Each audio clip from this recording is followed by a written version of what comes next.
Hello and welcome. I'm John O'Hayes and you're watching W News, broadcasting live from the Al Arabiya studios. These are our top stories. India's Modi calls Putin his dear friend as the two leaders reaffirmed their close ties with a show of camaraderie at the SCO summit. Meanwhile, a deadly 6.0 earthquake has rocked eastern Afghanistan, leaving hundreds dead and thousands have been injured. And Israel says Hamas spokesman Abu Abueda has been killed in Gaza airstrikes as tensions and civilian casualties continue to rise.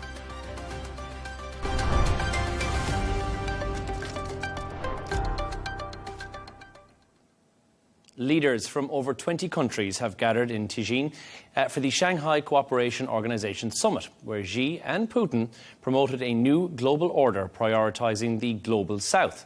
Xi called for greater representation for developing nations, while Putin hailed the bloc's push for genuine utilitarianism.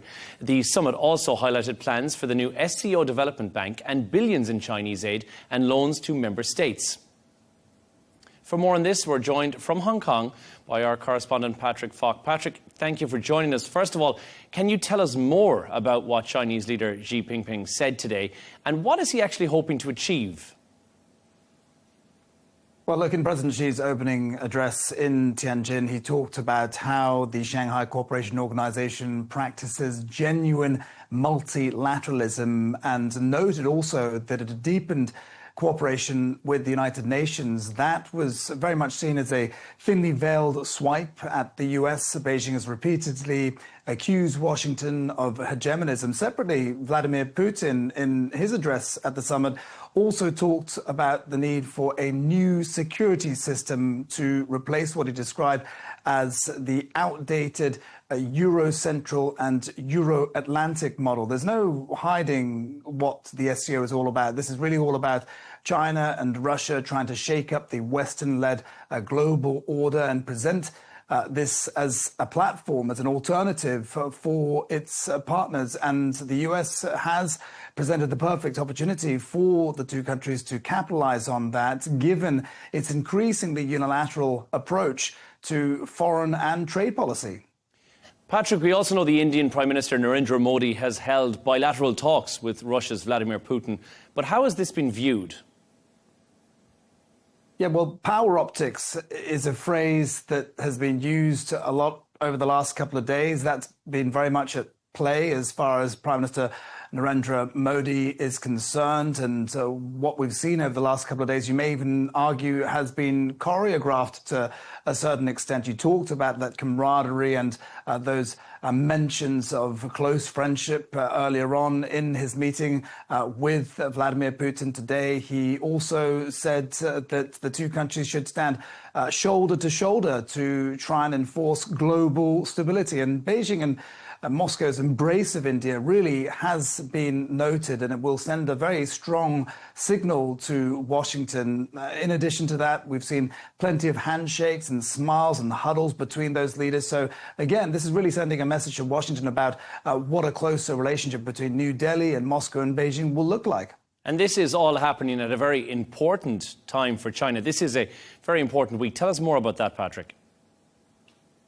Yeah, that's right. Not least because this has grown to become the largest regional bloc in the world, accounting for the largest segment of the population in terms of regional blocs. But also there are plenty of events that are going on besides this summit. There is a bilateral meeting that's going to be taking place between President Xi and Vladimir Putin tomorrow. That's no doubt going to be closely watched, but also because China marks the 80th anniversary of the end of World War II on Wednesday with a Victory Day celebration. So it's going to be a very important occasion, and it's going to be notable how many of the leaders that are attending the summit in Tianjin will be present in Beijing for that all-important day. But as far as the SCO is concerned, this is an important opportunity for China to present its multipolar vision of the world, and President Xi says that it's also an opportunity to raise the level of this forum. At the gathering of the Shanghai Cooperation Organization in Tianjin were heads of states from more than 20 countries, as well as leaders of 10 international organizations. For China, an important moment to burnish the bloc's embrace of multilateralism. We've taken the lead in proposing a global governance concept based on consultation, joint contribution and shared benefits, practicing genuine multilateralism, deepening cooperation with the United Nations and other international organizations, and constructively participating in international and regional affairs, always standing on the side of international fairness and justice. Originally formed as a security bloc, the SCO has evolved to include economic and military cooperation and expanded to become the largest regional grouping in the world by population. Analysts say that scale presents powerful optics, but the organization also faces skepticism for a perceived lack of substance. In Tianjin, China's leader pledged $280 million in grants to member states and called for the establishment of the SCO's own bank to deepen engagement. He said members must take advantage of this mega-scale market and complement one another's strengths. The bloc's engagement with Indian Prime Minister Narendra Modi in particular has been closely watched. He was seen chatting and laughing with his Russian and Chinese counterparts. Beijing is seeking to put a bitter border dispute with New Delhi behind them and turn the relationship into one that is mutually beneficial. In recent days, the two sides agreed to restart direct flights following a 5-year freeze. It will be really helpful for in general people, because the business, the trade and the communication, as a tourist, there's a lots of opportunity for the China and India, both of them. Strained ties between Washington and New Delhi after the Trump administration imposed punitive tariffs against India for its purchases of Russian oil adds impetus to its alignment with the SCO. Amid heightened global divisions and the US's increasingly unilateral approach to trade and foreign policy, China is poised to capitalize and position itself as a reliable partner and alternative to the Western-led global order. Patrick Falk, Al Arabiya English. Thank you, Patrick Falk, in Hong Kong for us. Now let's take a look.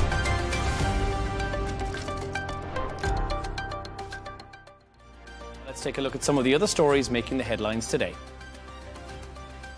A 34-year-old British woman has been stabbed to death in a popular park in the Cambodian capital of Phnom Penh.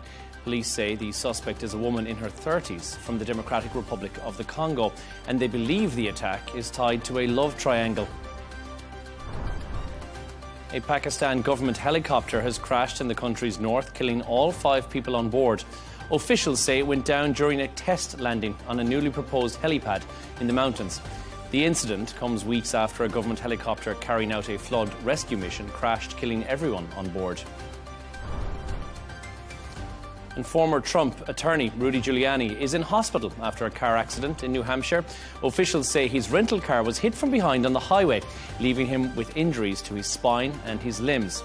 The 88-year-old is expected to recover and could be out of hospital in just a few days. A man has been arrested after driving a car through the gates of the Russian consulate in Sydney, Australia. Police say the 39-year-old driver was arrested on the spot and brought in for questioning. One officer hurt his hand during the incident, but nobody else was injured.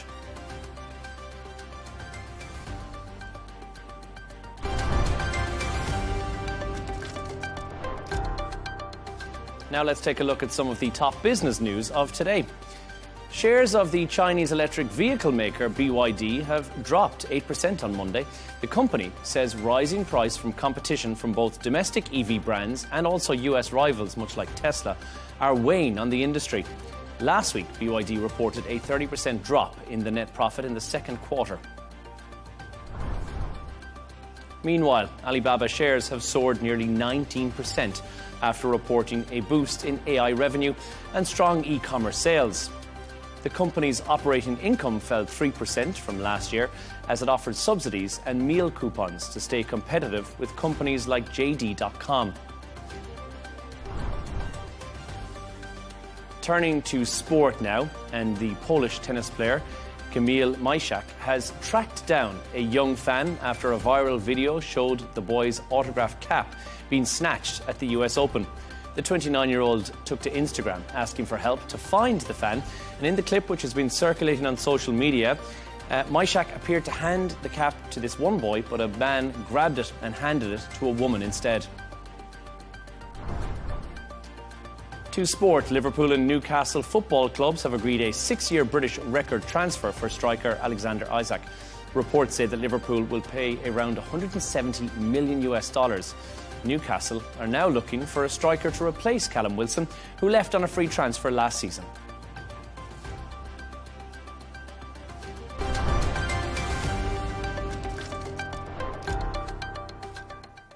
Now, a strong 6.0 magnitude earthquake has hit eastern Afghanistan, killing at least 800 people and injuring over 2,000. Rescue teams are racing to reach remote mountainous areas, but landslides along with damaged roads are slowing their efforts down. The quake was felt across the region, including in neighbouring Pakistan, and aftershocks are continuing to shake communities who are already struggling with severe humanitarian challenges. For more on this story, we're joined from London by former Afghan Minister of Interior Affairs, Mohammed Omar Dowdzai. Mohammed, first of all, thank you for joining us. Reports of more than 800 feared dead. Entire villages, from what we're seeing, have been destroyed. But what's the latest that you're hearing on the ground in terms of the rescue and relief operation? Well, yes, it's a major disaster that people of Afghanistan have faced it. People are already in trouble with poverty, with prolonged war, and countries isolated. And this particular region that's hit by earthquake is the most isolated within the country. It's very hard to reach area. Kunar province and the 3 other provinces and areas around it, this has always been difficult to access area. So in terms of rescue and relief, there's been difficulties, but the villages around, the affected villages, people have rushed to the help of others. They have extracted people from rubbles, and they have cooked meal and have taken the meal to ready-made to meal to the affectees. Let's talk about the access challenges, Mohammed, for a moment. The quake has struck a very remote area. We are hearing now that landslides have cut off routes as well. This is making it a lot harder for aid agencies to get help to those who need it most, I'm guessing. Yes, it is true. It's landslide and it's rock slides, and that has caused most of the devastation because those villages are on mountainsides, on hillsides, in the rocks that are falling from above. That has caused most of the destruction, and they have blocked the access road. But there are many villages or a lot of that area that doesn't have a road access. It's people go to those villages on the back of animals or walk. So under normal circumstances, that area is very difficult to access. And now after the earthquake, it has become very difficult. And as you know, the country is not in a situation to provide helicopters and doesn't have good relationship with neighboring countries so that they could rush to their help. We haven't seen a natural disaster of this magnitude under the Taliban administration just yet. So how well equipped are the Taliban to handle a disaster of this scale? Are international groups able to operate freely right now to get to people who need it most? They are certainly not equipped. They have the issue of management. They have the question of capacity and finances and the wrong policies for this, because they have made it difficult for NGOs, even for the United Nations, to operate their relief projects. So it's under difficult circumstances. I hope this incidents change their behavior and allow NGOs in UN to operate and provide the rescue and relief to the affectees. We mentioned about the difficulties in getting to these areas. We're hearing stories of families trapped under rubble, Mohammed, and villages that have been all but wiped out. What does this mean for the already vulnerable Afghan communities who've been affected? You know, in those villages, houses are made of mud and wood, and they're usually single story, double, or maximum 3 stories. And those are the lower story, they are on the rubbles, on the woods, and on the mat that's on the top of them. The villagers are trying to rescue them with the little equipment they have, which is not enough. And I also saw pictures and reports locally that families that are entirely killed or one survived out of 10 or 12 family members. And they have difficulty to bury those deaths. And the injuries are also very difficult to take to hospital because the closest proper hospital is in Jalalabad city, which is 100 miles away from Kunar. And only helicopters can get those injuries quick enough. And I think only 2 helicopters are available from Taliban because they don't have the necessary assets. We're hearing about aftershocks as well, which are continuing to take place. And you mentioned briefly the hospitals there as well, Mohammed. Are they already stretched to breaking point? And would more aftershocks with catastrophic effects potentially cause a cascade down towards the healthcare service currently in operation in Afghanistan? Yes, I heard that there was a 5-degree aftershock that also caused rock slides and that scared away the rescue workers and made difficult the access.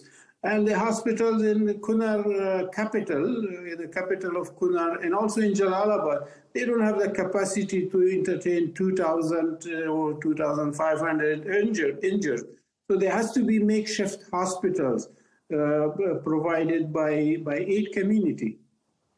Are you concerned that the West may, in somewhat, turn a blind eye to the fact that this is happening in Afghanistan under Taliban administration?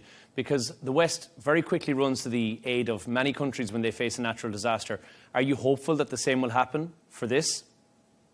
I think many countries, or most countries in the region, have offered assistance, and the West would also offer assistance in the long run. But the immediate one has to come from the neighboring countries and countries in the region. And they have all offered their assistance. But I hope the Taliban change their policies, let the international NGOs to operate freely, let the Afghan NGOs to also operate freely so that the aid can get to the needy people. And let me mention to you that the worst affectees are women and children, which are already affected by bad policies of Taliban. And now in the middle of the night in the earthquake, some of the men jumped out and they left the women and children behind. And they are all on the rubble. So the survivors I saw were men. And he was saying, my wife and all my children are dead. There are many examples of that. So, and Taliban's policies are always against women. So they will have to change so that the aid community come and help under this one, and also to prepare for future. Afghanistan is a disaster-prone zone. There are floods, there are earthquakes. You said this is the biggest. Yes, this is the biggest, but this is the third earthquake that has caused damage within this year in 2025. So the country is a disaster-prone, but Taliban doesn't have the right policy, doesn't have the right capacity, and those who were trained in the 20 years under the Republic, they dismissed them and they all left the country. So basically people without experience, management experience, technical experience, they're all in charge. Mohammed Omar Dadzai, the former Afghan Minister of Interior Affairs in London, thank you so much for joining us.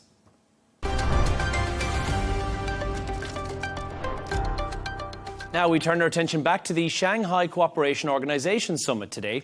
India's Prime Minister Narendra Modi says his country and Russia stand side by side, even in difficult times. He made the remarks while meeting President Vladimir Putin at the event. The two leaders were all smiles, with Putin even giving Modi a ride in his armoured limousine before Modi called their partnership key to global peace and stability. Now, for more on this story, I'm joined by Commodore Chitrapu Uday Bhaskar, who's the Director of Society for Policy Studies in New Delhi.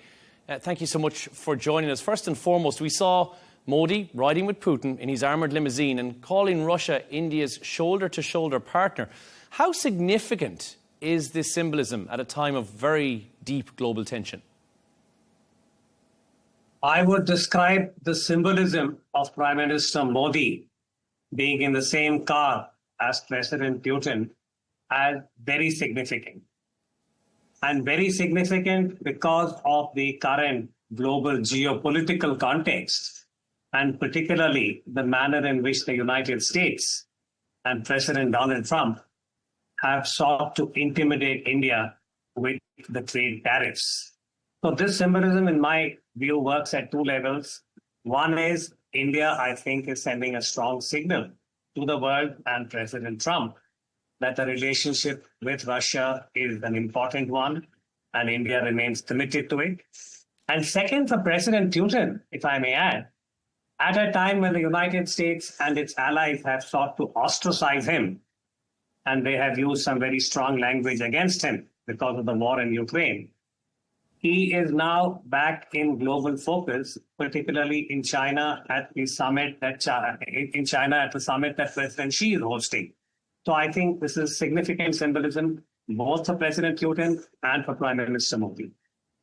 Commodore Bhaskar, India and China remain among the biggest buyers of Russian crude oil. That's despite the US tariffs that we've seen in the last weeks and months.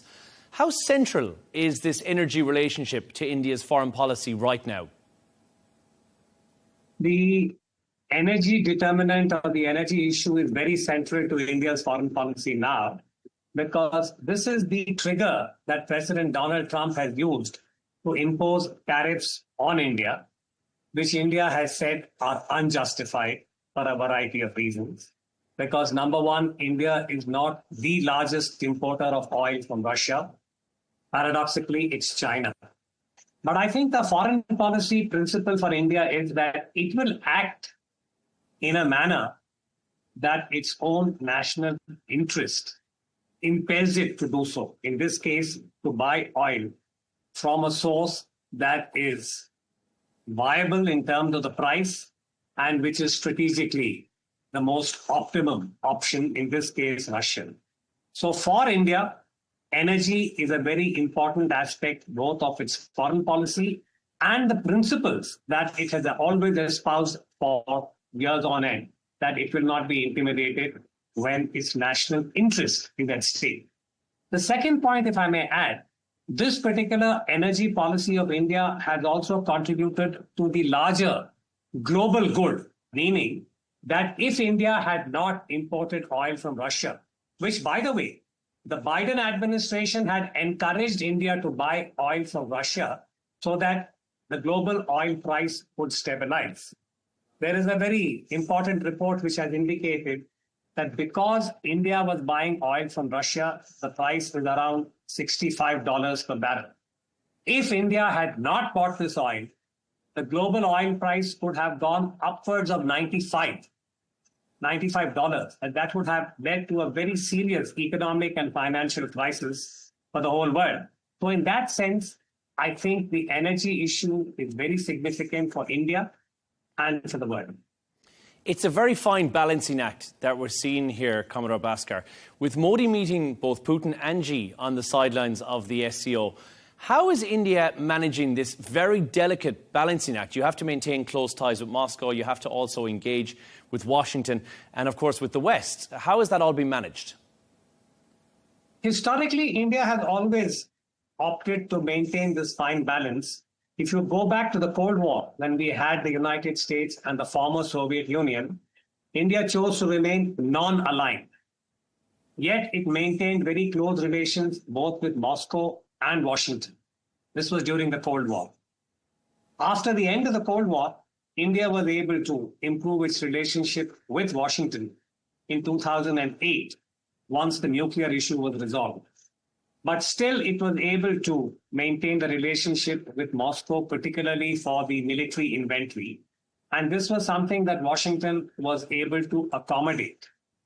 And I think this has been a characteristic of India, that it has been able to forge strong partnerships, but it did not want to become a military ally or a camp follower. And I think that has been one of India's traits, both politically and diplomatically. But I must add that it's being severely tested now because of the kind of policies that President Donald Trump is now pursuing.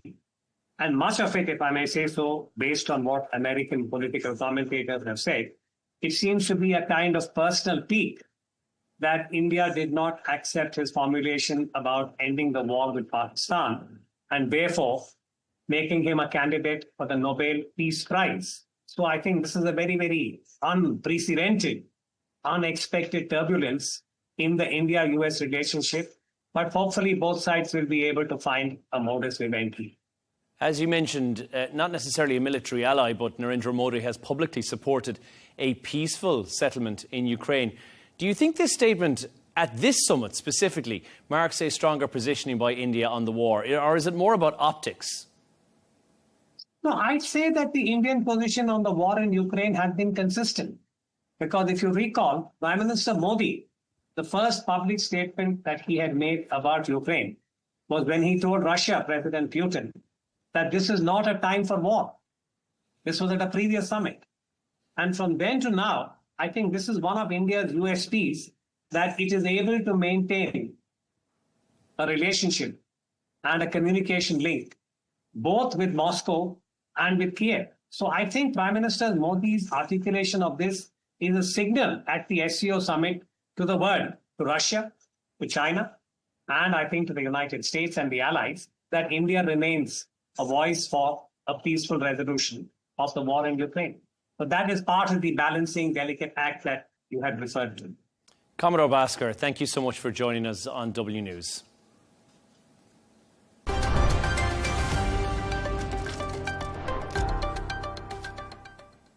Hamas military spokesman Abu Eda has reportedly been killed in an Israeli airstrike in Gaza City. Now, that's according to Israel, but Hamas still hasn't confirmed the death.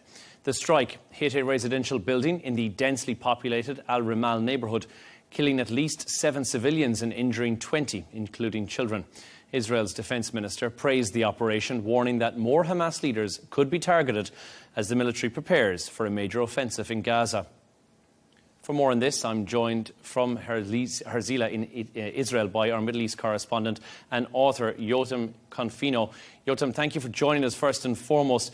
Israel says it has killed Abu Eda, the public face of Hamas. What do we know more about this strike right now and the impact that it could have on Hamas's leadership, but also the communications going forward? Look, Abu Ubaidah was the face of Hamas in many ways. That's what Israel said. He was a crucial figure within Hamas. He was essentially their spokesperson. He was the link between Hamas leadership and the world. So all of the messages, the public messages, usually came from him. And of course, Israel saw him as a very valuable target. He was on their list from the beginning of the war. So it's not really a surprise that they went after him. And this strike seemed to be very targeted. In his apartment, it looks like, what was left of the apartment, it really looked like this was a very severe strike. And as you mentioned, at least 7 people were killed in the Ramal neighborhood. But this is what we have so far from the Israelis, and we're waiting, obviously, for Hamas for a proper confirmation of his death. We both have now at this stage spoken about the civilian casualties here as well. What are we hearing from Israel in terms of justification for this attack? Look, I think it's very important for everyone to understand that when you go out and kill your enemy, there will most likely be civilian casualties. But in terms of how you can justify it and how many civilians, it's really a case-by-case basis. So according to international law, you can go after your enemy high-value targets and still have civilian casualties. And for Israel, they say that this is just the name of the game. When Hamas are hiding behind civilians, there will always be civilian casualties. But I think a good way to try and zoom out a bit and try to compare it to other situations is that, for example, when NATO bombed the Serbian state TV and radio channel in 1999 in Yugoslavia, they killed 16 civilians. And that radio channel and the TV channel was only out of function for about 3 hours. Now, that seems like a very, very aggressive attack, but the International Tribunal for Criminal Tribunal for the former Yugoslavia found that there was no grounds for this to be called a war crime or to even open an investigation. So even though it seems very cynical to say that civilians, such as in this case, will be killed, this is just the name of the game in international law. Civilians can get killed whenever there is a high-value target that the enemy is going after. Yotam, we're hearing that Israel's defence minister has warned that many more Hamas leaders will be targeted as part of the Gaza City campaign. So how does this strike fit into that broader Israeli strategy? Look, it's really one long campaign. Israel has tried to decimate and destroy Hamas leadership from the beginning. And they've gotten the top of the top so far. Ismail Haniyeh, Yahya Sinwar, his brother Mohammed Sinwar. Now what we're looking at is really the remaining leadership outside of Gaza. And that, I would say, comes down to 5 crucial people. It's Nitsar Abdallah, Mohammed Darwish, Sahir Jabarin, Khalil al-Haya, and Khaled Mashal. They're the 5, I would say, most important Hamas figures currently residing outside of Gaza. Some of them are in Qatar, but some of them are also in Turkey. And I believe that those who reside in Turkey should really think twice before they leave their apartments, or they should really, be worried, because Israel could go ahead and target some of those in Turkey. I don't think they're going to go after Hamas leadership in Qatar, simply because Qatar is such a crucial mediator in the ceasefire negotiations, and it would cause a huge diplomatic crisis if they did. But Turkey and Israel are already on very bad terms. So I believe that the next target we're going to see is probably going to be in Turkey. Of course, we can speculate on what the next target may be, but in Tel Aviv, we are hearing of Israelis who are calling for a ceasefire. Families of hostages who are saying the government's response is totally unbalanced. And how is the Israeli public, aside from that, reacting to the escalation that we're seeing today? Look, every Israeli here has an opinion on the war. And most Israelis at this point are fed up with the war for many different reasons. First and foremost, because they believe that the lives of the hostages are in danger, and we know that that's a fact. So I think yesterday, when they started hearing reports about the Israeli Security Cabinet not even discussing the deal that's on the table, the 60-day ceasefire that Hamas agreed to, that was a huge disappointment for them, because they know that any day now, if Netanyahu and the cabinet decided to, they could enter a ceasefire, a 60-day ceasefire, and get out 10 living hostages and 18 dead hostages. But Netanyahu made it clear in the cabinet meeting that it is simply not an option now. He will not go into a partial deal. In fact, he said Donald Trump has given him the green light to go full force to finish the job in Gaza and not even think about a partial deal. So many Israelis are extremely worried, very disappointed, and they're essentially just waiting for the Israeli army to go into Gaza City. We are, of course, remembering that there is the huge humanitarian loss on ground for people who are in Gaza and the Palestinian community there. Another flotilla is now sailing from Barcelona to Gaza. The big question is, will it succeed in breaking Israel's blockade? Will it deliver the aid in the much-needed areas? I would be very, very surprised if they managed to break the Israeli siege. Look, the Israeli Navy know that they're coming. They are prepared. And even if it's dozens of vessels, they are tracking them. So what's going to most likely happen is that Israel is going to intercept them probably before they even really enter Israeli waters. And then they're going to bring them back to Israel and either deport them, or, according to Israeli media, the national security minister is looking to actually throw them into detention centers in areas where terrorist suspects usually go in, to give them a harsh treatment, to deter them from doing this again. So I really don't think that Palestinians in Gaza should be waiting or holding their breath to get any sort of help from these vessels, because they will most likely be intercepted by the Israeli Navy. Yotam, let me get your thoughts on this. The International Association of Genocide Scholars said that Israel's action in Gaza meet the UN definition of genocide. How do you think this is going to influence international legal or, in fact, political responses? It's been 2 years of conflict and continuing rising civilian deaths. Look, it's only going to add more pressure on Israel. Virtually every country in the world at this point is somehow pressuring Israel to either enter the ceasefire or end the war, and others are calling for sanctions against Israel. So this particular report will, of course, do more damage to Israel. It will be used by a lot of Israel's enemies to say, see, this is what we've told you all along. No, it's not just this organization. Amnesty and other organizations have also said that Israel is committing genocide. But I think it's also very important to explain to the listeners that the ultimate authority on this, at least to those who subscribe to international law, is, of course, the International Criminal Court of Justice. So even if this organization says that there is a genocide committed, it's not going to be something that's going to be earth-shattering for Israel. But of course, it adds more pressure, and Israel is already facing immense pressure, especially from the European nations. There's also, of course, 200 outlets, media outlets, protesting the killing of journalists on the ground in Gaza. What does this say about the dangers of reporters and what they're facing on the ground there, and also press freedom in Gaza? Look, press freedom in Gaza is non-existent, and that's not only because of Israel not allowing journalists to go in. It's because Hamas is ruthless. Hamas is not allowing free press in there. Anyone in Gaza who dares speak up against Hamas will either be threatened or beaten, or in some cases also get killed. And it's not me saying this. This is the Committee to Protect Journalists that have compiled a report on this. But in terms of Israel not allowing journalists into Gaza, this essentially leaves a huge knowledge gap, and it leaves the job of telling the world into local journalists who are facing very difficult situations. Most of Gaza is in rubble. They are always in danger of Israeli airstrikes, and they have on top of that a terror organization threatening them if they dare actually report on both sides of this. So it's a horrendous job to be a journalist in Gaza today, probably one of the worst places on earth really to try and report what's happening. Do you think Israel at any stage will leave journalists in, or is the security concern far too great at the moment? I think once there's a comprehensive ceasefire, once the war is over, journalists will, of course, have to be allowed to go in. Israel will not be able to justify the blockade of journalists after a ceasefire. It makes absolutely no sense.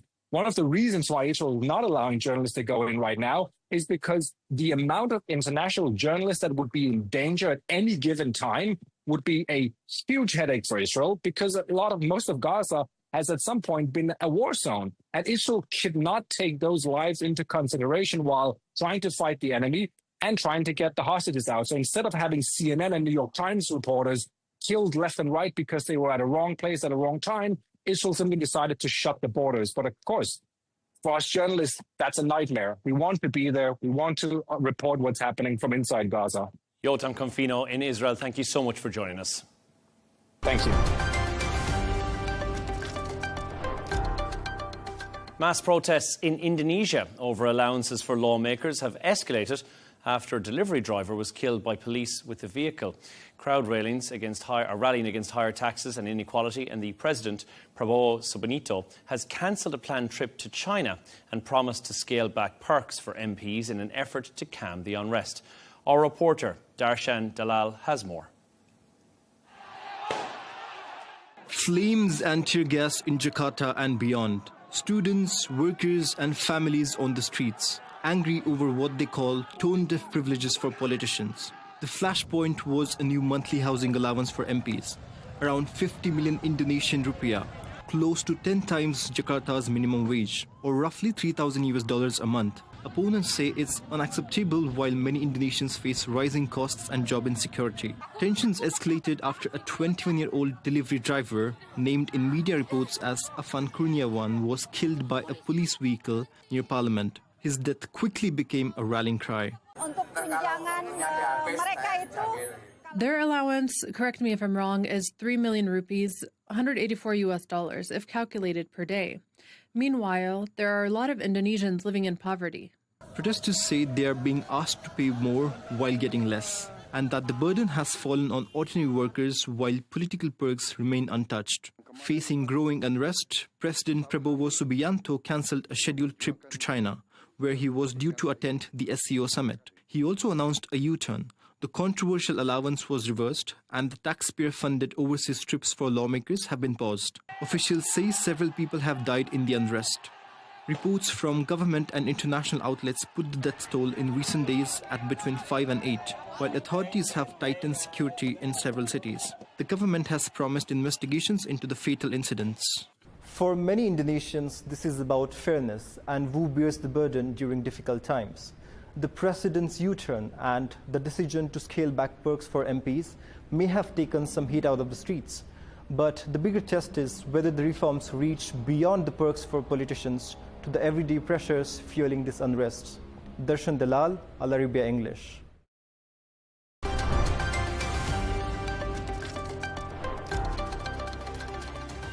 A reminder of our top stories.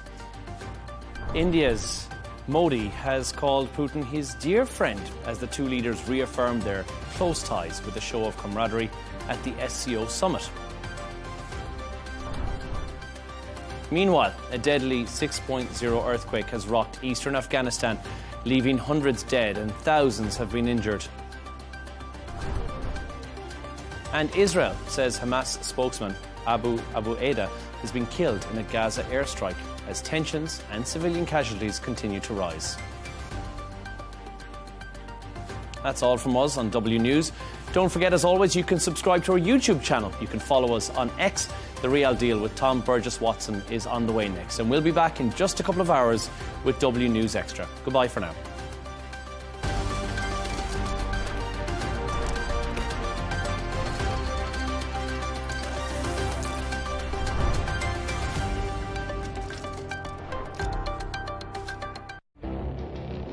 It feels like decades are passing by in a matter of weeks. Seismic shifts in the world order. Never, ever will be part of America. With so much happening and then so much noise. Whether it's political upheaval, Canada has been ripping us off for years. Economic shifts or social movements. And no one wins from tariffs. I think America can be more friendly to the rest of the world. For in-depth analysis and all the latest developments across the globe. To have an inclusive policy together. The meetings with Hamas gave me some hope. We're in another nuclear arms race. The most important development straight to your screen. Welcome to the dressing room. I'm on my own. I need backup. And an insightful look at the issues shaping our world today. It was not going to happen, that war, and it happened. Join us on Arabiya News, where the world talks. A public crime emergency or a manufactured crisis. Sending the National Guard into American cities is a hot partisan flashpoint. Democrats say it's just one example of presidential overreach. Republicans insist it's entirely appropriate. Is the separation of powers under threat? That debate coming up on Counterpoints.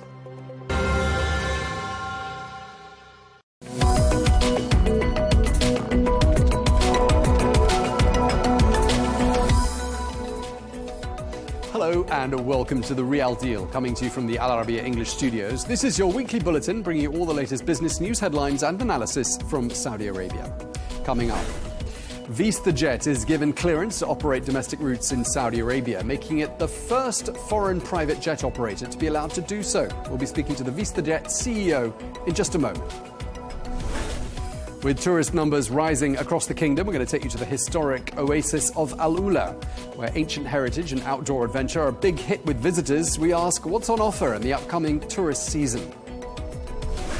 Plus, we take you to the region of Assir in southern Saudi Arabia, where a mountainous setting and cooler weather have been the perfect backdrop for a Wild West cowboy-themed town, and that's been drawing tourists from far and wide. Hello and welcome. We begin with the latest moves to liberalise the skies above Saudi Arabia. Back in May, it was announced that barriers had been lifted, which prevented international charter operators from offering domestic services. All this in a bid to boost competitiveness and attract global investment, as well as expand the private aviation segment, all very much in line with Vision 2030. Well, it's been announced that the private jet operator VistaJet is set to be allowed to fly domestic routes in Saudi Arabia, making it the first foreign private jet operator to be allowed to do so. Well, we are delighted to be joined now by Thomas Flohr, who is the founder and chairman of VistaJet. He joins us from Milan. Thank you very much indeed for joining us, Mr. Flohr. Very exciting news for VistaJet. What does this mean for your company? Well, how are you? Great to see you. Well, we're extremely excited to serve our new and existing clients. And like you said, it's exactly in line with the vision of the leadership of the country. Obviously, with our global fleet, we have the infrastructure, we have the operations in place to immediately start serving. We actually already had our first flights in the country. And, you know, on the back of the first half of 2025, we saw a 32% increase in our program members in the kingdom year over year. And that's kind of like highlighting the drive and demand for both domestic and the global flying that is coming from the country.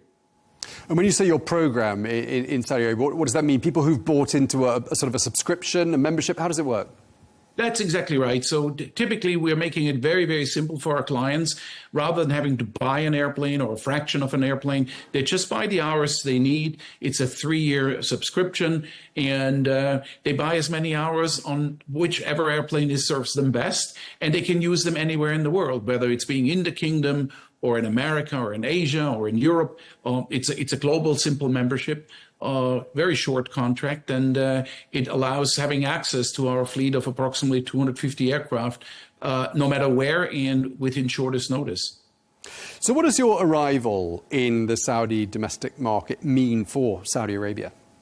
Well, it really brings the quality of operation that Vista has established since now more than 20 years on every continent around the world. And we can now offer exactly the same operational and service quality that we do anywhere else in the world. And so, as I mentioned earlier, it is our international clients that can now continue to use Vista within the country. And it's, of course, our very loyal and long-term Saudi client base that we have that can now use us within the country. And obviously, we're very excited to welcome a whole lot of new clients, being it large corporations or ultra-high net worth individuals, family offices that can join the Vista program. I imagine you're pretty streamlined, but nevertheless, you're going to have some sort of a presence on the ground, I'm assuming. I mean, will you be hiring during the course of the next few months? Of course, we in anticipation, we have been hiring. Our leader from a Salesforce point of view is actually Saudi since many years, so we have an advantage right there.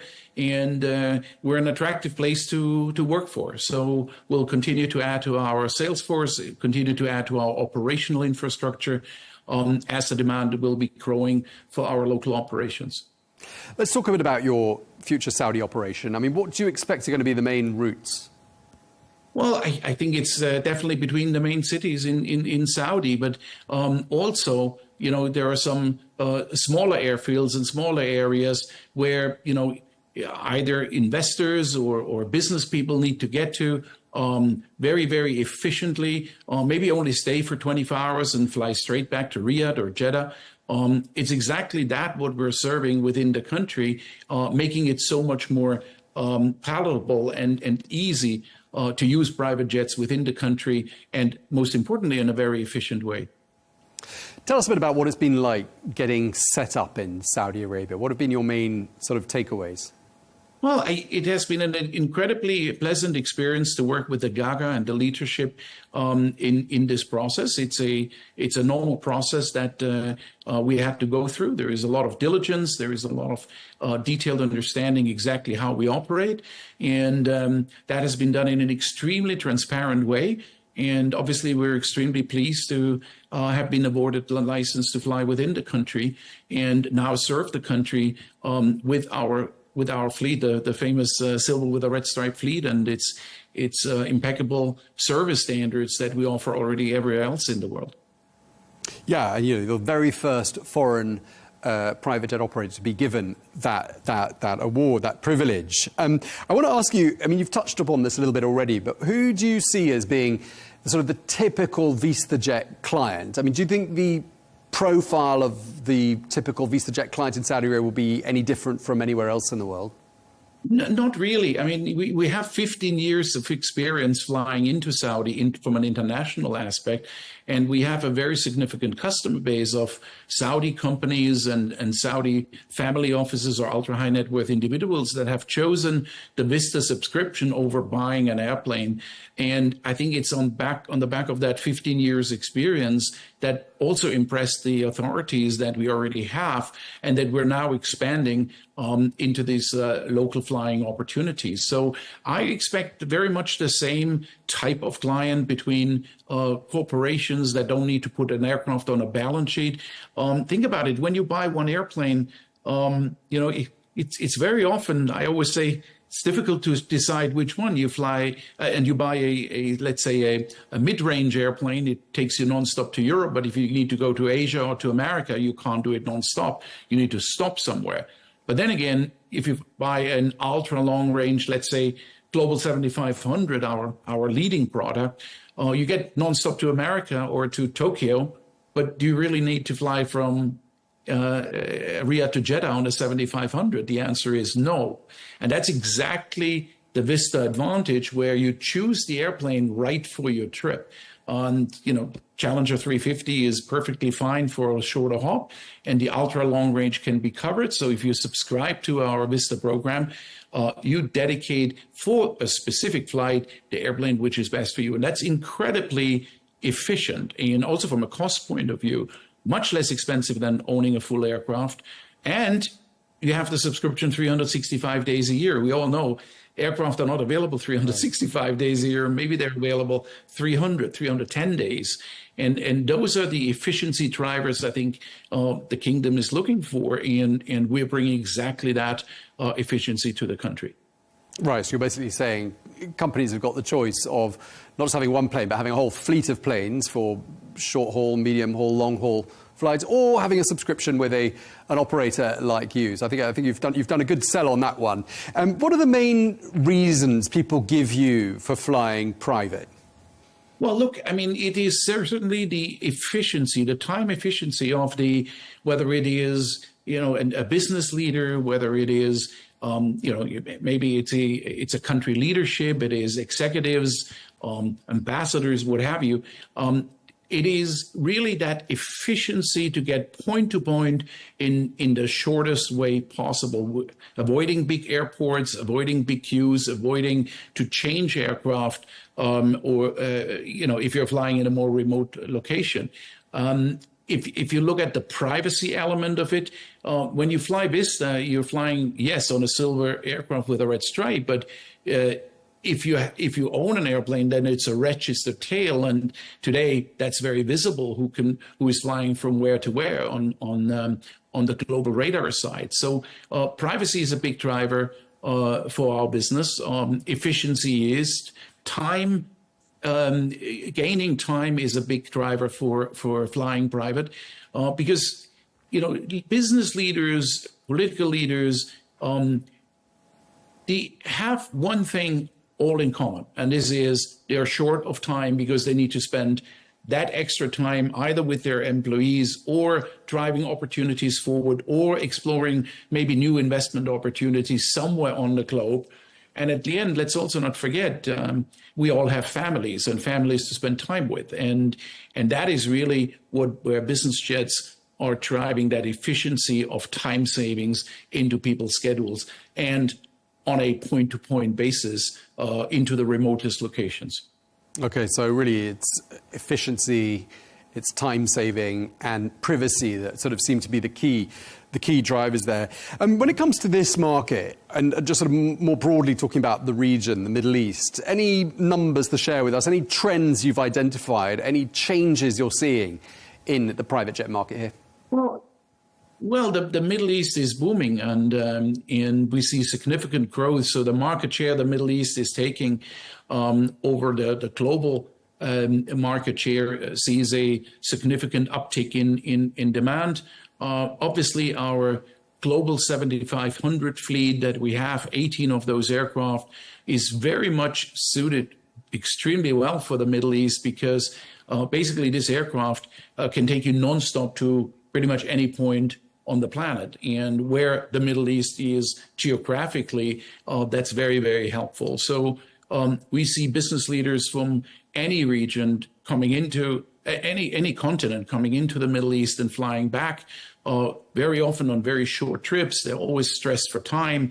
And that's where the flying offices, we call it, with the highest speed internet available, et cetera, allows them to be so efficient, conduct their business, and come back rested, given the sleep experience, the low cabin pressure that we have in our aircraft, et cetera, and the service where they can be most efficient with their business conduct.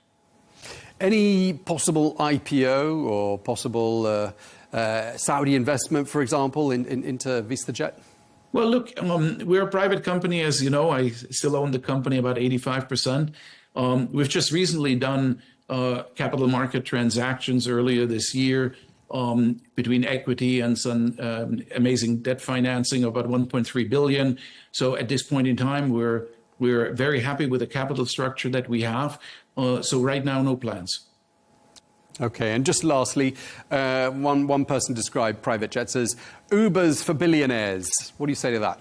I don't think so. I don't think this is a measurement of wealth. Is it more expensive than flying commercial? In most cases, yes. But if you take 10 business leaders from Saudi to New York, it might be equal or even less expensive if they fly first class versus on a Vista airplane. I think, again, I come back to, corporations have to be efficient. They have to be efficient with the time of their leaders, and they take very prudent business decisions. And that's really where the private jet market fits into. There are more than 25,000 corporate jets in the world. And for that very purpose of creating corporate and family offices and government's efficiencies, and that's exactly where we're serving. And as you know, we have the largest global infrastructure on every single continent, and we feel it's still the beginning. There's so much more of market share to take in with our business model, and we're obviously super excited that we're working in such close collaboration with Saudi Arabia to now bring these services to this wonderful country. Okay, well, many congratulations again for being the first private jet operator to be allowed to fly point-to-point domestically within Saudi Arabia. Thank you very much indeed for your time. Thomas Floor, the founder and chairman of VistaJet, thank you for your time, sir. Well, I'm here with Ali Reza, the Chief Investment Officer of Haytham & Company. Ali, this announcement that's been made, VistaJet to be allowed to fly within Saudi Arabia on domestic routes, first private jet operator to be allowed to do that. Why is that significant, do you think? Well, Tom, I mean, it's very exciting news for VistaJet, I'm sure, and also the counterparts in Saudi Arabia. But this is much further beyond. This goes much further beyond than simply a slight regulatory change or one private jet operator coming into the region. See, what does the private jet industry mean for a region, right?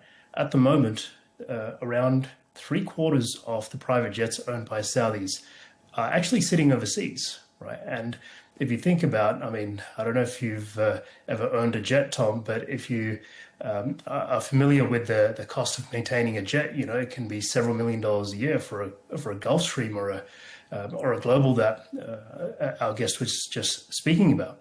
Now, this economic output or input is sitting external to Saudi Arabia as it stands, and part of the aviation and civil authorities aviation strategy, one of the goals is to bring up to 90% of that ownership back into Saudi Arabia.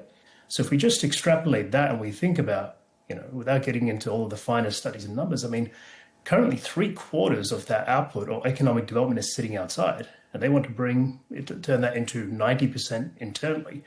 There is a MRO industry to build around that. There is a range of services and solutions to build around that kind of industry. And this is really the Saudi way.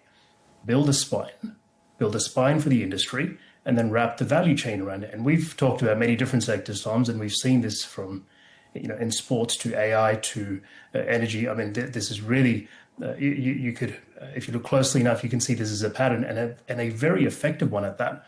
And that's the significance of VistaJet here. It's an opportunity for the market to develop. It's VistaJet today.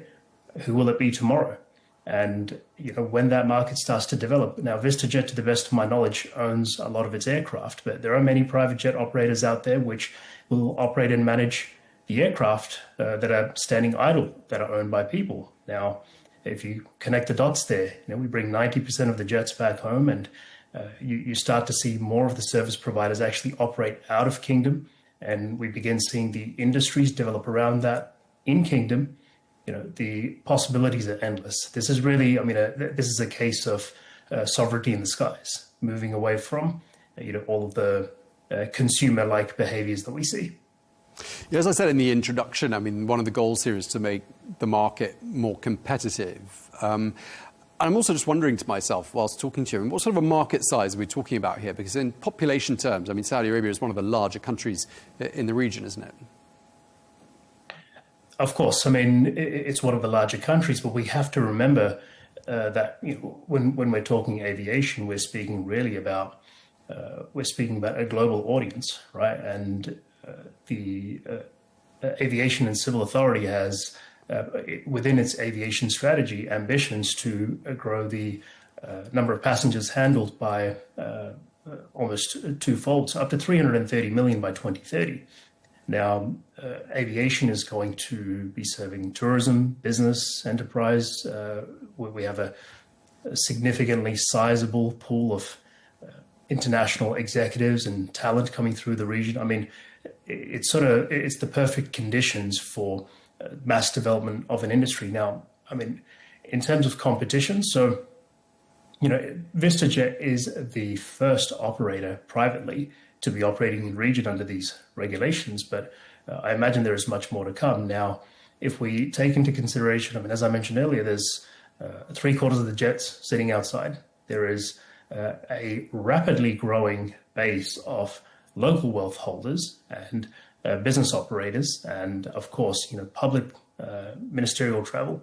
But then you have the world that's now attending events, that's attending business events. The FII conference is coming up next month, which year on year has seen the world's leaders pass through. You have the FIFA World Cup up ahead. You have the many sporting events coming through the next couple of years. Riyadh Expo in 2030. I mean, the market is quite sizable, and I think that what we're seeing here with VistaJet is simply the first block of an enormous white space.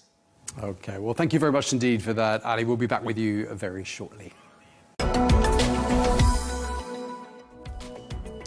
Let's take a quick look at some of the other stories we're following for you from the week. The Saudi utility giant Aquapower has announced that commercial operations have begun at 3 solar power plants in Saudi Arabia. The company says these plants together have a combined capacity of 2.79 gigawatts. And this aligns neatly with the kingdom's goal of generating clean energy primarily through solar power.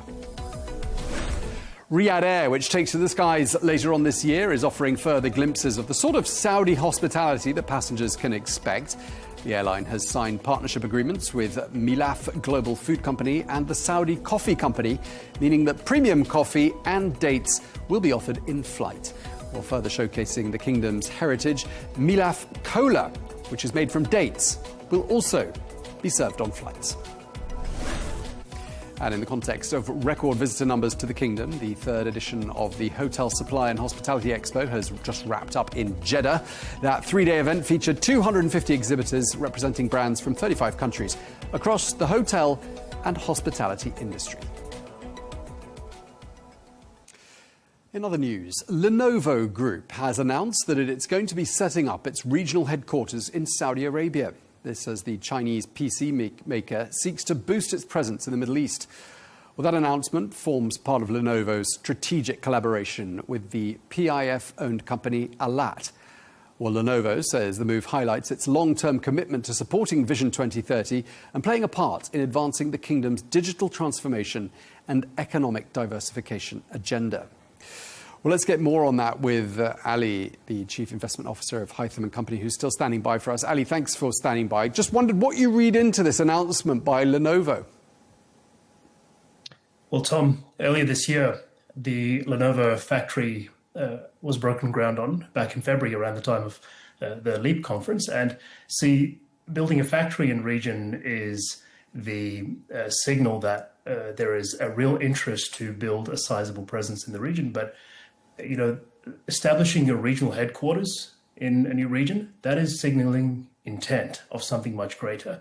That means that they are here in a serious way. Now, that's great for Lenovo and great for Lenovo's partners in region and the market potential that they can capture. But this has much broader implications. I mean, we've spoken on many occasions about various sectors, and the question that very consistently tends to pop up is around the availability of talent and knowledge and innovation and capability. And when organizations like this start to signal that this is a region that we believe in so seriously that we will not only establish a factory, put thousands of people on the ground, train Saudi nationals, but also bring the world's best executives and talent into region to mentor them and to collaborate with the national entities, with the private sector, and be here in a meaningful way for what seems like an indefinite period.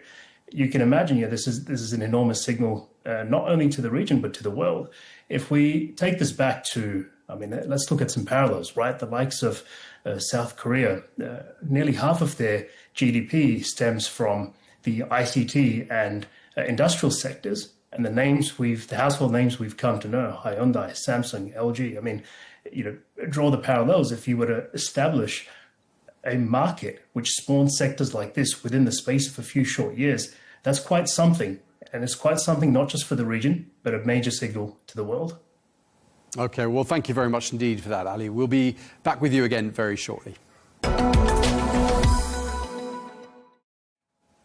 Now, Alula is a historic oasis city about 1,000 kilometers northwest of Riyadh.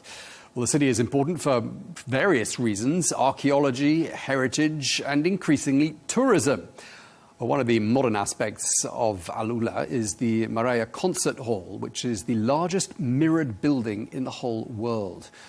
Well, with the edge now coming off the heat of summer, tourists are making a return to Alula in the months ahead. So what can visitors expect? What's being done to attract more visitors? And what will be some of the highlights of the upcoming tourist season? Well, to help us answer those questions, we can cross to Riyadh and speak to Melanie D'Souza, who is the Executive Director, Destination Marketing at Alula. Thank you very much indeed for joining us, Melanie. When does the tourist season really take off there in Alula? Well, Tom, we're really about building a year-round destination. You're absolutely right in saying that the peak season is rapidly approaching, but we've had great success in flattening our seasonality. And, the destination itself is premised on heritage of global significance, as you've rightly called it. But against these stunning landscapes, we have so much play out, from adventure to wellness, to anything that is any experience that could be done in the outdoors. And what we've curated now is a fabulous calendar of events under the banner of Alula Moments, with 5 festivals. So commencing straight off in September, we have Azimuth, which will be an outdoor concert in Thanaya, a beautiful venue, up to 2,000 people, and a fabulous lineup of artists curated by Middle Beast. Then we go into festival season with, first off, Wellness, which this year will have a increasing fitness and agenda for people seeking, everything from marathons to cycling and swimming. Followed very quickly by Ancient Kingdoms, which is very much about our heritage taking center stage, but heritage sites that you can experience with a real difference, like Hegra After Dark, which this year won the Middle East Event Award for Best Arts and Cultural Event. Then we go into Winter at Tantora, which of course was our very first event when we opened our doors roughly 6 years ago. And of course, followed very much then by Arts, where we have a very bold ambition, subject to confirmation still, but we're expecting the resumption of Desert X in partnership with Coachella. And of course, that is a forerunner to Wadi Al Fan, which is still a few years away, but which is our bold ambition for art in the landscape. Okay, so lots of things in the calendar by the sounds of things. You've hinted at it's a slightly seasonal destination, depending on people's tolerance thresholds, perhaps, for the heat. But is there a best time to visit Alula? Well, we talk about October to May being very much a lovely part of the year. But I'll give you an example. A couple of weekends ago, mid-August, we ran Desert Blaze. And not for the faint-hearted, I must admit, but 500 runners out enduring the heat and coming in with record times. So I think with Ramadan as well, increasingly encroaching into what would be peak period, our job is how do we curate itineraries and put on events that are going to be targeted to specific audiences in specific countries. And remembering that the early mornings and the late evenings can be curated for outdoor, whereas during the midday heat, it's about indoor experiences. Okay, so during the really hot months of the year, I mean, is it a struggle for businesses to stay afloat? So do you see, I'm assuming you see an appreciable downturn, do you, in the sorts of numbers coming through? We definitely have a trend line that indicates that we have work to do to flatten seasonality, but let me give you some numbers. Year to date from January to July, which includes quite a few of those hot months, a 7% increase in airline passengers, a 17% increase in occupied room nights.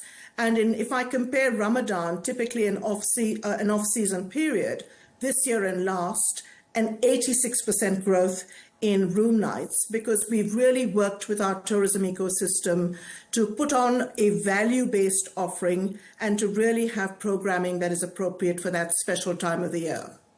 Okay, so it sounds like a really positive evolution overall in terms of sort of the trajectory of visitor numbers for Alula.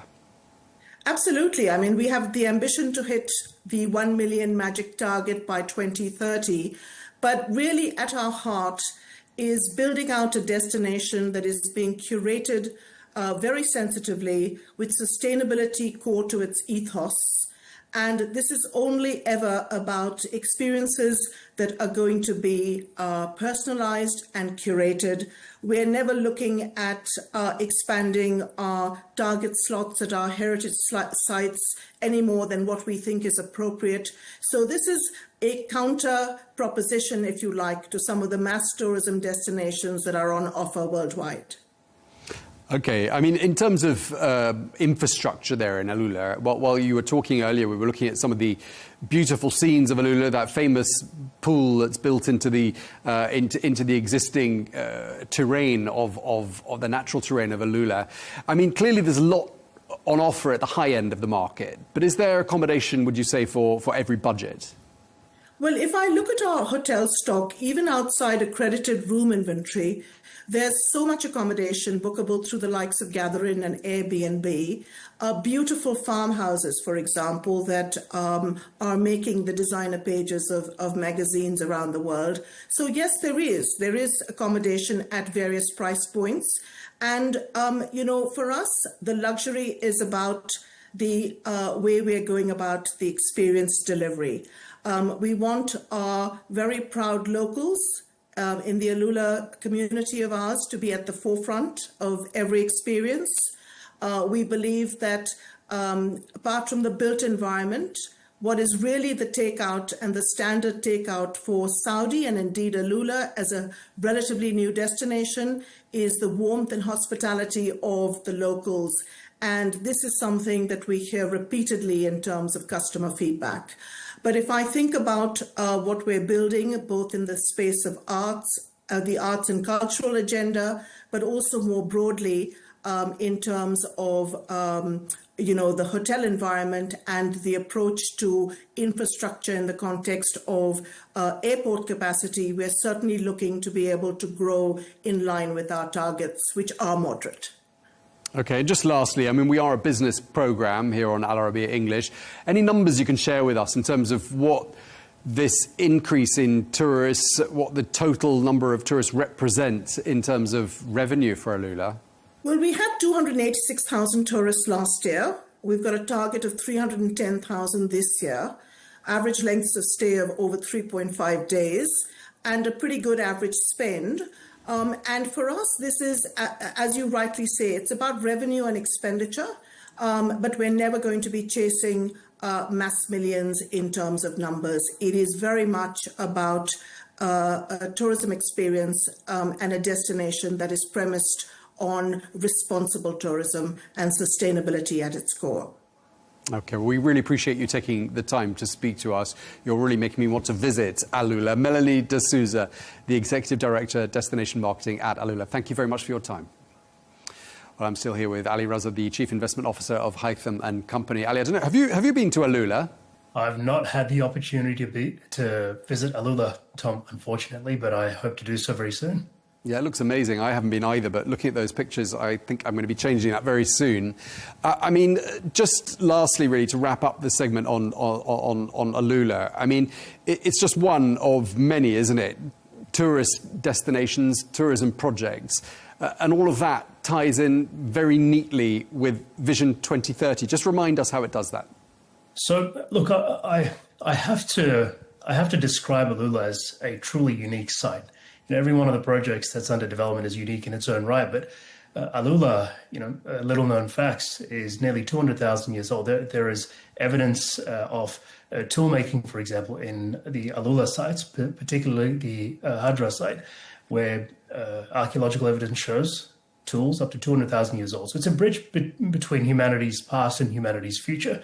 Now, to give you context around that, it's believed that nearly 97% of all recorded human history, so 97% of all documented human history, actually took place in the last 5,000 years.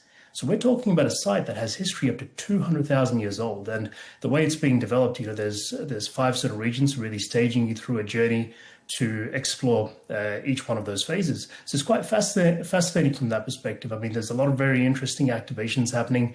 There's been a number of musical events and shows and concerts, and there's a huge pipeline of hospitality projects underway. I mean, this is really a 15-year development that's going to take place. So naturally, it will bring a lot of commerce and opportunity within the tourism industry. But I think, aside from all of that, it really is a very fascinating place, and how amazing to be able to really be the bridge between that past and future and offer an experience whilst building an entire industry and sector around it. Okay, thank you very much indeed for that, Ali. We'll be back with you in just a moment. And finally, the Assir region in southern Saudi Arabia is, in parts, around 2,000 metres above sea level, making it ideal in the hot summer months because it has cooler temperatures.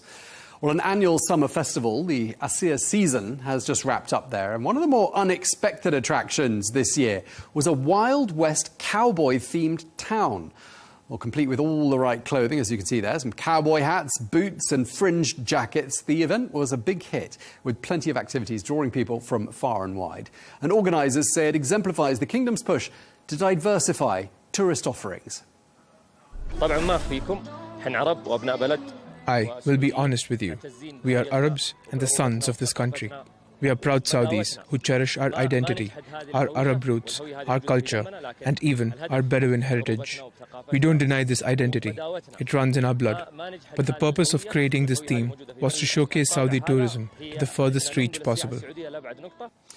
Okay, well, it's something we don't often see there, people wearing cowboy outfits in Saudi Arabia. Ali Reza, the Chief Investment Officer of Haytham & Company, is still standing by for us. Ali, I mean, that's a different kind of tourist offering, as we just heard there. And we've talked about this quite a bit before, haven't we, how Saudi Arabia is welcoming record numbers of tourists. I think there are 116 million domestic and international visitors in 2024, up around 6% on the previous year. I mean, let's not underestimate this. I mean, tourism is a key revenue stream for Saudi Arabia now. And it seems there's an ever-growing number of different offerings as well.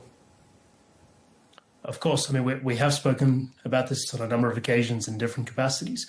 But tourism is an interesting sector, right? I mean, in itself, it is an enormous economic driver because it, of course, brings people into certain landmark sites and regions of the nation or any host nation, but most importantly, it really funnels attention into SMEs, the backbone of any developing nation. It brings cultures together. It brings social cohesion. There are so many flow-on effects, and Saudi Arabia has been very, very clear on the appetite to open up to the world and to attract the world and to bring novel and new experiences to light, and I think this is yet another example of that.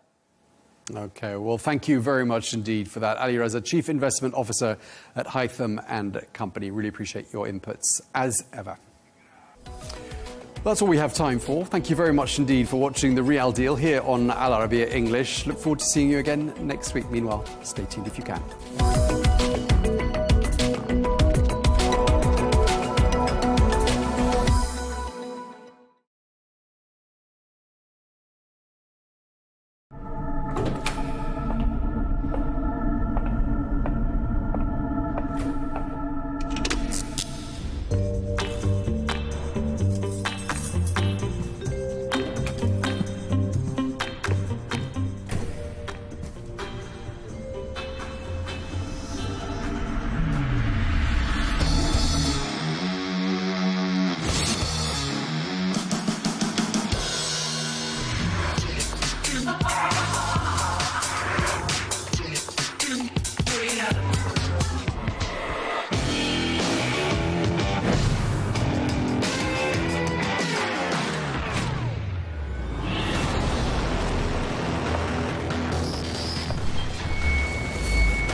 Sorry, Tom, I'm late. I'm nearly there.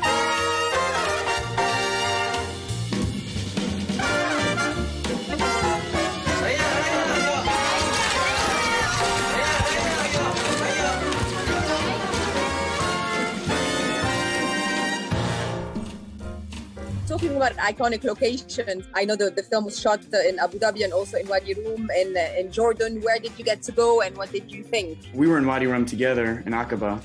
It was just, you're pinching yourself too. Most importantly for the acting, it helps a lot that your environment is informing it. Which we were very much We were in it. in it. We were like getting the sand no off. light. He used natural light. Yeah, you're right. There was no, I don't think we shot one thing in Jordan that had any sort of artificial light. So that was it was thrilling, and then it was immersive. And then Abu Dhabi was incredible too because I just never been to a part of the world that's so hot consistently. And you leave your hotel room at 3 a.m. and it's 110 degrees. Right. How much are you usually aware of the fan expectations? I mean, it's obviously there, but does it influence you in many ways? I mean, it's a bit of a catch-22. I mean, it adds excitement to the process of making the film, but it also adds pressure. And yeah, like I said, it was very exciting and fun to be on set and know all of the secrets, but it also was very pressurizing because we knew that we needed to deliver on quite a high level. I think animation is pretty cool as well because it's very freeing. You're not self-conscious of the acting, you're just conscious of the voice acting. It's difficult, but it's also freeing. I find it freeing. Do you agree? Yeah, it's weird because I did a lot of it. I was pretty much by myself, I'm I was in a room in my home and everything was kind of virtual. So I didn't get to kind of see everybody in person and have that interaction that you would normally get. And there's always that awkward version where they have to do all the sounds, right? All the sounds that she makes. So it's if she's screaming because she just, did some crazy whatever, it's me alone in a room, just by myself, just going, which, although feels super awkward at first, then probably later is I think I needed that, Ew, Dad. Ooh, Mom and light. Who's making this stuff? Not me! Whoa! Shrek 5.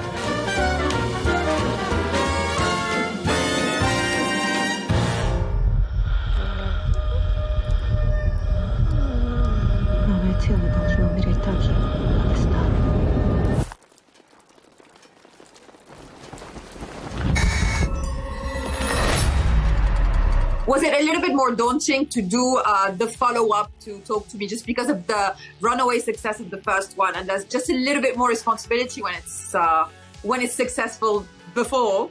Yeah, 100%. It was way more stressful, way more pressure. We still feel that pressure because the movie hasn't come out yet. It hasn't come out yet, and the biggest pressure is letting either A24 or Sally Hawkins down, because they both trusted us so much, and we feel very inferior to them. It's that thing is, no one expected anything from Talk to Me. So now that, you have this pre-established, these eyes on you and this expectations, it gives it way more pressure. This is their new sister and brother, Oliver.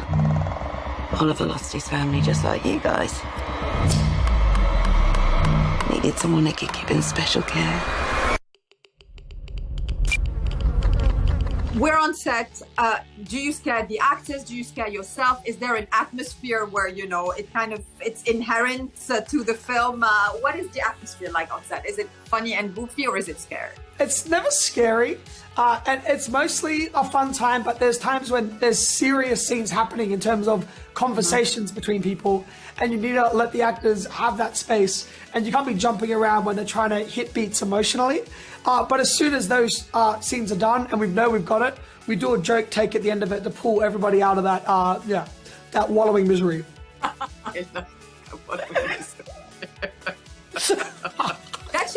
That should be the title of the third one. Yeah. I'd watch it. That's exactly the tone we want to have. Listen, I've got to tell you a secret.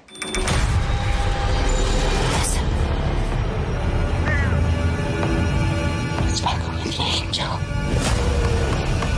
It's a beautiful angel. I do believe that even, in the horror genre, even in the most, fantasy elements of the horror genre. There's always like the human elements. And for that, how important is it to find the right actors for those types of roles? Because they need to render that kind of emotion. You just need to find people that you know are right. And like for the younger actors, from their audition tapes, when you see them, you know that they're that character. It hits straight away. And then there's performers like Sally Hawkins. You can just picture them embodying anything. And like once I start getting obsessed with an actor, or like looking at their filmography, I can't let the idea go of casting them. And the same with Miranda Otto with our last film, and more so with this film with Sally. It does beautiful things. Listen. Listen.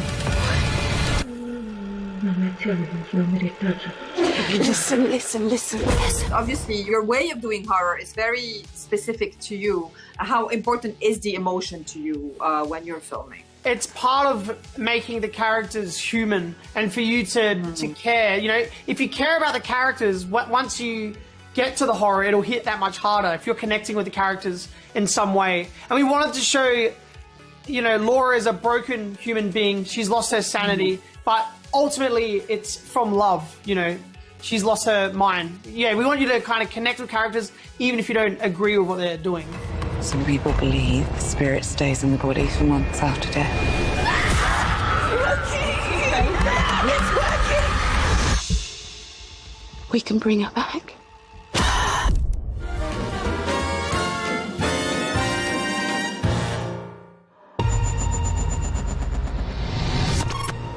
State your name. Rodman Grace, and I'm not an astronaut. Is it better to be in an iconic film or have an iconic role?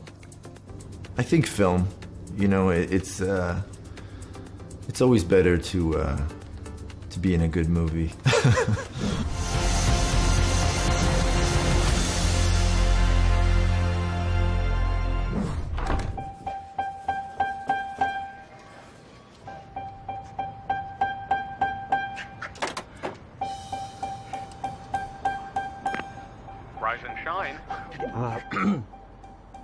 Bat an eyelash. We always joke when I interview you that you don't like simple roles. Everything has to be very energy consuming. Was that a whole other level of energy consumption because it's so full on? This was a huge adrenaline dump. Yeah. I actually needed to take a year off after this. I did 3 films in a row, but this was the culmination of all, and that was because we had we really had artistic freedom on this film. It allowed us to push the envelope every day, and we were constantly improvising, and it was fueled with energy, this whole experience. Courage. Yeah. Thank you. Hey, thank you, Sensei. Thank you, Sensei. Thank you. God damn it! Viva la revolution!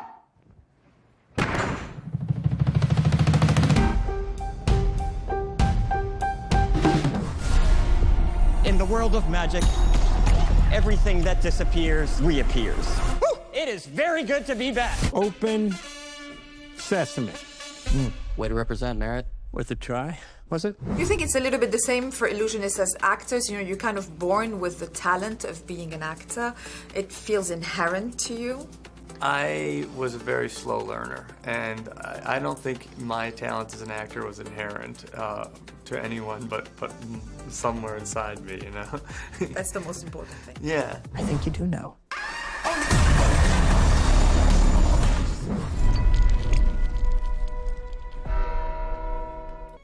Together. People are afraid of people who know their worth and power because they want to control us.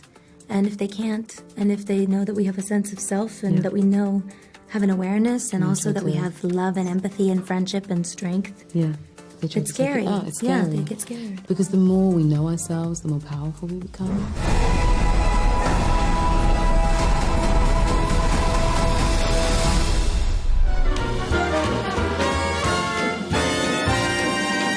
Jessica Chastain! What will you remember most about the experience of Interstellar? What will I remember most? Well, it's incredible to be in a film that it forces you to use your brain and your heart. And the visuals are so incredible. I just can't wait for people to see them. There's a water sequence that just makes you hold your breath. It's so exciting and visually stunning. taken care of. Where's the mountains?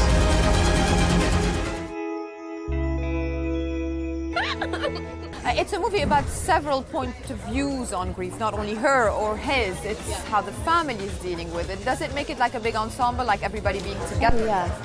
Those are my favorite kind of movies as an ensemble.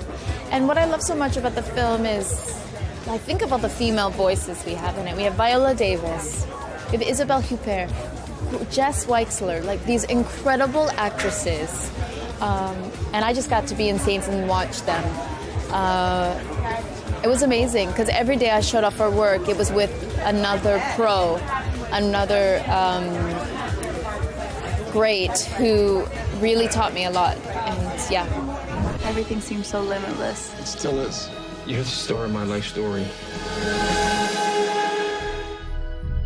Did celebrity change your life? Because obviously you've been a film actress for such a long time. You've been an actor for such a long time. How did celebrity change it? I mean, obviously more attention on you, but for you personally? To be honest, I know this is going to sound crazy. My life hasn't changed so much. The beautiful thing is now I have a lot of options for films, which is really exciting to me because I'm an actress, because I love films and I love directors and writers and all that.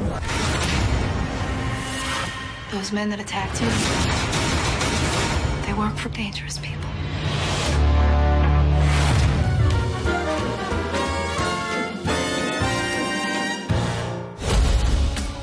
They're going to shut down police squad if you do not solve this case. Do this by the book. Show a little respect! Why? Who's going to arrest me? Other cops? Yes. Is she serious? Is he serious? No. Paul, it's such a pleasure to finally meet you, big fan. And congratulations on this. I mean, the character has legacy. You know, he is the son of an important character in the TV series. Tell us more.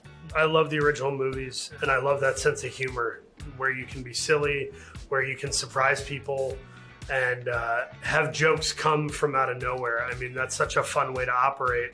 And we haven't really seen it in a long time, so this was a really cool experiment to try to bring that back. Absolutely. It does feel like we all need to laugh these days. Yeah. But the tone has to be right, especially for these slapstick films. The tone has to be the right recipe, the right dosage, doesn't it? It's a very specific type of humor. I was telling somebody, you know, if comedy was rock and roll or something, it's like, this movie is reggae. Like, it's a very specific thing. Thankfully, we have the brilliant Akiva Schaffer directing the movie, and everyone from the editor to the studio to the cast. I felt like everyone understood the assignment and we were all making the same movie, you know? Police squad has always been the elite of the elite. Hi, Daddy. It's me, Frank Jr. Love you. Hey, Dad. Boy, do I miss you. I just spoke to Akiva and he said that he wanted the most serious actors to come in and have like this very, film noir kind of atmosphere and then make it slapstick. Was that a fun exercise? Yeah, absolutely. And I thought that too when I saw the cast that was being assembled, and I thought, wow, Danny Houston, Kevin Durant, like these are, in my opinion, these are like actors. CCH Pounder, like these are people that you believe what they're doing. So that is really smart to try to cast dramatically adept people, because then the comedy is more out of left field. Once you kill a man for revenge, there's no going back. A voice in your head saying over and over, that was awesome. How did it feel, all of you guys on set? I mean, obviously with that kind of humor, there must have been a very light, feel.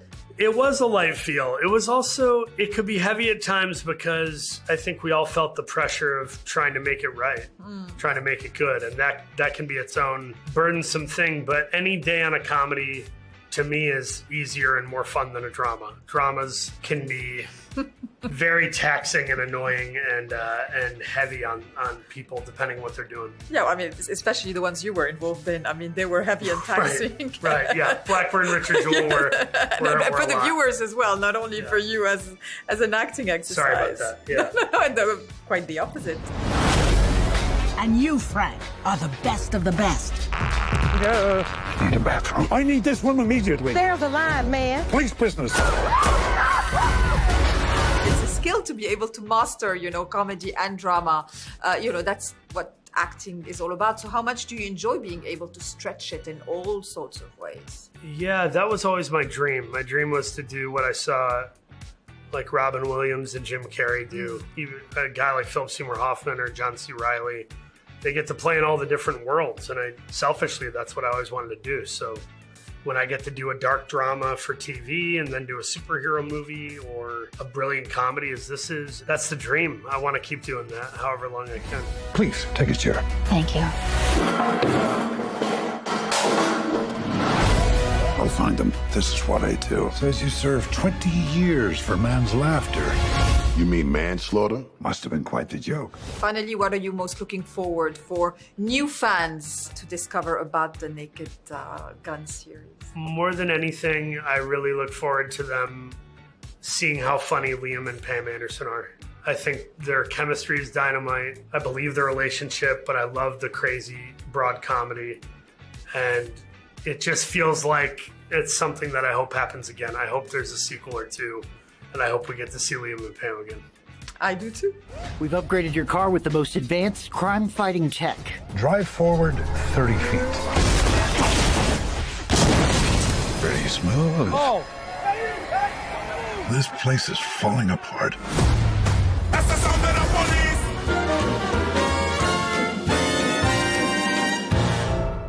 Once you kill a man for revenge, there's no going back. A voice in your head sang over and over. That was awesome.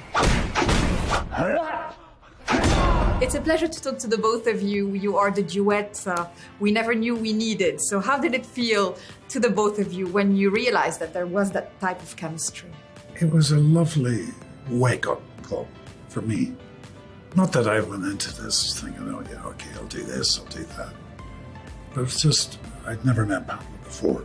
I'd done 4 movies now with Danny Houston, some of the crew I'd worked with before. But meeting Pamela was just, it was wonderful. I could tell we had a chemistry that was been nurtured, and it was like, I didn't want to analyze it around it. It was just, oh, this is going to work. Over here, Lieutenant. I think someone murdered my brother. Please, take a chair. Thank you.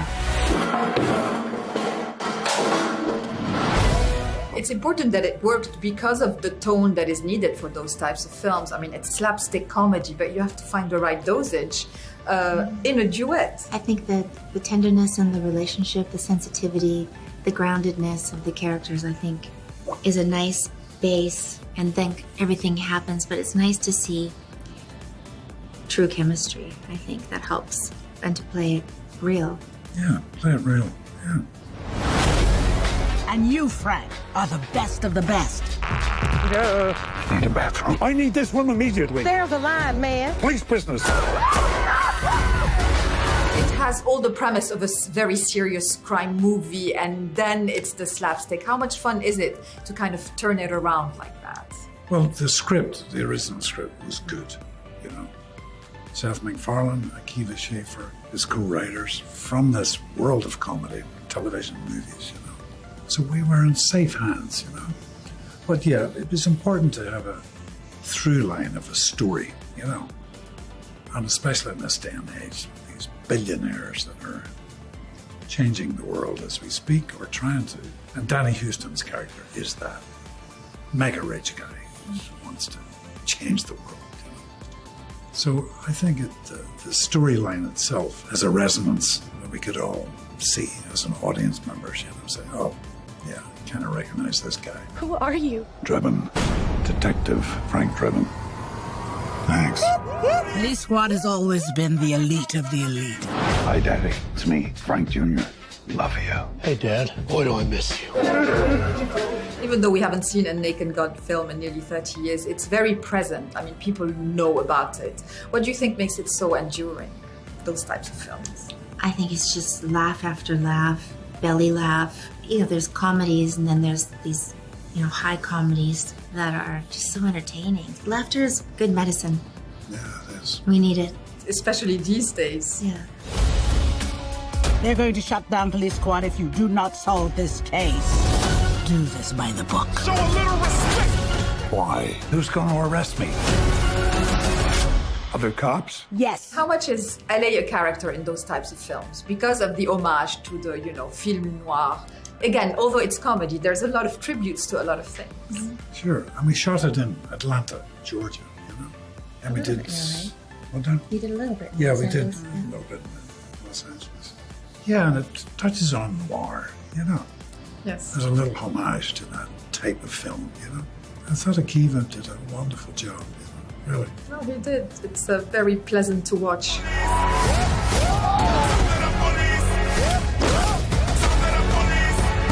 Rest assured, I won't stop until I've found justice. Finally, what makes Leslie Nielsen the actor he was? Well, he was a tremendous actor in so many movies. Usually as a heavy and a very serious police inspector, whatever, But when he was on that airplane, unforgettable, Don't call me Shirley. This is straight face. It changed his life, his professional life. I just loved those films, and I'm not really familiar with Leslie Nielsen's earlier work, but I knew he came from a dramatic background, which sounds familiar. It's nice to surprise people. Yeah, and do a lot of things. That's what the acting exercise is all about. Yeah, and sort of make fun of yourself too, in the process.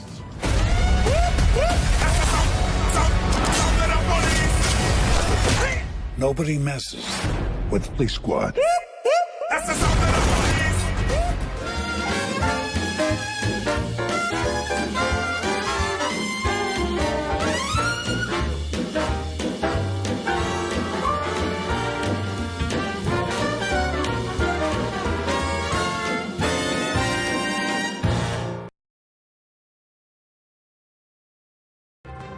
A public crime emergency or a manufactured crisis? Sending in the National Guard to American cities is a hot partisan flashpoint. Democrats say it's just one example of presidential overreach. Republicans insist it's entirely appropriate. Is the separation of powers under threat? It's up for debate on Counterpoints with me, Melinda Nucifora.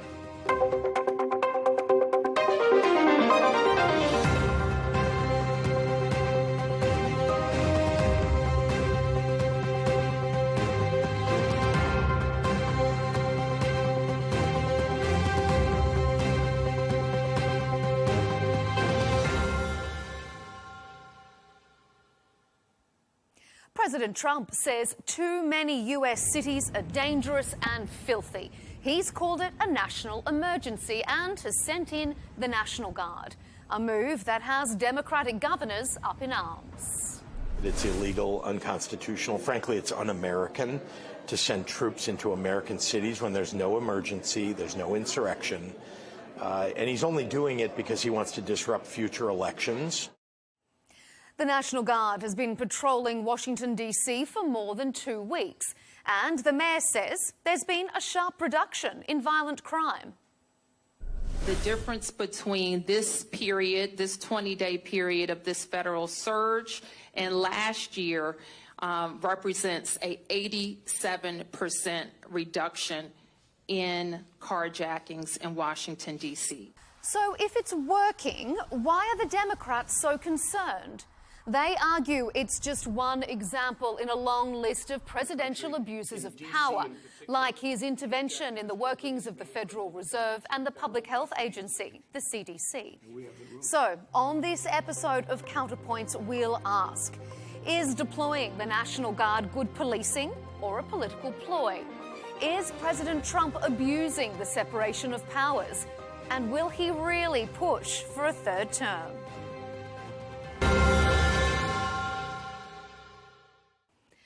On our panel to debate all the latest from the White House is John Burnett, the first Vice Chairman of the New York State Republican Party, and also on our panel, Kyvon Shroff, Democratic strategist and commentator. Gentlemen, thanks for your time here on Counterpoints.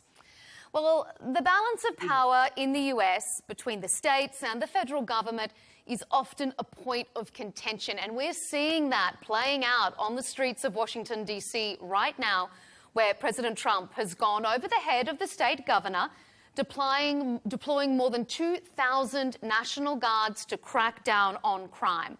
John, let's start with you to kick off our debate. Is this good policing or is it a political ploy? Well, first, thank you for having me on your show. The District of Columbia, if it were a state, would be the #1 high crime, violent crime state in the country. So that's more than number one reason to actually move in, because the first obligation of the federal government, or the state government for that matter, is to keep people safe. So when you have high homicide rates, high violent crime rates, and you're not actually curtailing it to keep people safe, I think President Trump moved in to do the right thing. And when you look at the numbers, an AP NORC poll said that over 80% of the people polled said that crime is a major issue. And yet, just yesterday, the mayor of DC came out and thanked President Trump. She said she greatly appreciated the fact that more law enforcement was visible on the streets, and she went down through the numbers and saying that violent crime, starting with carjackings, plummeted, given the fact that more law enforcement were on the streets to deter crimes from actually happening and to get things under control. And she even praised, along with many other Democrats, praised the fact that, you know what, there were no homicides for a 2-week period since the troops came in. So it actually saved lives. I'm more concerned with, once the troops leave, under Mayor Bowser, as well as the police chief, do they have enough and have the right strategy to make sure that they can keep people safe? Mm-hmm. Kai Vaughan, what's your response to that? Well, I think a couple of things. You know, crime is a problem in DC, and I think that smart approaches to dealing with crime have led to DC having the lowest crime rates in 30 years.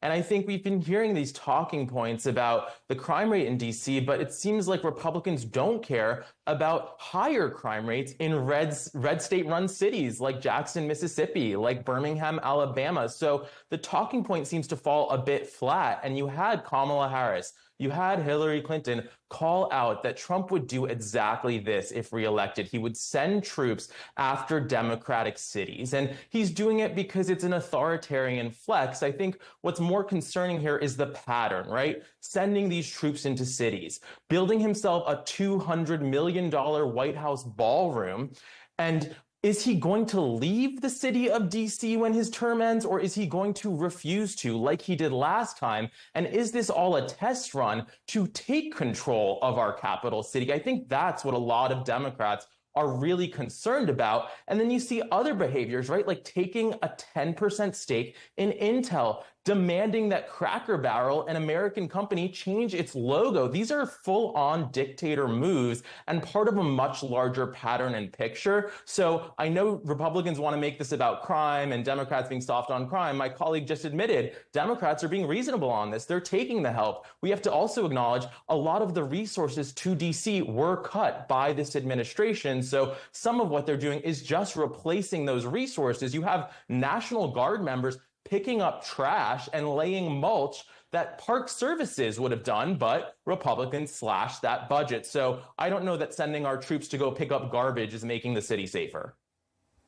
Well, the thing is that you notice that he threw in a whole laundry list of things that have nothing to do with the question and nothing to do with it's what a we're pattern trying to I'm talk asking you to about. recognize. He's talking about all these I answered the different question. things. All these different things except for the crime rate. And that is one of the reasons why Democrats are saying, wait a second. I talked about the crime rate. Don't lie. Their party is about the crime not rate several times. addressing the #1 issue. And in fact, members of Newsmax, right, where I have my show, one person was murdered a couple of weeks ago, and another person, a reporter, she was carjacked. Fortunately, her 1-year-old was not in the car at the time.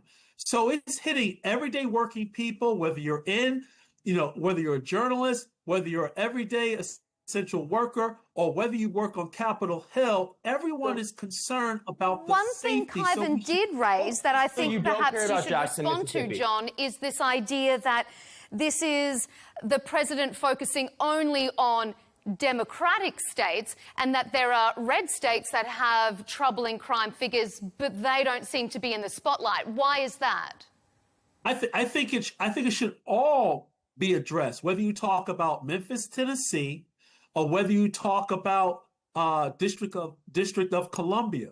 It's easier, based upon the way the district laws allows President Trump to actually annex DC for not an extended period of time, a short period of time.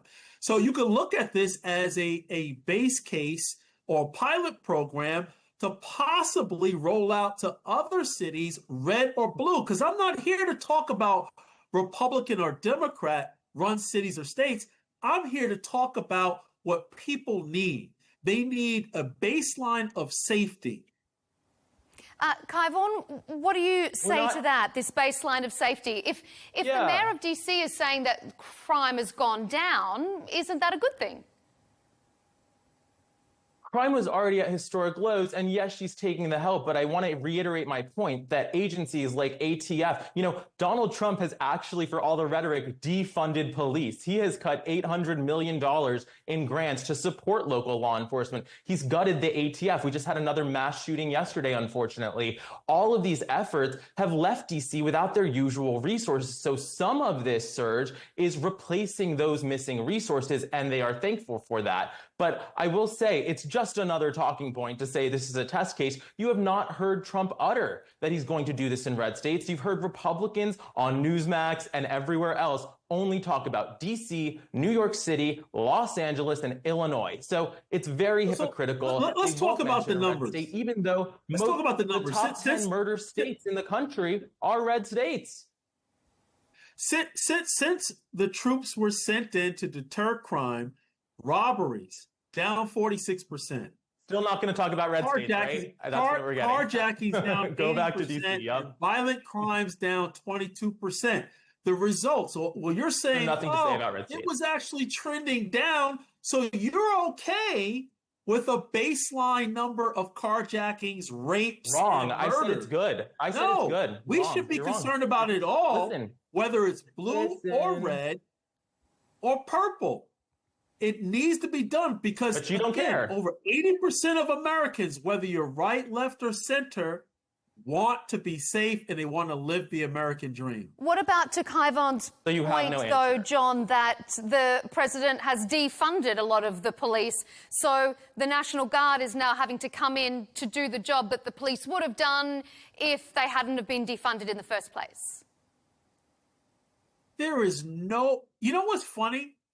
Nancy Pelosi is in charge of the DC. Answer her question. Capitol Police, right? Hold on. And they tried to say Trump didn't provide resources. It's the same narrative coming out of that when it comes to DC or law enforcement in general. I don't think there's any competent person who's watching this program would actually believe that President Trump cut law enforcement. No one with an ounce of common sense would believe that. But they're going to run Anyone with that, with Google just like should believe they ran it. with the Russian hoax and everything else. Oh, now we're going to Trump, since he Russia. came Talk down about a the dodge. escalator, has been touting law and order, economic freedom, and prosperity in America. That he's been consistent on that, and that's why he's smiling, because he knows that's the truth. All he's spitting is talking. Sorry, I'm points smiling while because you people are managed dying. to take us to Russia. Okay, right of reply to you, Kyvan, then we're going to move on. Go ahead. I'm just saying, I mean, talk about a dodge. Why are we talking about Russia? You asked him about Trump defunding police, which Because you're anyone can dodging Google the that Donald question. Trump did make those cuts. Anyone can Google it. I know the truth hurts, but just People Google in it, DC viewers. are dodging bullets and you're dodging questions. All right, well, let's move on Good to line. another big question mark that some people have over the president. I'm going to put this one to both of you. President Trump prides himself on not doing things by the book. He's lauded by his supporters for standing up to the political establishment and, in his words, fixing all the ingrained problems. But in doing so, he's drawn criticism for overreaching. The separation of powers is in the US is enshrined in the Constitution, but his detractors argue he's putting that doctrine at risk. Take a listen, though, first of all, to this response from the president. And they say, we don't need him, freedom, freedom. He's a dictator, he's a dictator. A lot of people are saying maybe we like a dictator. I don't like a dictator. I'm not a dictator. I'm a man with great common sense and I'm a smart person. And when I see what's happening to our cities, and then you send in troops, instead of being praised, they're saying you're trying to take over the republic. These people are sick. Kaivon, is the president acting like a dictator? First of all, just that statement that he doesn't like a dictator. There isn't a dictator Donald Trump has met that he hasn't fawned over, loved. He was writing love letters to Kim Jong-un. He rolled out the red carpet for Putin. So we all know that's dishonest. And I think, yes, back to my point, he is acting like a dictator, trying to totally take over every branch of government, even going so far as to nominate Emil Bove, who said that he would ignore judicial rulings, what our courts say, to the federal bench. So it's a full MAGA takeover of government, and it's horrible for the enduring nature of our democracy. John? You know, it's very interesting to hear Democrats justify high crime rates and saying, no, don't try anything different. Don't do anything about the problem. Let's just wish it away. Or instead of bringing in law enforcement, let's just double down on social workers. Well, the American people have more common sense than that. And when you actually go and talk to everyday people, including business owners, they praise the move. Why? Because people can actually start walking down the street with their children, jogging, and actually stop at a red light or a stop sign without the fear of being carjacked and their life placed in danger. So you know what? If the local politicians who are using taxpayer dollars to do nothing to address the situation, that's why many people, politicians as well as everyday people, are saying, you know what? We welcome President Trump, whether it's a blue or red state. What about, John, the accusations from some of Trump's critics that he's weaponizing institutions like the Federal Reserve, like the CDC, that his moves to intervene in those institutions is unconstitutional and an overreach? You mean when too late Jerome Powell actually cut interest rates before the election last year, but only lowered it once since then? Who said, you know, interest rates or current inflationary environment is transitory? You know what? When you look at law, even when you look at the medical field, there are multiple opinions. And President Trump has a different opinion than the Fed. In fact, that's good for our republic. And when you look at, you know, independence, whether you look at how the previous administration was run and operated, as well as the Fed, they're not doing the right thing. Look, inflation was as high, almost double digits in America. And when you look at the credit card interest rates, they still haven't come down to give people a reprieve who use credit cards just to close their monthly budgets when high inflation was running rampant. Then when you look at the current situation, existing home sales are drastically down. Why? Mm-hmm. Because mortgage rates are still high, while Lisa Cook, a Fed board governor, actually got a special interest rate. So people are sick and tired of the elite class getting a break while the burden, whether you talk about high interest rates or high national debt, are on the backs of everyday working Americans. President Trump is saying no mas, no more. We need to do differently.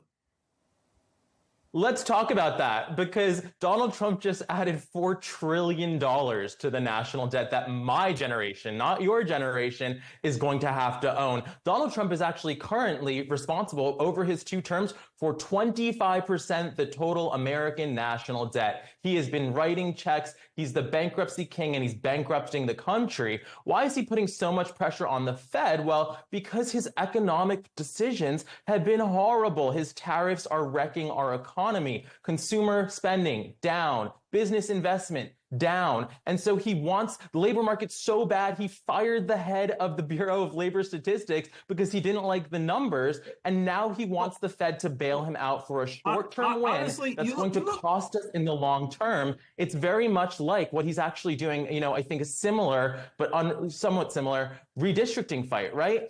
A short-term win. He wants to make our districts that much more partisan when they should be nonpartisan for the benefit of democracy. But because he's done such a bad job, he needs to rig the 2026 midterms, and it's going to do lasting damage to our democracy. You see this pattern over and over again in everything Donald Trump does. You know what? Your hair is perfect, nice, crisp shirt, but your facts are all wrong. At least I have some. Today. Obviously, you don't read the news or actually watch programs, but I'm glad you're on this one. Let me just I don't watch Newsmax, that's for sure. I can tell you I don't watch Newsmax. The U.S. economy expanded 3.3% in the second quarter.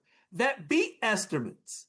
So tariffs obviously have not impacted the economy based upon what just was released today. And guess what? Consumer spending is also up, beating estimates. So the Democrats are holding on to this fear-mongering and false narratives that tariffs are bringing down the economy, when yet consumer spending is up, business spending is up, as well as GDP is up. So there's no need to have these high interest rates and no need to stoke fear coming out of the DNC as we go into the midterm elections. I know you're scared.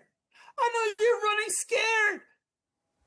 Your party is the one that wants to rig the midterm. So if you were so confident, why does Trump need to beg for 5 seats in Texas? Thank you for everything that you're doing. Explain that. Because you're helping Republicans win. We really appreciate the help. Just explain it. If you're so confident, why rig the outcome? The economy's great. No. And if the then why steal 5 seats in Texas? What it should do, instead of its board of governors seeking special interest rates, maybe we can actually empower the people. It is a good question, though, John, and I want to reiterate what Kai Vaughan has said there. If the economy is so good, why is the president so preoccupied with the Federal Reserve and interest rates? If things are going great, well, shouldn't he just keep his hands off and keep doing his job and let the Fed do theirs? You know what, Melinda? You have a great show. You're doing well. My counterpart, he's doing well. I'm doing well. But the majority of people that struggle day to day, they were crushed under Bidenomics and Kamala Harris. Being told that inflation is transitory when they suffered for years with high interest rates.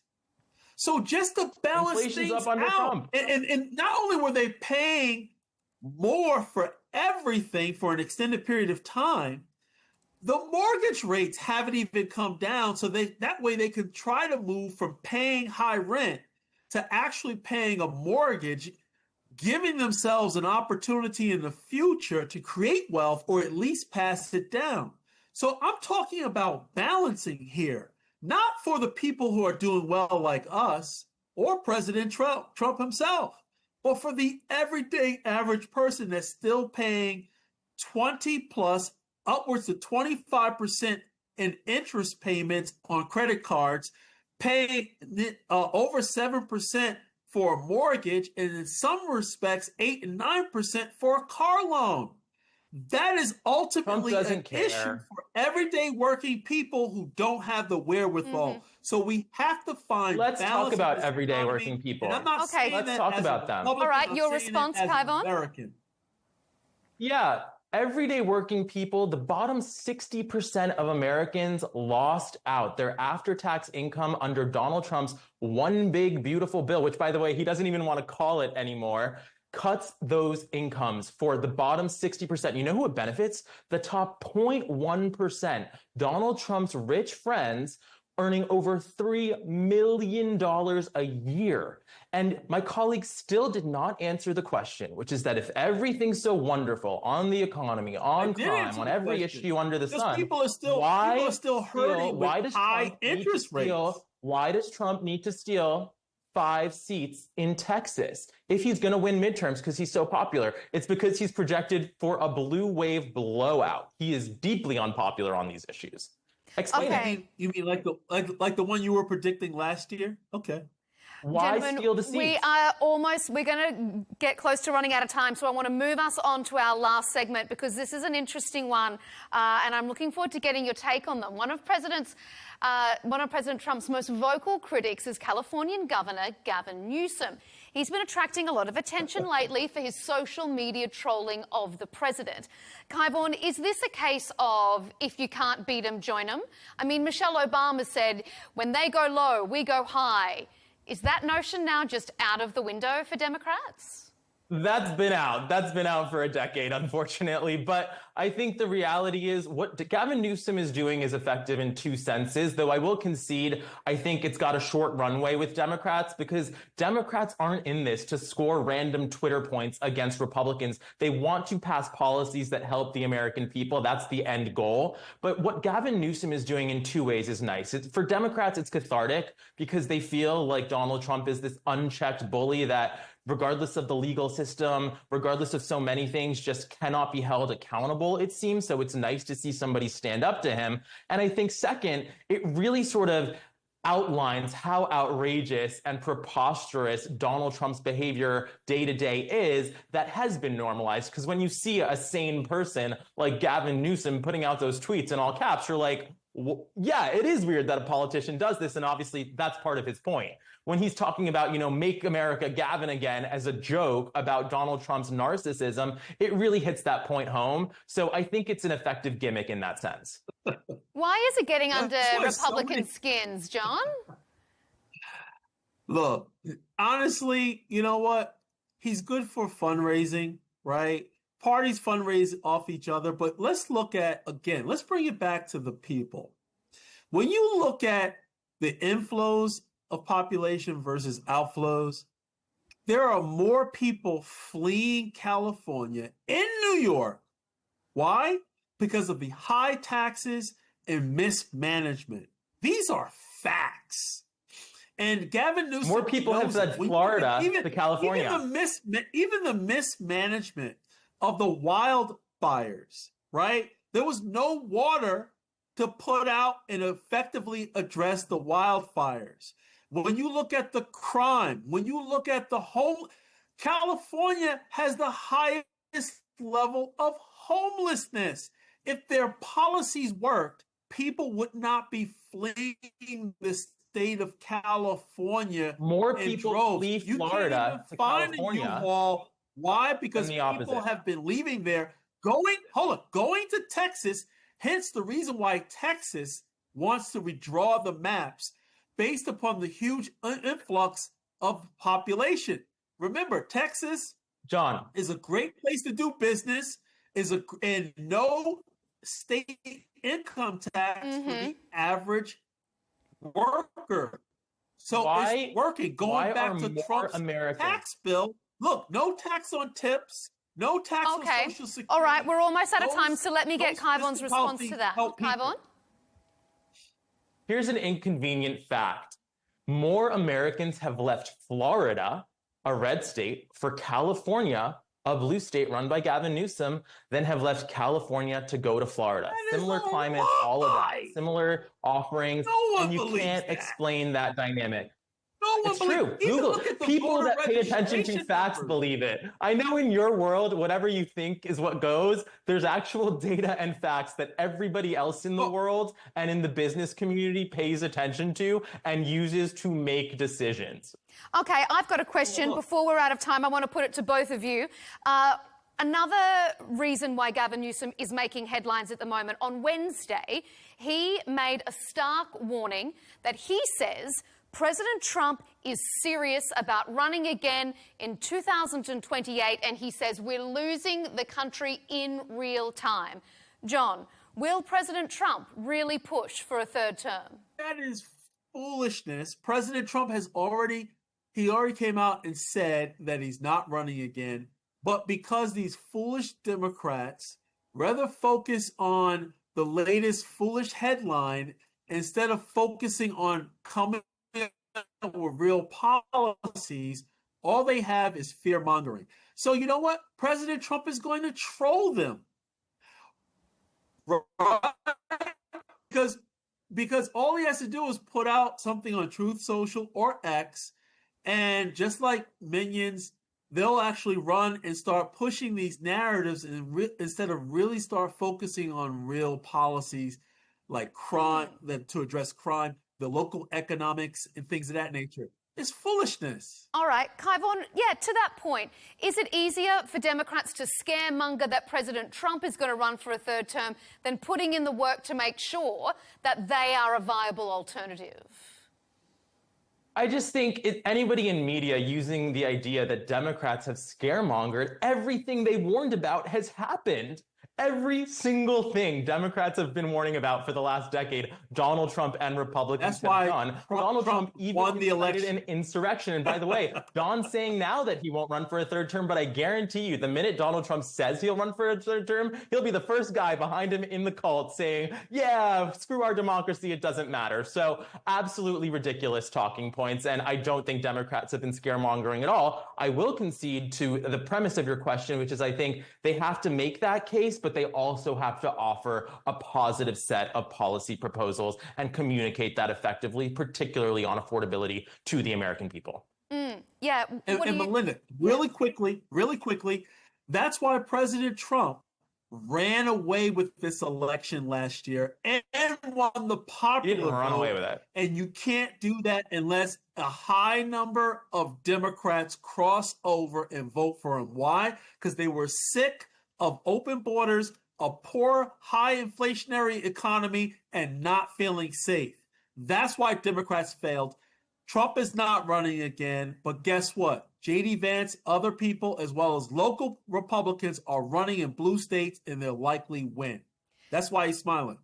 All right, round us out, Kaivon. What do the Democrats need to learn? I mean, John's made some pretty good points about their failings from 2024. He hasn't made great points, and none of the points made are based on true facts. So Donald Trump's already hemorrhaging support with Latinos, with young voters, some of the groups he made gains with, double-digit losses with young voters just 8 months into his second term. But secondly, MAGA as a concept is fractured on so many issues, on immigration. You even have Joe Rogan still coming after Trump for his Epstein cover-up, on international wars that Donald Trump is heating up, those foreign conflicts. He's lost Tucker Carlson and folks. So there's so many issues, adding $4 trillion to the debt, that the MAGA base has crumbled a lot since his reelection. And J.D. Vance is absolutely not the front runner in that race. There are so many players that are going to be tearing each other apart. And it's going to be actually very tough, I think, for Republicans to keep their thin coalition together.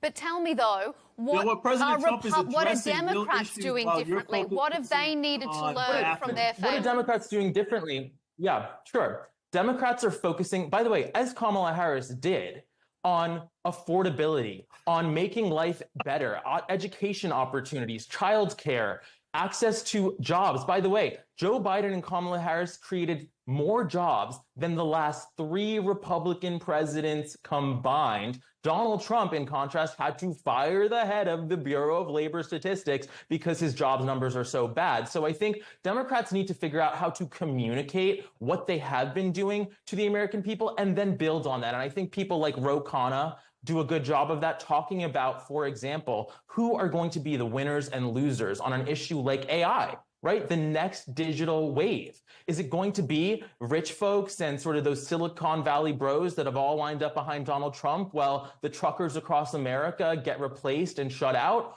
Democrats want to give people an opportunity to own a part of that, to be a part of that. So I think that's the vision and the picture they're painting. Okay, just finally, and by right of reply, John, what vision are the Republicans going to be selling for 2028? They're going to be selling massive investment, not only by American businesses in America, but also international businesses. Whether you talk about investors from the Middle East, Asia, Europe, Latin America, a lot of companies and individuals are investing in America. When you have large investments like that, in addition to tax breaks, not only on large businesses, but small businesses as well as working class individuals, that creates a huge and robust economy, which makes for not only higher wages because wages are going up, but also mobility, job creation for those who aren't working and for those who want to move into better opportunities. All of these things are working. And he's telling Kamala Harris, well, Kamala Harris ended her campaign not only in failure, but $20 million in debt that the DNC just voted on this past week to pay off her debt. So they're still suffering from last year's election while President Trump is moving this economy forward, moving this country forward. And he's not just doing it for America, he's doing it for other nations around the world, creating a fair and balanced business trade. investment is down.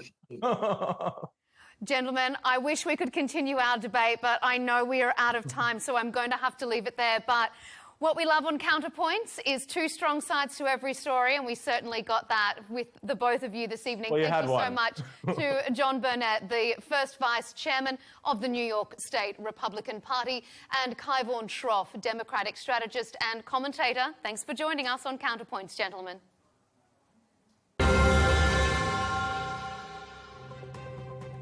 And thank you for tuning in to this episode of Counterpoints. Be sure to keep up to date with our latest debates and interviews by subscribing to Al Arabiya English on YouTube. And be sure to follow us on X and TikTok. We'll see you next time.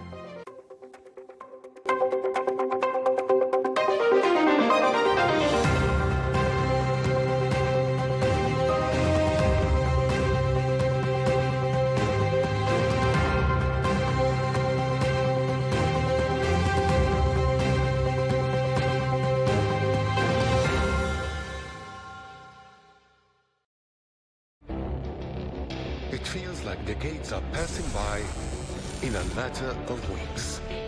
Seismic shifts in the world order. Never, ever will be part of America. With so much happening and then so much noise. Whether it's political upheaval, Canada has been ripping us off for years. economic shifts, or social movements, And no one wins from tariffs. I think America can be more friendly to the rest of the world.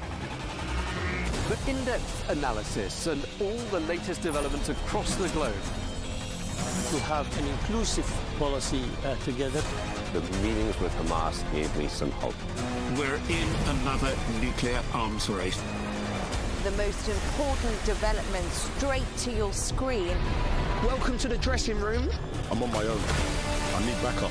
And an insightful look at the issues shaping our world today. It was not going to happen, that war, and it happened. Join us on Al Arabiya News, where the world talks.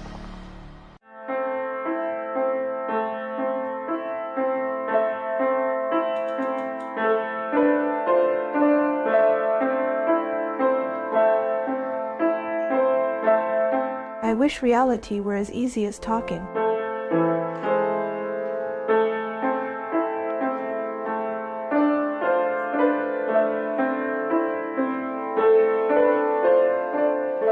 He grows up but keeps that innocence. That's the instinct God created us with.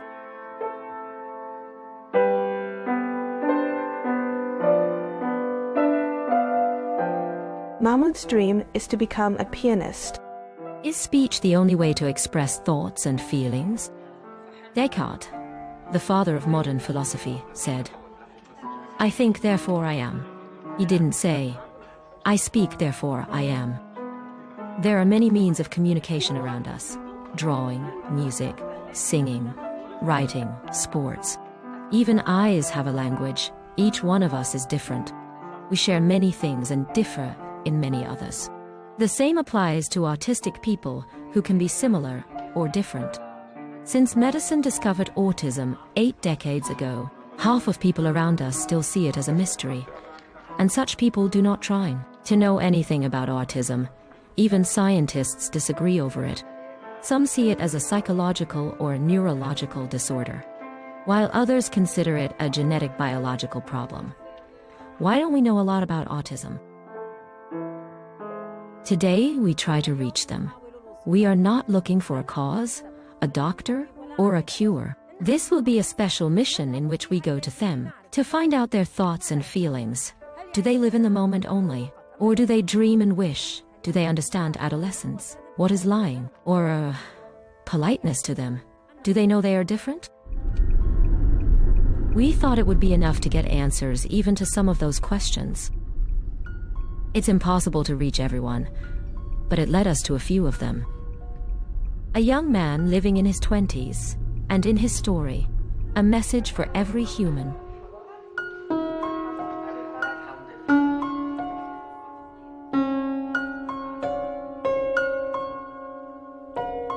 I exactly experienced the entire 5 stages of Kubler-Ross. I experienced every single stage. Starting with denial, I experienced this stage in the sense that I cannot believe that my son has autism. There is nothing wrong with my son. It must be a stage that would pass. You know how mothers might fool themselves. They pretend that there is nothing wrong, then there's the stage of anger. The anger stage involves questions like, why isn't he interacting? Why should Mahmoud be autistic? Even though I never asked myself or God about why I had to go through this. When I was young, my father used to sing for me in the car. I love you when you speak. I love you when you draw a smile. شو بحبك لما بتحكي ترسم عشفافك ضحكي شو بحبك لما بتبكي بتشكي وعم بتغلغل فيه حبيبي انت الأحلى عمري بقلبك عم بيحلى عطرك سحرك صوتك رسمك صار مني وفيك. Sometimes I thought about committing suicide. I wished death for me and my son, but my death wouldn't change anything. In the end, my son would be left alone, and that's not what I want for him. When I felt that I was fed up, as they say, I could no longer bear this angry and depressed fate. That's when it started to search for psychological solutions. Thus, I studied psychodrama therapy, because I was convinced that I wouldn't heal.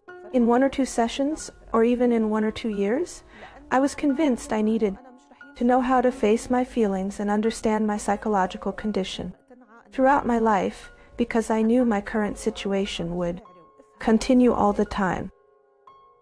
شو حلو حبيبي شو حلو هالقمر شوفوا ما أجمله بس أنا عبالي دلله وحياتي ما حدا بقى يزعله. I don't like hurting anyone. أوقات الدنيا بتوجعني وساعات بتعاند ويايا لا بخاف وحخاف ازاي يعني دايما مطمن طول ما انت معايا. During World War II, a psychiatrist was influenced by the power of compassion and resilience in human spirit. In 1969, she introduced a model named after her, about the 5 stages of grief.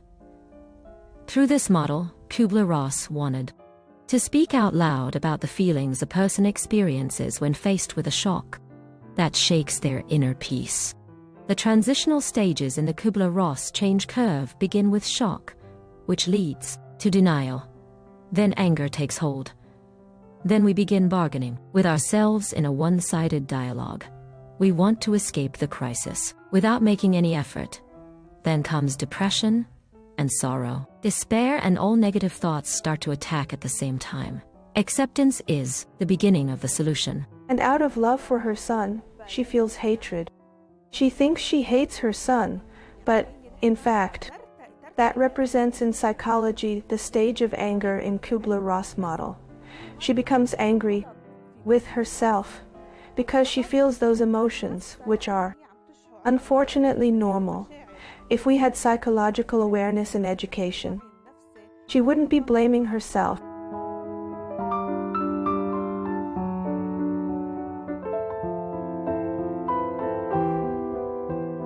Once I reached the stage of acceptance, he started to show results that I had been waiting for years of effort. He started to show me those results. I reached a state of acceptance that it's over. I accepted him however he is, whatever progress he makes or doesn't make. That's it. This is my son, and I want to love him just the way he is. And that is the golden key. I accepted Mahmoud as he is, like any mother who wanted him to lean on her. But what happened was the opposite. Fatin's dreams of Mahmoud graduating from university with a postgraduate degree did not come true. Mahmoud opened a door to his world for her, and he amazed her and made her forget the routine life and the struggle, competition, and racing against time in everything. I used to be afraid that something might happen to me. And how would Mahmoud eat? He doesn't know how to say, "I want to eat." He wouldn't say, "I'm thirsty." I have to bring him water. But what worries me is his perseverance. Mahmoud has overcome it, thankfully. Thank God, you could say. Do you consider that the great achievement was by Mahmoud or Fatin? It was definitely by Mahmoud. We honor mothers in our society, and we see the efforts made. But, unfortunately, we don't understand the value of that effort because they struggle just like we do. They struggle with themselves. It's not something easy for them from the start. It's not easy for them because we are breaking their nature. In fact, I'll tell you more. We are distorting them. We are distorting their nature so that they become like us.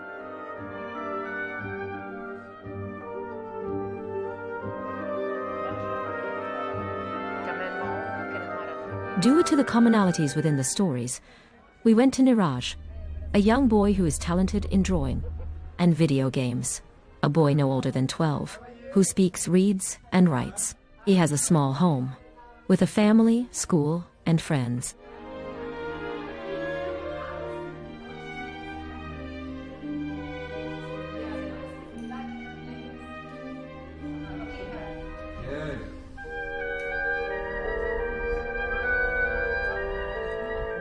At this time, I don't know nothing about autism, so I was just thinking why he don't talk. Why he don't talk? Because he was speaking, he's eating good, sleeping good. I think when I call him, he don't come. I say, Niraj, he don't look at us, don't come. So one day, when he was 3 years old, with nothing, no speak, he just making sounds like. At this time, I don't know nothing about autism. I know autism only.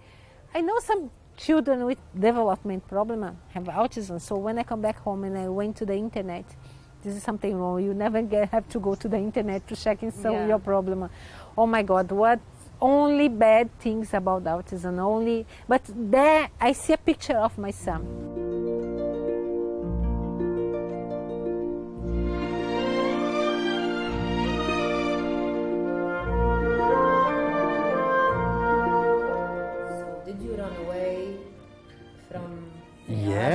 Yeah, I would say so. Yeah, I would say so. I would say that, I mean, being in denial is kind of running away, isn't it? It's an indirect way of saying you're running away if you are in denial. You know, maybe you're in denial because subconsciously you know it's true, but maybe you're in denial because maybe you don't know what to do, so you panic. And it's definitely Artemia is what woke me up. You know, kind of she would bring me back down to earth, saying, this is not going to go away. He's not going to snap out of it. It's not something that There's no medicine that we can just give him and he's going to be okay. And then I would see what she's doing, and that's, then that was like kind of the inspiration to, I want to be part of this journey and help where I can. That's basically how I transitioned from not doing anything into trying to do something. I see myself as a father to Niraj, not as an autistic child, but as a normal child, which gives me an oversensing comfort.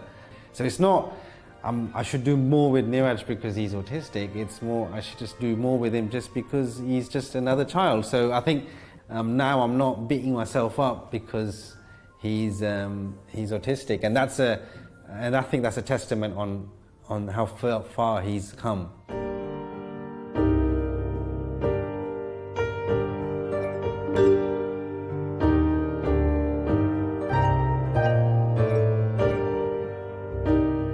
When he was 5, we take him to one psychologist, and she told me, "Oh, you have to understand because you will never talk. When he gonna be adult with the mind of the child."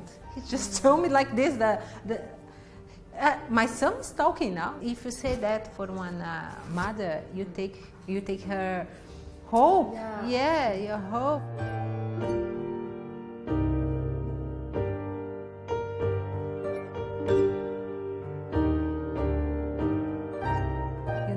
You need to give hope. You need to say, "Oh, buy this book. Oh, do this, do that. Come back here. Let's do something." They need to be positive.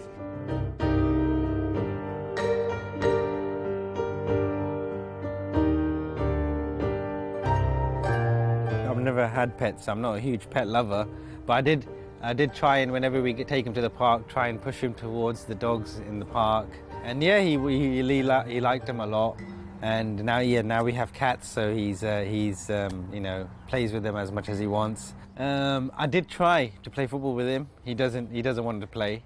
So then I just kind of revert back to what he's interested in, and because at the end of the day, that's how you maximize engagement with anyone.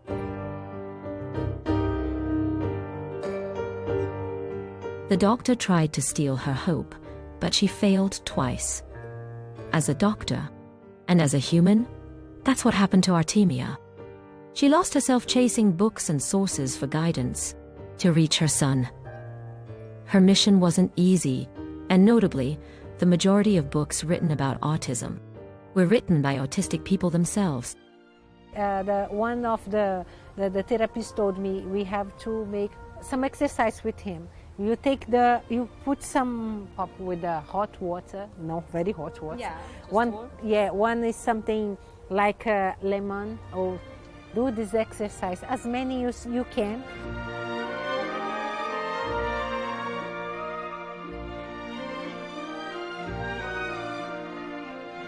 Okay, show me phone. Good work. Show me cooking. Good work, Niraj. Show me jumping. Good work. Coloring pencil. Good work, Niraj. She pulled hope out of pain to get her son to read, write, and draw, and express himself, even participate in competitions with others. They are not in their own world. They are in ours. How did they help Niraj? Oh yeah, definitely. So when we have games that involve, but mainly those kind of group games, is definitely you bring them in, and the kids don't know they're doing it. The kids don't know they're helping. For them, they're just playing. Was very difficult, was very depressed in the beginning. And now I see my son, he can talk, he can ask what he wants, he have good behavior outside, he learning many things. I like my son like this, I want him like this, I don't want another son. I don't want a perfect Niraj. He's perfect for me. They don't know they are different. We are the ones who create the difference. Many realize this truth. Nahed, the mother who wants to help them reach their fullest potential, to discover their skills without differences and bullying.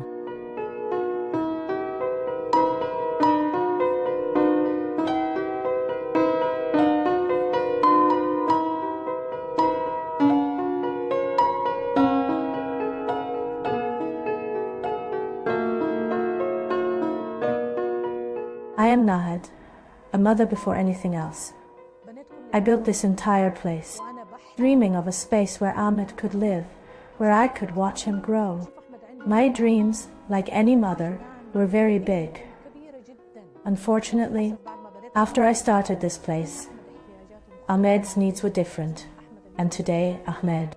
What exists in this place? But the place has become for all the Ahmed in this world. I now have more than one Ahmed. I have Ali, I have Khalil. They call me Mom. And my son does not talk. After my long journey with Ahmed, he stayed the same. I was the one who changed.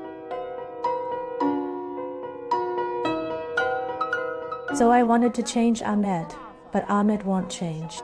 Ahmed granted me exponential strength to be the person I am now, capable of helping all these people. I really do not see myself as strong. Is there a greater strength than that? This is Ahmed's strength, although considered as disabled, but they are not weak. They deserve to live. We all have our own kind of disability.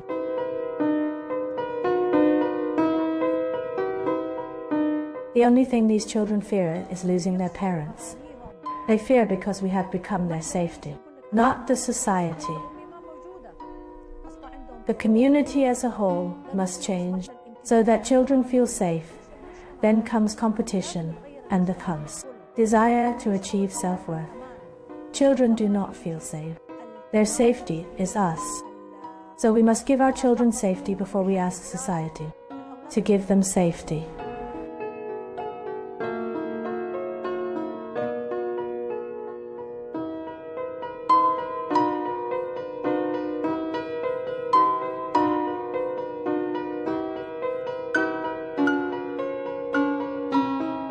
A group of young men graduated from our center are now working in government agencies, in Emicor, and some working at Siemens Energy, with very good salary, comparable to university, graduate salaries.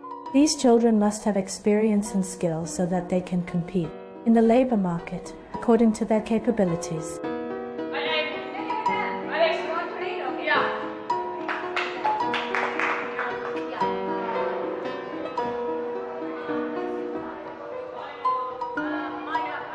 My name is Andrea, and I'm 18 years old. I consider myself as a kind person. I love helping everyone who seeks help. I enjoy spending time with my family. I believe there is love inside every person. Each person has a beautiful soul within them.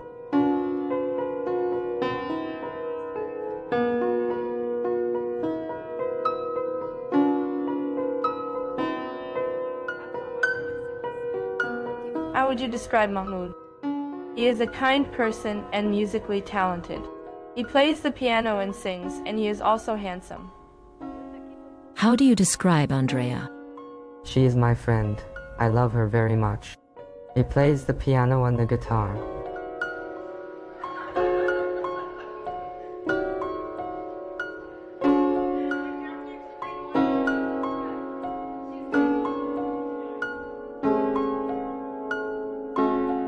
I was studying a major that I love. I was easing my conscience as a mother by studying something that could help my son.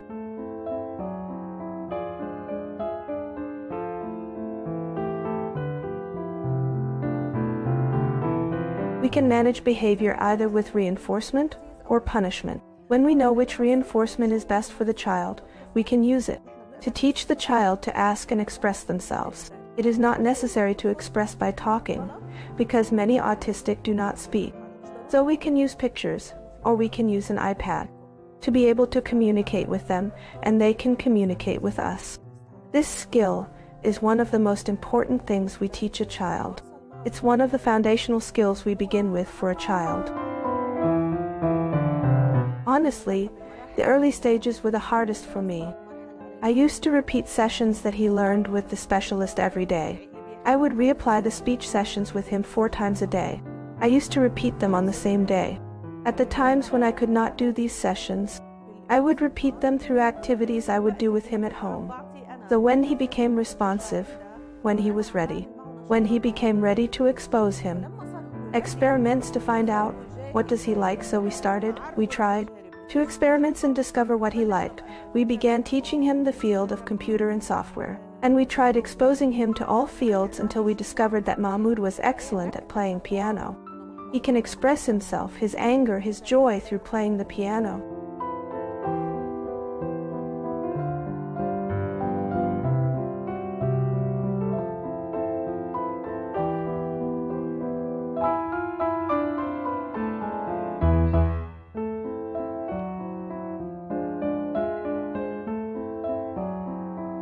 What if we were asked to pause for a moment and put on the shoes of this mother or sister or that father or brother just for a moment?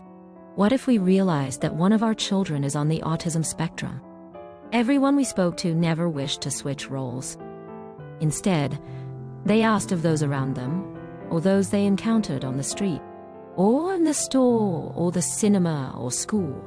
Anyway, they wish to grant these passes by the children with autism a little understanding and a little love. It pains me to see him grow up, still with that same innocence and childlike nature. Maybe because I'm afraid for him, afraid of his innocence, the purity of his thinking, his unconditional love for people, and his lack of awareness of the evil in this world. The initial phase is exceptionally challenging, initiating them with their first word, the first letter. It's a very challenging stage. It's one of the most challenging stages. The challenge of adulthood is also affected.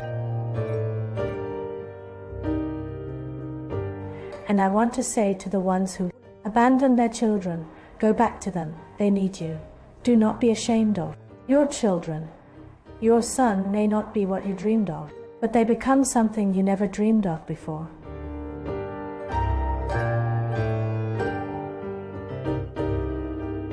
I am really grateful for his presence, no matter what he is.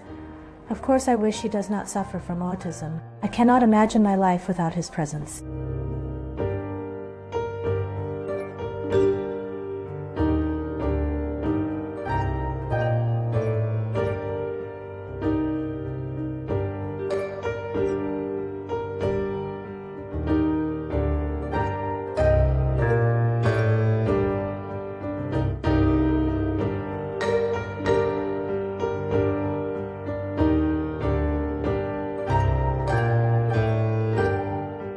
What do you want to say to Dad? I played the piano. If you want to talk to him but he is away, I call him. what do you tell him? Come. I love playing piano and drawing and sports and swimming. What do you do in the kitchen? I make a Lebanese sandwich.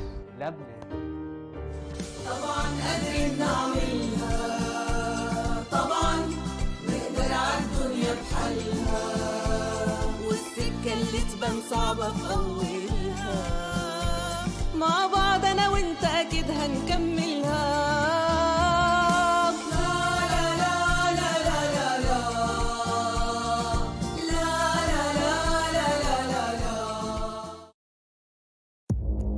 Our allies, in many cases, are worse than our enemies. Stay informed and connected with the latest international headlines.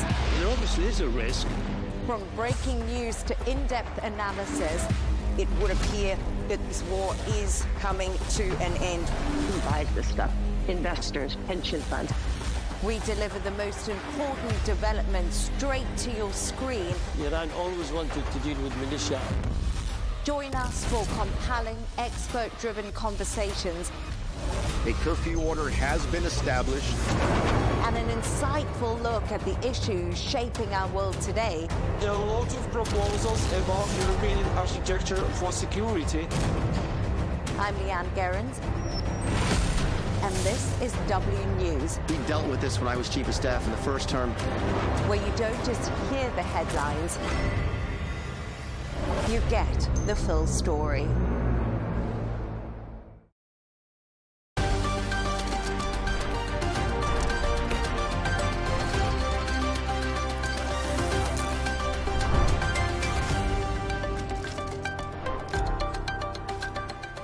Hello and welcome. I'm John O'Hays and you're watching W News Extra, broadcasting live from the Arabiya studios. These are our top stories. Xi Jinping hosts Putin and Modi at China's Security Summit as they reaffirm their close ties without the USA. A deadly 6.0 earthquake rocks eastern Afghanistan, leaving hundreds dead and thousands injured. And Israel says Hamas spokesman Abu Eda is killed in a Gaza airstrike as tensions and civilian casualties continue to rise.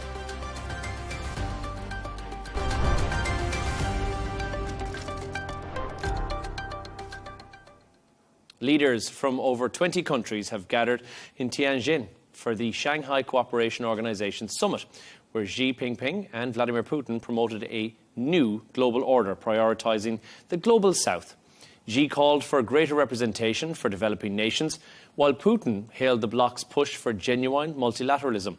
The summit also highlighted plans for the new SCO Development Bank and billions in Chinese aid and loan members to states.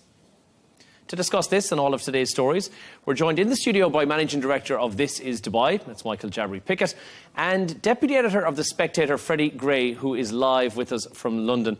Thank you both very much for joining us, first of all. Earlier, we did speak to Commodore Chit Rapu Uday Bhaskar, who is the Director of Society for Political Studies in New Delhi. But, Michael, I want to turn to you first on this story and find out, is it China and Russia carving out their own sphere of influence, do you think, here? I think it is a little of that, and I also think it's about owning the narrative. I think what China, Russia, and India would like to do is set the table and let the world know, specifically an audience of one, President Donald Trump, that they have options. Now, the reality, however, is I do not believe that they do. They can enhance trade amongst the three of them, as well as the other 17 countries that are participating. But the reality is that the U.S. GDP is worth $30 trillion. Number two is China at $19 trillion. The U.S. is the market that everybody wants access to. And why I feel so strongly about this is that if you look at what President Xi said in his comments throughout the day, there was a lot of rhetoric, much like Donald Trump, and a lack of substance, much like Donald Trump. And I, again, repeat this, I think it was geared for an audience of one, Donald Trump.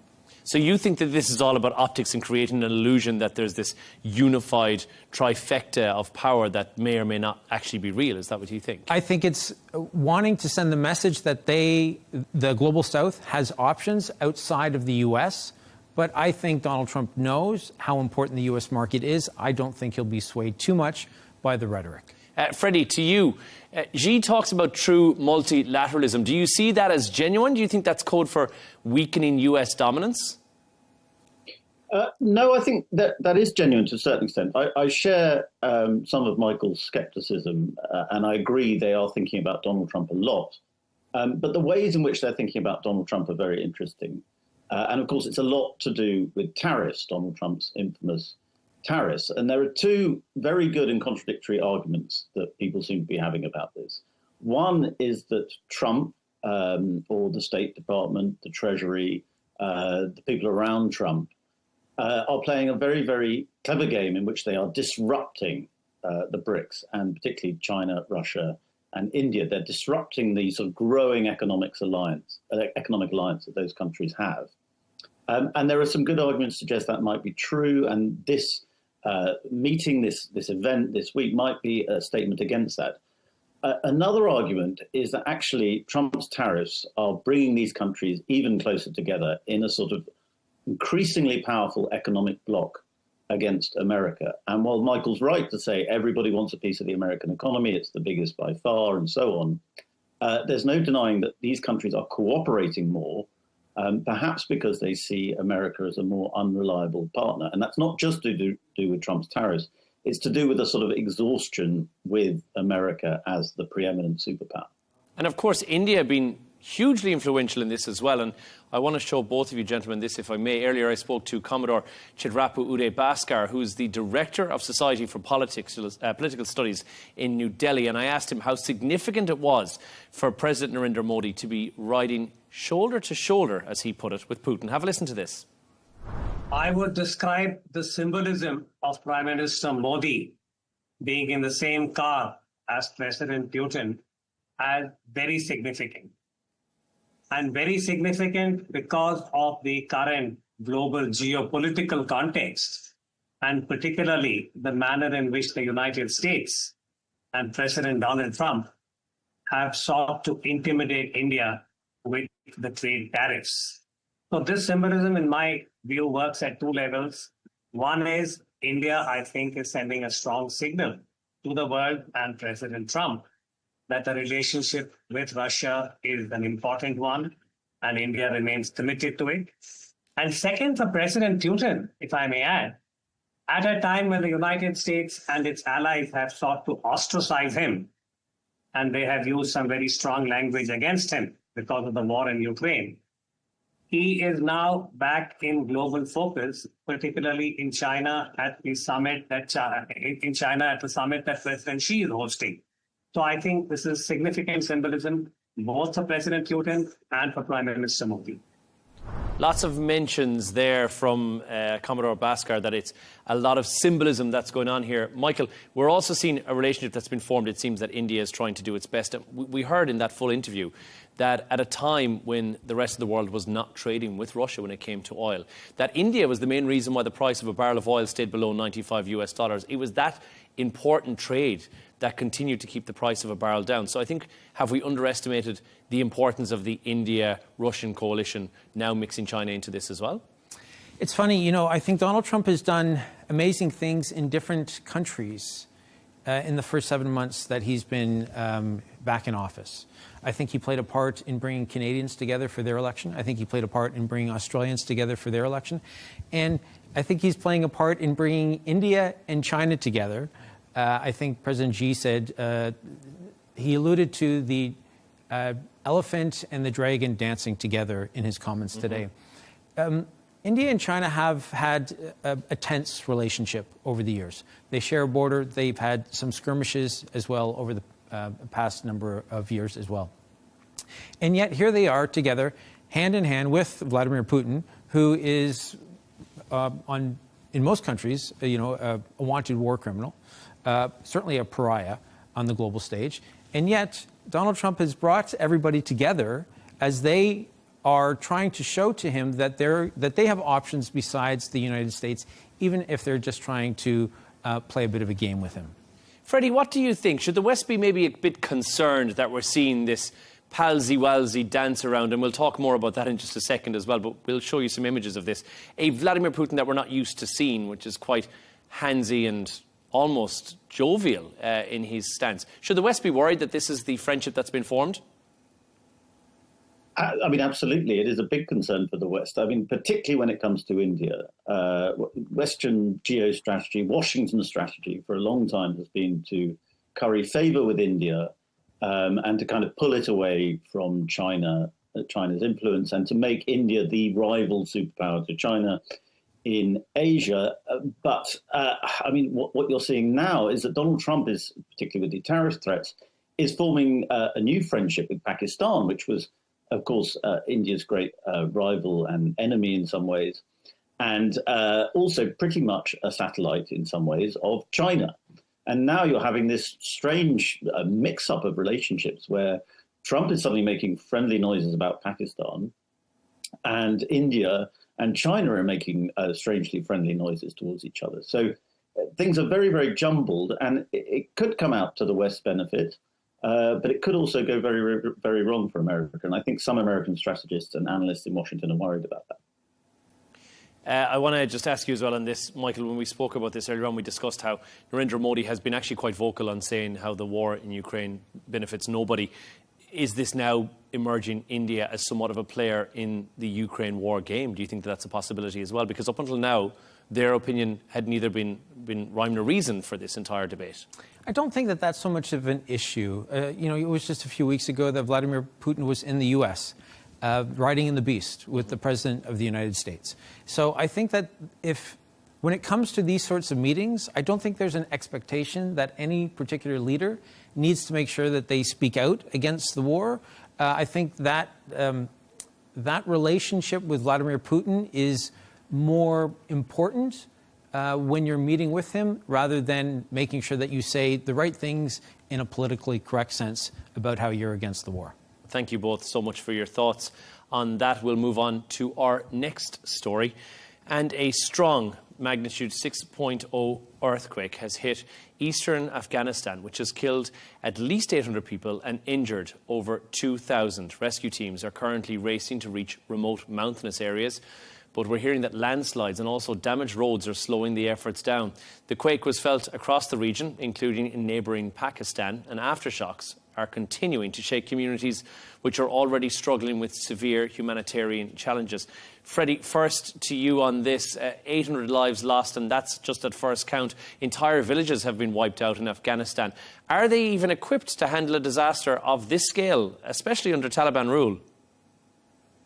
Well, it feels a little bit cheap to kind of try and score points against the Taliban in the wake of a tragedy. But, I mean, it is undeniable that Afghanistan's government lacks the kind of essential infrastructure that you need to respond to an emergency like this. And I think the Taliban are trying to be as open as they can about this particular tragedy. However, questions will be raised in future weeks about the response and so on. And I think it's interesting, we've just been talking about multilateralism and so on. And, 5-10 years ago, it would have fallen to the West, to America and to Western powers to launch a response about this. And in Afghanistan, it would have been ever more present because we would have been involved in that endless and ultimately pointless war that we conducted in Afghanistan for a long time. But today what we're seeing is a far more multilateral aid response. America's soft power with aid has diminished somewhat. You're seeing the UAE offering aid. You're seeing other countries come forward and offer aid. So it's more of a multilateral humanitarian response that we're seeing now, as the West, as the preeminent superpower, does seem to be somewhat in retreat. I'm going to just take on your point there, Freddie, and throw to Michael on this. We're seeing a handful of countries come to the aid of Afghanistan. And I feel like when it's a natural disaster, on this scale certainly, we normally see hundreds of countries come to the aid. Do you think that perhaps there may be some sort of an international intervention here where people will say, right, we'll step in directly? Or are you worried, Michael, that the optics that are concerned with it being the Taliban in power here may lead to a lack of aid for the people who really need it on the ground? You would like to think that in times of natural crises, that people would come together to help the fact that there are people that are in need. Mm-hmm. People have died, and family members are without homes, maybe without food, and maybe in need of medical supplies. You would like to think that the global community would sort of rise above politics. And maybe it's my left-leaning ways, but I think it's also a wonderful opportunity for countries to come in and to curry favor with the Taliban. Now, do you want to build a long-lasting relationship with them? Maybe not all the time, because there are so many reprehensible policies that the Taliban perpetuate. But you would like to be able to have a relationship with everybody if you are in the game of politics. And you want to make sure that even in times of need, you are able to be there to help out. So at some point, maybe there is a favor that you're able to extract that works towards your advantage. I think there's probably a Western ideology that there may be very few times that you'll have to rely on the Taliban to call in a favour, and that might be what's stopping the aid being sent at this particular stage, but it's early days. Yeah, it is, and I think that there are certain countries, Canada, the US, Russia, for instance, pop to mind, the UK, where maybe they're feeling a little bit jaded about their experiences in Afghanistan. Understandable.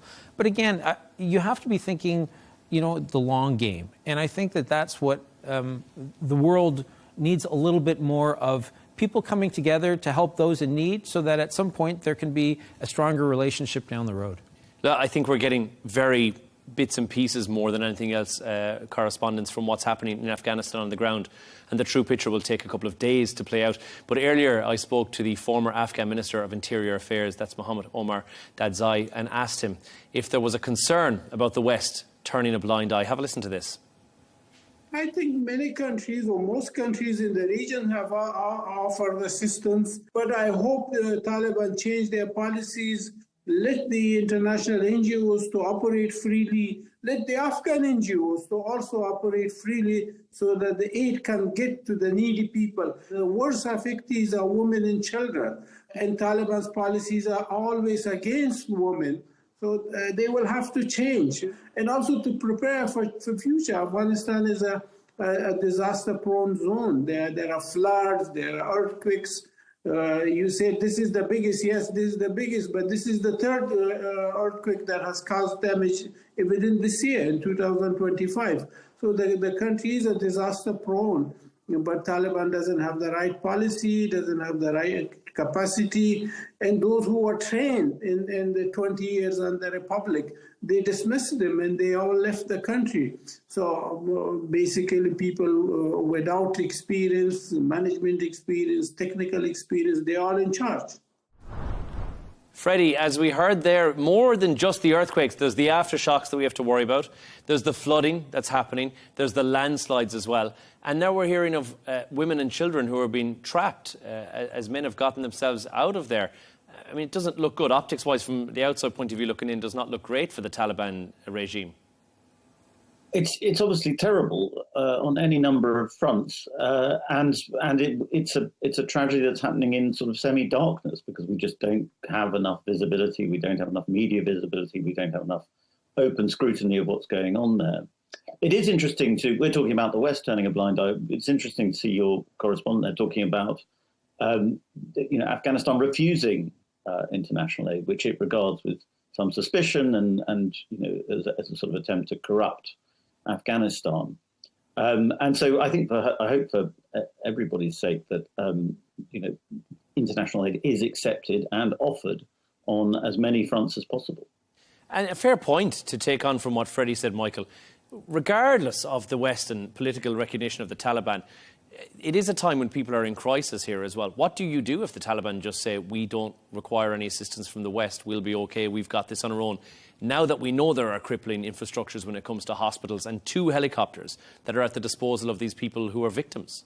I mean, look, the Taliban are determined people. Certainly they have, withstood a lot of efforts to be unseated over several decades. They are going to stick to what it is that they believe in. But I do believe that, your neighbors need to step up and offer.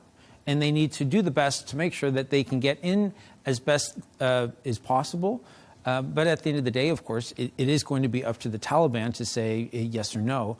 But you have to be able to feel that you've done all that you can do, and then leave it up to the Taliban to decide what they would like. And Freddie, finally, before we move on from this, if the West was still in Afghanistan, they were still on the ground, would you say there would be a different response, a humanitarian response to this? Well, yes, and that's not to say I approved of the West's intervention or 20-year war in Afghanistan. I think it was a disaster on any number of fronts. But yes, I think that you would have had a more immediate and urgent humanitarian assistance probably would have been made available, yes. Well, thank you both so much for your thoughts on that. We're going to move on to our next story. Hamas's military spokesman, Abu Ubaida, has reportedly been killed in an Israeli airstrike in Gaza. Now, Israel says that, but Hamas have yet to confirm it. The strike hit a residential building in the densely populated Al-Ramal neighbourhood, killing at least 7 civilians, while 20 others, including children, have been injured.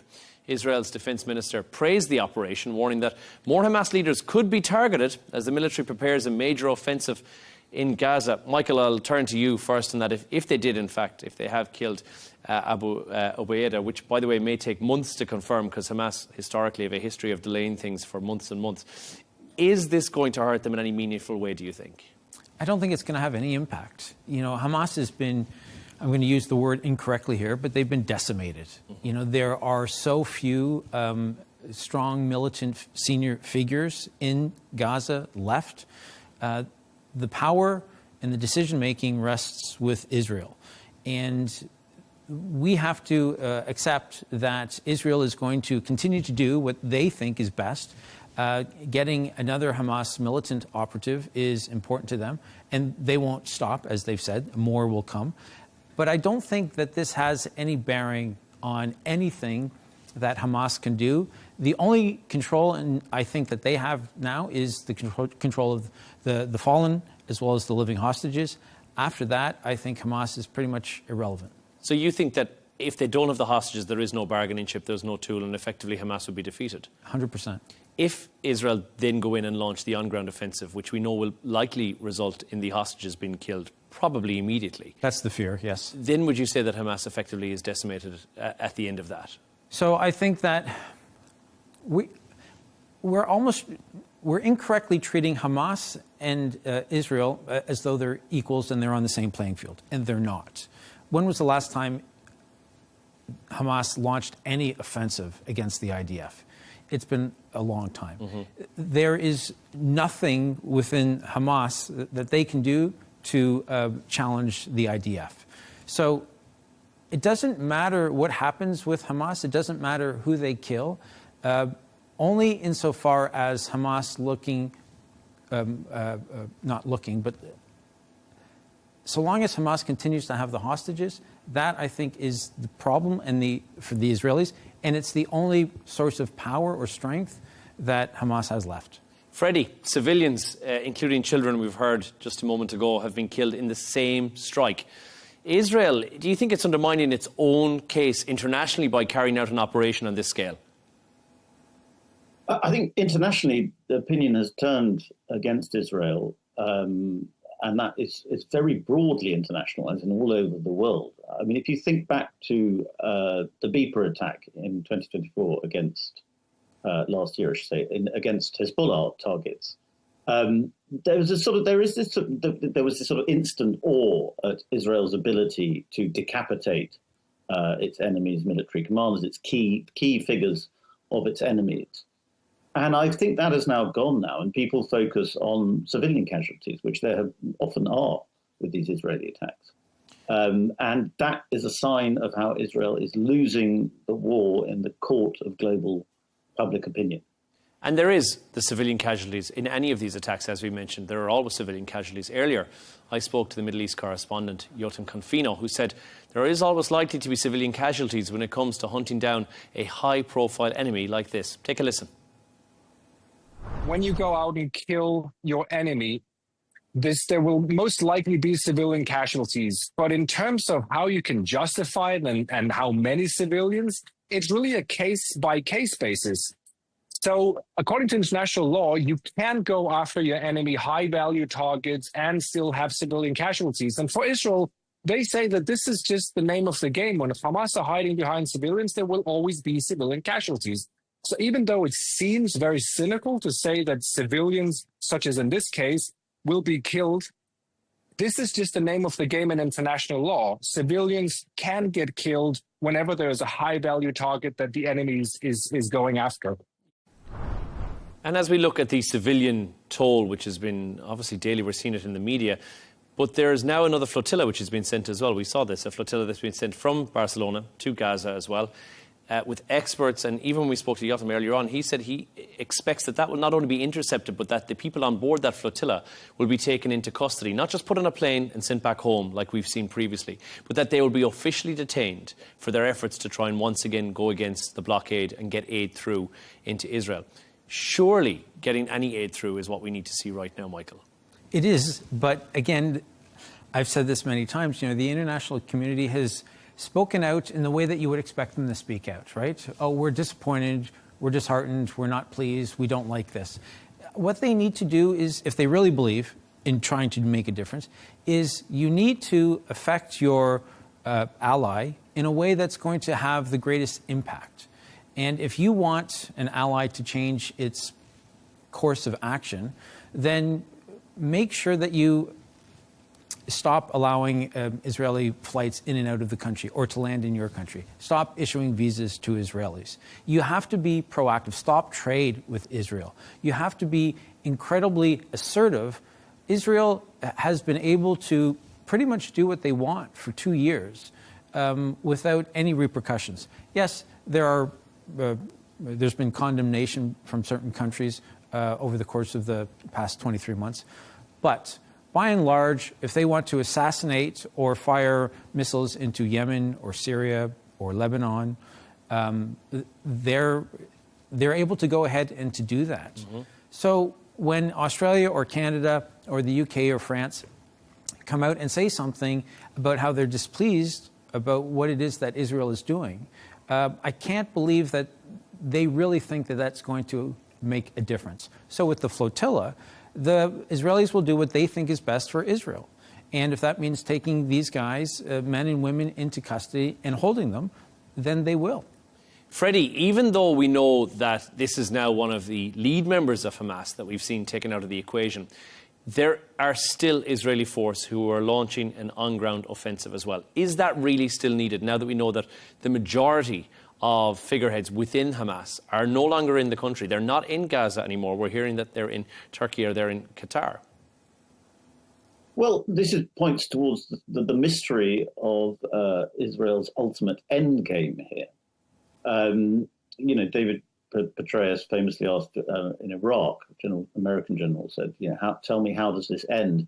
It's hard to see what Israel now wants to achieve because it can't endlessly decapitate Hamas, because that doesn't seem to be a viable strategy for what they want to do in Gaza. So the question is, what then does a ground invasion achieve? Nobody quite knows the answer now. Donald Trump is desperately trying to figure it out, possibly with the help of Tony Blair, of all people.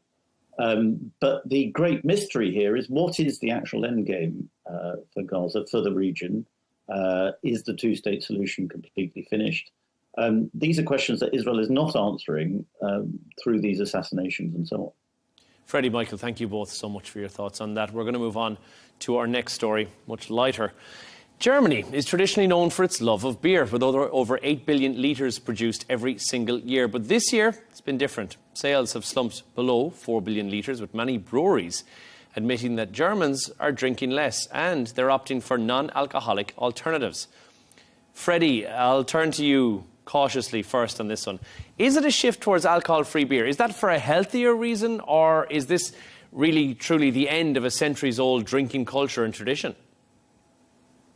Well, in Germany, it does look like quite a significant dip in drinking. And even though, yes, non-alcoholic beers are being drunk more and more and they're a bigger share of the market, the overall consumption of beer, alcoholic and non-alcoholic, has gone down dramatically.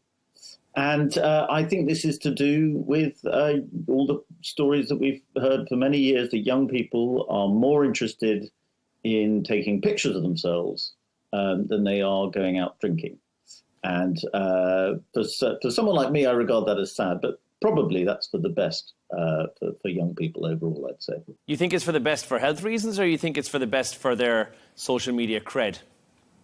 Oh, no, terrible for their souls and their personality, but for their health, I think for the best. I mean, I think one of the reasons people don't like drinking so much is booze is very fattening, and young people love taking pictures of themselves, particularly topless. And so I think a strong incentive for young people to not drink is so they can keep their beach body ready. And I think that feeds into a terrible culture of narcissism and self-obsession. I mean, there's a huge conversation to have there with regards to a lot of people who suffer from body dysmorphia in the modern age. Michael, alcohol-free beer, which is, we're seeing a huge resurgence in this at the moment. Is it ever really going to capture the same cultural role that traditional German beer has had for generations upon generations? I think not with the up-and-coming generation. I think that there's a different perception when it comes to Gen Zs in particular about alcohol. My kids will be 29 this month, and they are living in Canada. Canada is a country where cannabis, for instance, is legal.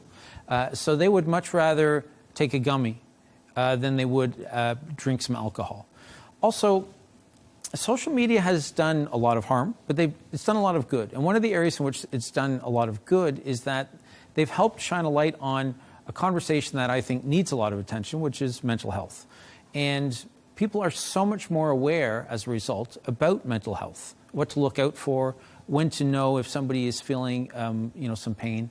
And alcohol does not help mental health issues at all. And I think because of the awareness about mental health and some of the realities about alcohol consumption, people have decided to drink less. And that's a global trend. It's not just in Germany. Freddie, you're in London, so you'll tell us a bit more about this, but there's now overnight drinking there until 6 o'clock in the morning. So I don't know if necessarily the culture is going away. People are still going out. Are they just replacing one vice with another? Is that what we're seeing happening? Well, a little bit. I think that, one thing we're seeing in London in particular is that while overall drinking habits among young people are going down, the young people that are drinking in increasingly violent and dangerous ways. And so you're getting a sort of smaller core of people drinking far too much, far too intensively. But Britain, as I'm sure a lot of viewers will know, has had a heavy binge drinking culture for a very, very long time, centuries, arguably. And it's very hard to change that. No matter how much you tax alcohol and so on, British people tend to find a way to drink.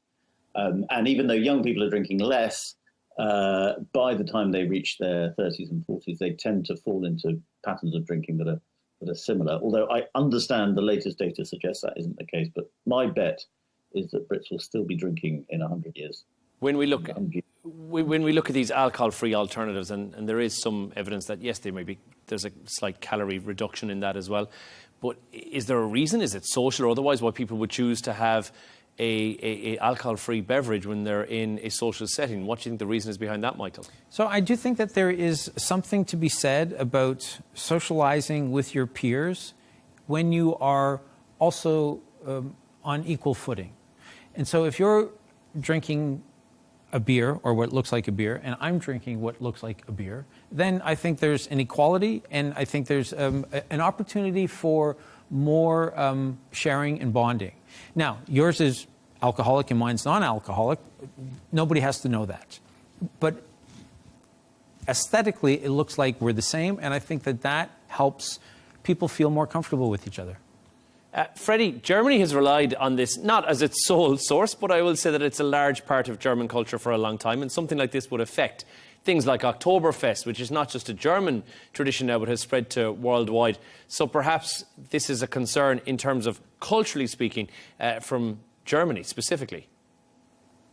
Well, yeah, you wouldn't have had the beer hall putsch either if you didn't have beer in Germany. I think beer is a more integral part of German culture than it is even in Britain.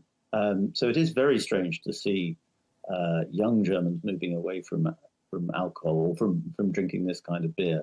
I don't know the data on whether they're trying to drink less calorific forms of alcohol, as we see in America in particular. The alcoholic seltzers are quite popular because that's seen as a sort of low-fat way of consuming alcohol. Is there a cost factor involved in this as well? Is that coming into play?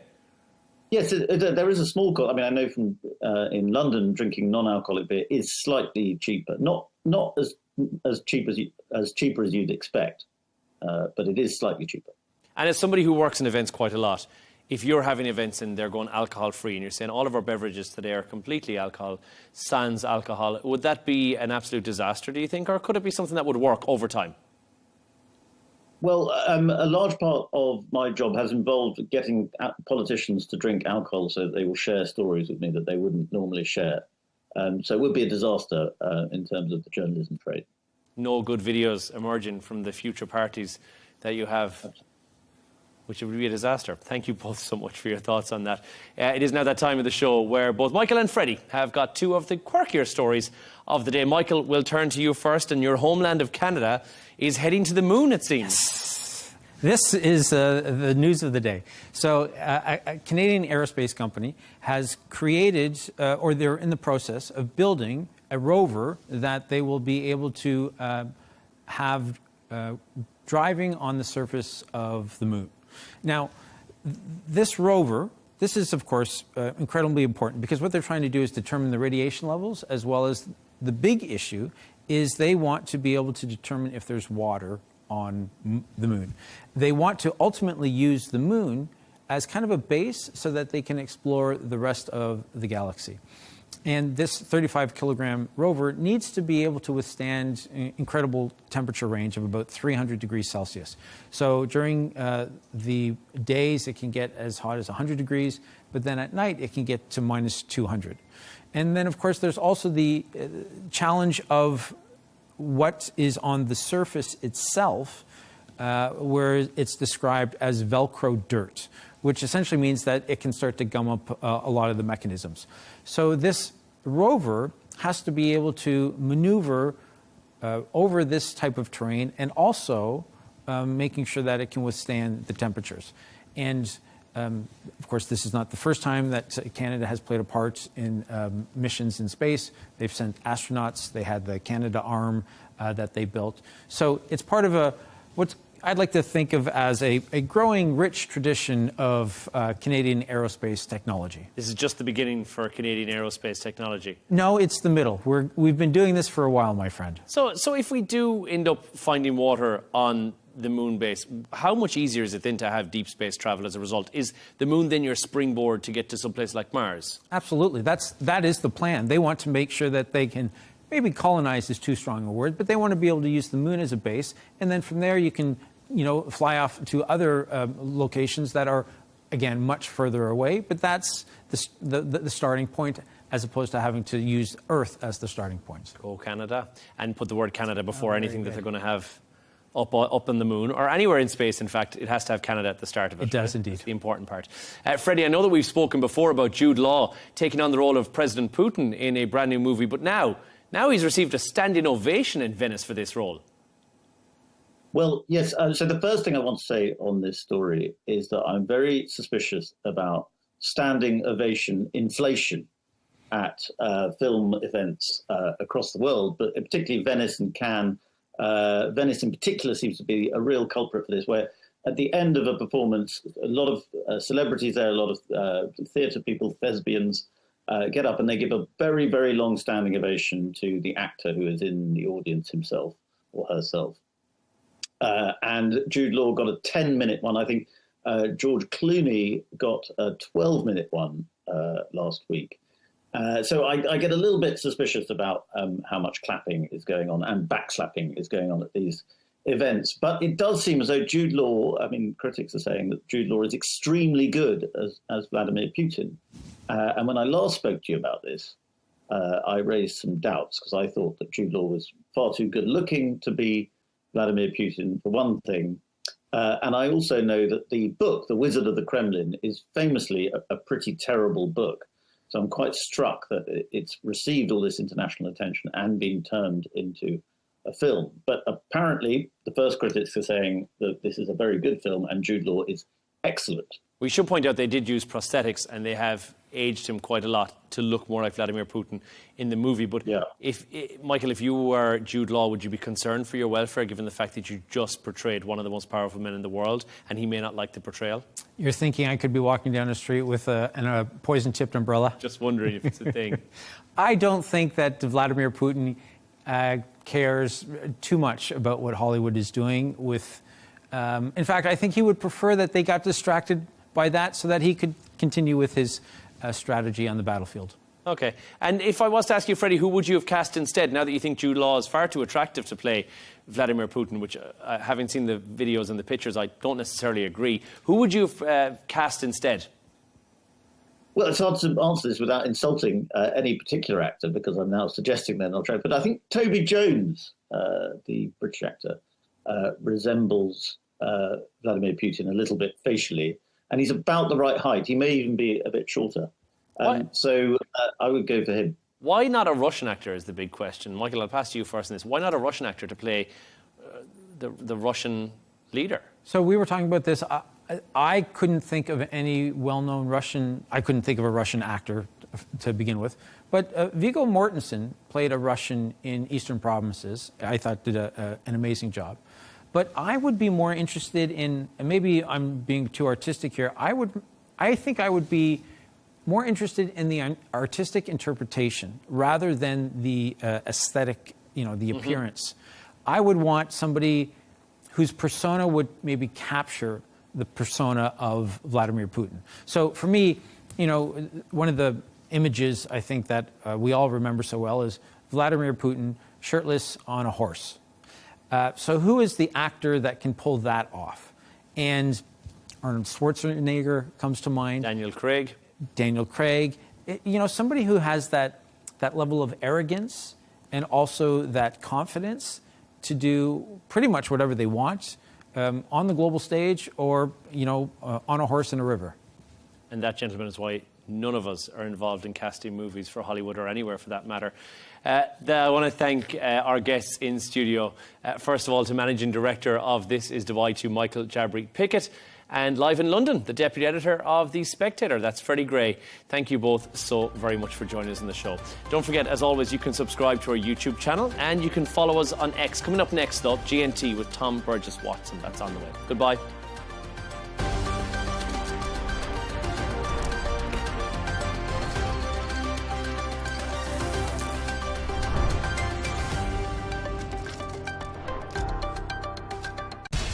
We have to take care of our people, and we're going to take care of our people first. For in-depth analysis and all the latest developments across the globe, make sure you join us every weekday. President Trump is trying to negotiate a ceasefire. With so much happening, so much information, and so much noise, International law will have no part in his administration. it can be hard to keep track. Tariffs will just fuel inflation. We're going to fight these tariffs. But you can count on us to tell you what you need to know. We stand by your side. Join me, Tom Burges Watson, for Global News Today, right here on Al Arabiya News.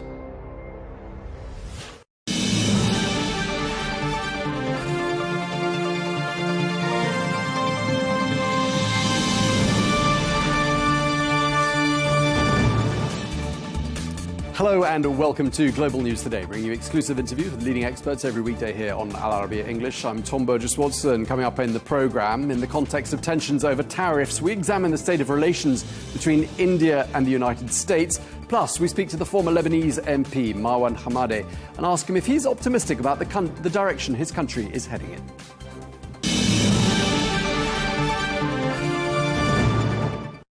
Hello and welcome. The Indian Prime Minister, Narendra Modi, is in China, where he's been attending a Shanghai Cooperation Organization summit being held in the city of Tianjin. Also in attendance, the Russian President Vladimir Putin and other world leaders. Well, Prime Minister Modi emphasized India's commitment to improving ties with China during talks with President Xi Jinping. That's a message delivered against the backdrop of shared tensions with the United States. Well, this visit marks Prime Minister Modi's first trip to the country since 2018, after years of strained relations following deadly clashes along their shared Himalayan border. Well, let's get more now. We can speak to Rakesh Sood, who is the former Deputy Chief of Mission at the Embassy of India in Washington, also India's former ambassador to France, Afghanistan and Nepal. And Ambassador, I gather you're currently a distinguished fellow at the Council for Strategic and Defence Research, a New Delhi-based think tank. Thank you very much indeed for taking the time to speak to us. I mean, when you look at the pictures coming out of China and you see Prime Minister Modi there at the Shanghai Cooperation Organization, I mean, it's not new, India's membership. India joined that organization in 2017. But do you get the impression India has taken this relationship up a level? Well, not really. I think that summits always have a lot of spectacle and photo ops among the leaders and things like that. So, you know, they always grab eyeballs. That's obviously the purpose of summits. And I think this particular summit taking place in China, which Modi is going to now, he's visiting after 7 years because his last visit to China was in 2018. And after 2020, though he has met Xi Jinping at other multilateral events, he has not had a visit to China. So in that sense, the significance is of a visit to China, while the boundary issue is still not fully settled, I would say. Okay, so fences are being mended, is that fair to say, between New Delhi and Beijing? Let me put it like this. I think the relationship went into a freeze in 2020.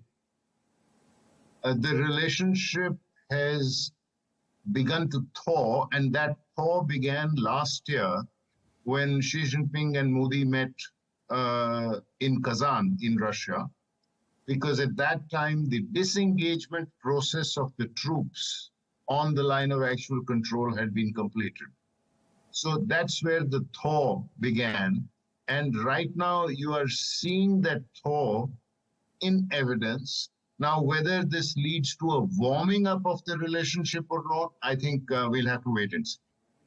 But when you listen to some of the rhetoric coming out of that summit in China, you've got the Indian Prime Minister there, Narendra Modi, hearing from his hosts that the global international situation is ever more chaotic and intertwined, to quote the Chinese President Xi Jinping, who was also talking about bullying behavior from certain countries. How much of a chord do you think all of that is striking with your Prime Minister?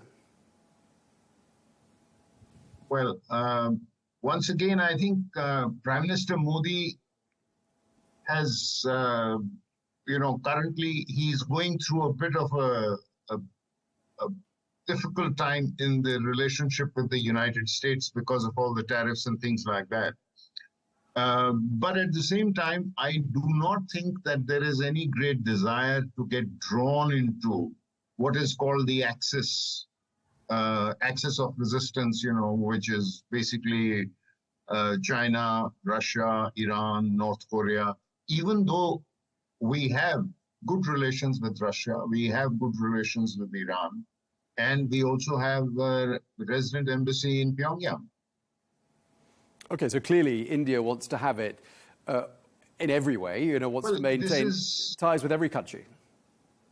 Well, this is what we have always maintained is as a sovereign decision. And earlier it used to be, in a bipolar world, it used to go under the name of non-alignment.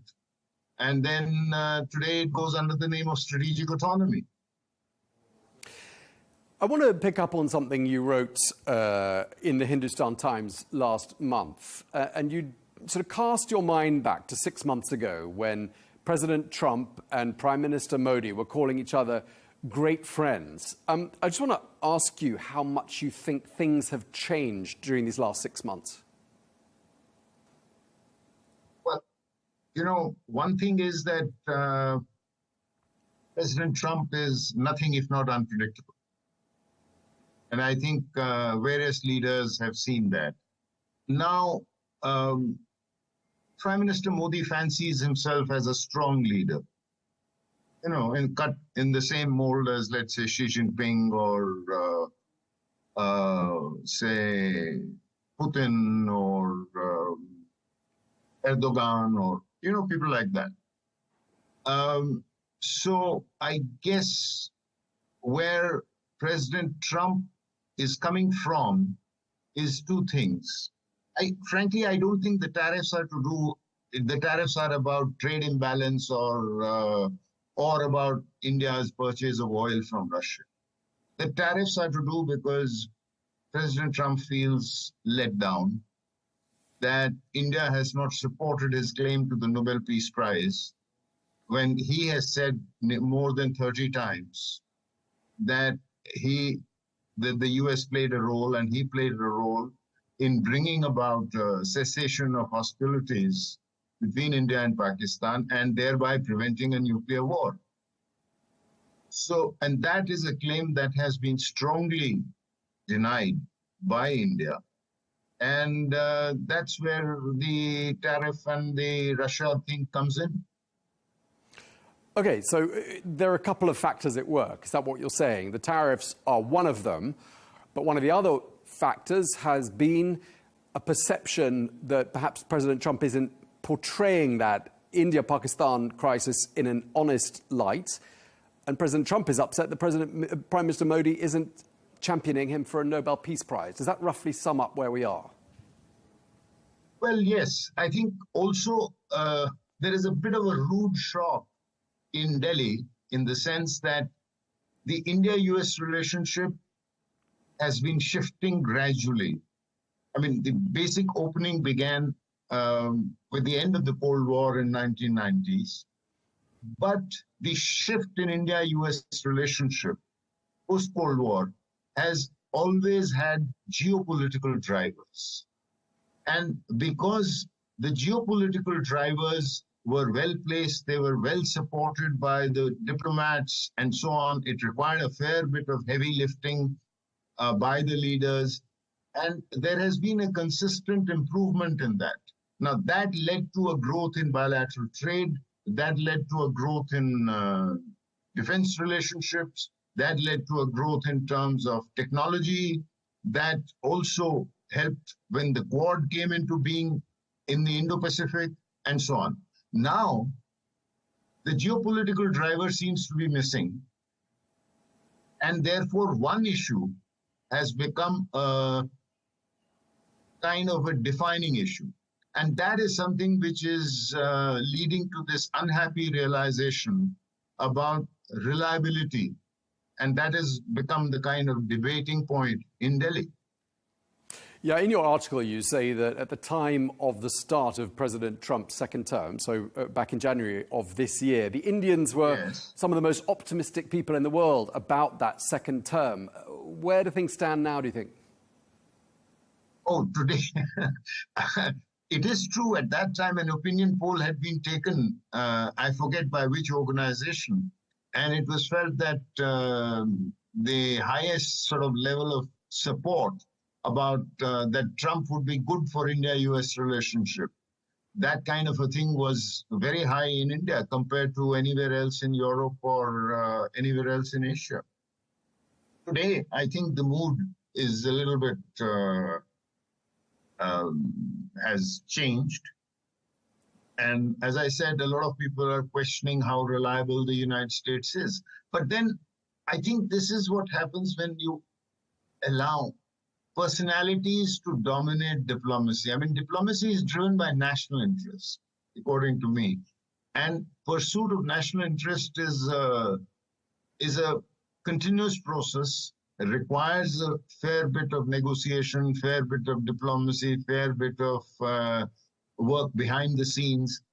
And, you know, moving with social media comments, Truth Social, Twitter, etc., is not the best way. But that has become a hallmark today of US diplomacy. And we've seen that not just with India, we've seen that with so many other countries.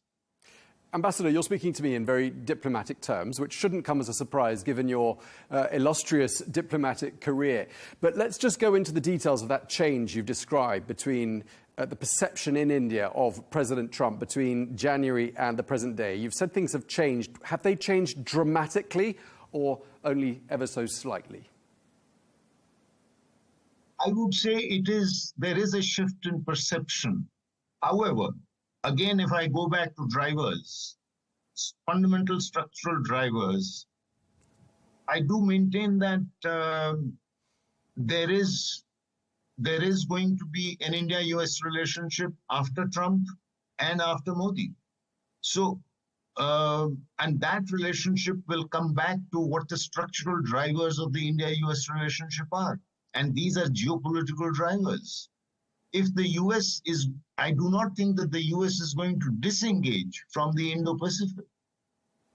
Have we hit a low point? At the same time, sorry? Have we hit a low point, would you say, looking at the last 10 years? Would you say this is the lowest things have got to?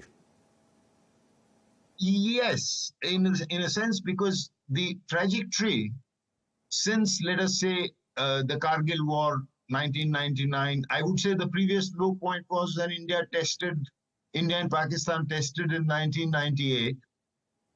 And the US imposed pretty severe sanctions on us. However, things started moving, and at that time, there was a dialogue that was carried out by Deputy Secretary Stroke Talbot, who was nominated by President Clinton, and on the Indian side by Jaswant Singh, who was the late Jaswant Singh, who was the foreign minister. Now, this, but the legacy of that was handed over to the next incoming Bush administration, which took it and carried it forward. And I know that Dr. Condoleezza Rice was personally very committed, both as NSA in the first term and then in the second term as Secretary of State. On the Indian side, it got handed over from Prime Minister Vajpayee to Dr. Manmohan Singh. It again got handed over from the Bush administration to the Obama administration, and then subsequently from in India from Dr. Manmohan Singh to Prime Minister Modi. And it has continued on a positive trajectory. Sometimes the trajectory has been moving up more sharply, and sometimes it has moved a little more slowly, but it has been a positive trajectory. And the optics have been positive right through. Now, this time around, the optics have turned. Now, I do not think personally that the optics will change the basic character of the relationship. At least I don't think so, having worked on India-US relationship for more than 15 years during my career.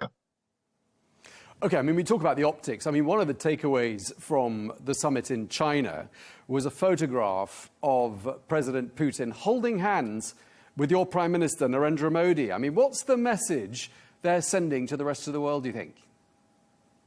Well, President Putin is a past master at this kind of messaging. I mean, the fact that he waited for 10 minutes, this, I don't know if your audience knows this, but there was a bilateral meeting after the SEO meeting, and that was taking place at President Putin's hotel.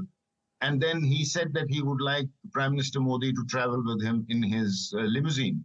And then, but Prime Minister Modi had a meeting. So there are these wonderful optics that he waited for 10 minutes while Prime Minister Modi finished his meeting so that they could travel together and have a one-on-one conversation during the drive. And even after they reached the hotel, media reports that the conversation continued, and it's only after that the car doors were opened and they came out. So I think all this is optics.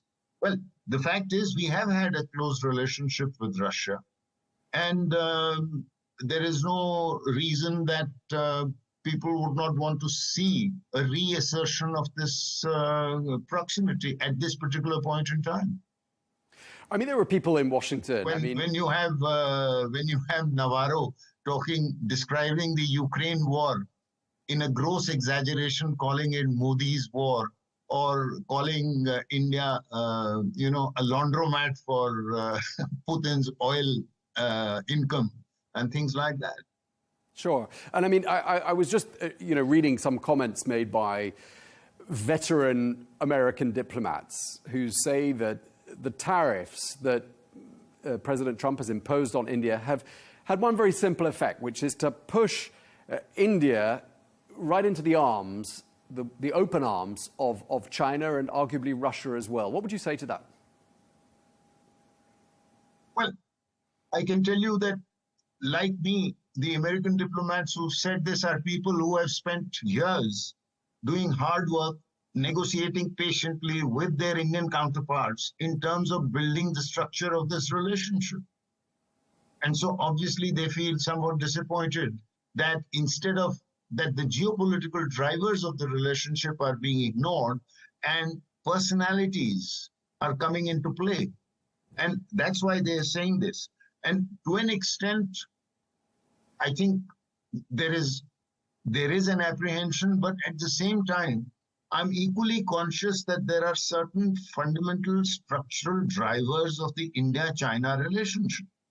During our recent 4-day conflict with Pakistan, for the first time it became clear that the Chinese were providing them with real-time intelligence and imagery, satellite imagery. they were guiding them, which was guiding them in terms of using their beyond visual range missiles and radars and things like that. So if we are looking at India-China relationship, first and foremost, as I mentioned at the outset, the boundary remains an outstanding issue. We have disengaged, but we have not de-escalated. We still have 50,000 soldiers on the line of actual control, as does China, looking at each other face to face. Indeed, I mean, we also have growing evidence of the China relationship with Pakistan. We have growing concerns about Chinese presence in the Indian Ocean. So it is not as if our relationship with China can be turned over and suddenly become a friendly, trusting relationship. The fact that Prime Minister Modi went to Japan before going to Tianjin has its own messaging, incidentally. Sure. I mean, the fact that also participating at the SCO in China, you mentioned Pakistan, well, they had representation there as well. I mean, do you think we could describe all of this as Prime Minister Narendra Modi embracing what you might describe as pragmatic multilateralism? Is that how you'd describe this? Well, certainly. I mean, there will have to be an element of pragmatic multilateralism. We have always maintained that we are moving towards a multipolar system. And now, the difficulty is that our own neighbor today has become a superpower, namely China. See, when we started on the road to improving relations with China way back in 1988, when then Prime Minister Rajiv Gandhi went and met to China and went and met Deng Xiaoping, and it was agreed that we should manage the boundary and put it on the back burner for the time being while developing trade, economy, people-to-people contacts, and other aspects of our relationship. At that time, the Indian GDP was about $298 billion, and the Chinese GDP was $310 billion, roughly equal. Our defense budget, both our countries had defense budgets which were about $10 to $11 billion annual. China's growth trajectory has been much faster than us. And gradually the gap has been growing, obviously, in China's favor. And today, if India says it's a $4 trillion economy, the Chinese are over 18 trillion. If India has a defense budget of $80 billion, China has a defense budget of $300 billion. So the parity that existed at the point when we went into this, putting the problem on the back burner, is that ground reality has shifted. And therefore, we have to find a new modus vivendi with China. And meanwhile, China, as I suppose befitting its position as the second largest economy and so on, and is wanting to expand its area of influence. And how does India deal with it, or how does that rub up against India, particularly when with India's adversary, Pakistan, China has the closest of ties. So there are some fundamental difficulties in terms of the long term.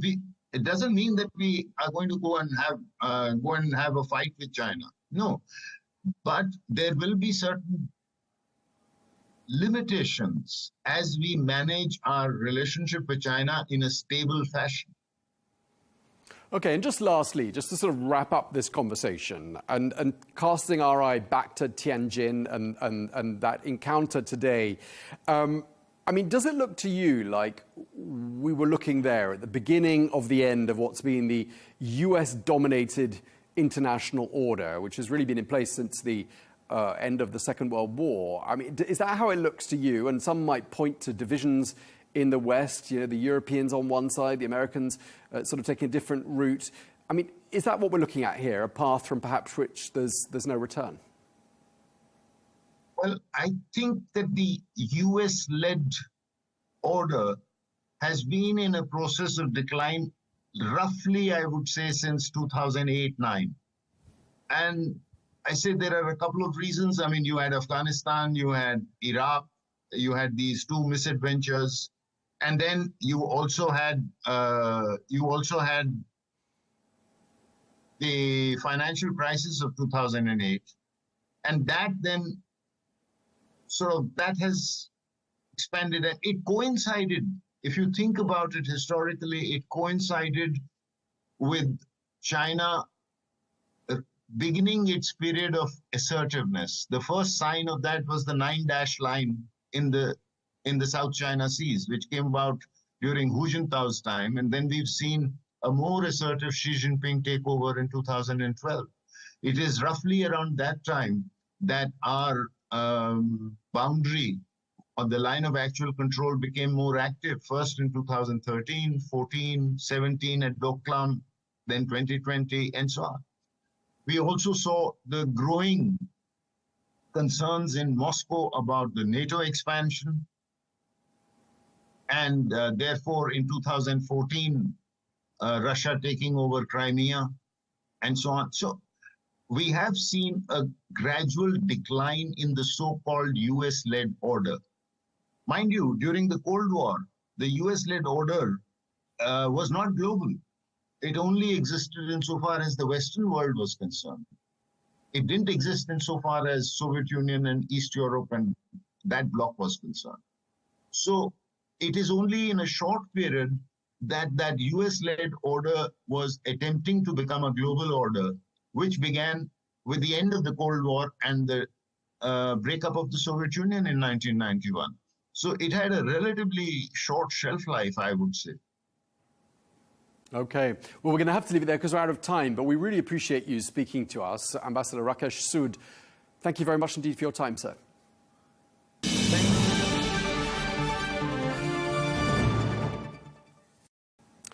Well, let's get more analysis. We can speak now to Dr. Sajan Gohel, who is the International Security Director at the Asia Pacific Foundation and a visiting teacher at the London School of Economics. Thank you very much indeed for taking the time to speak to us.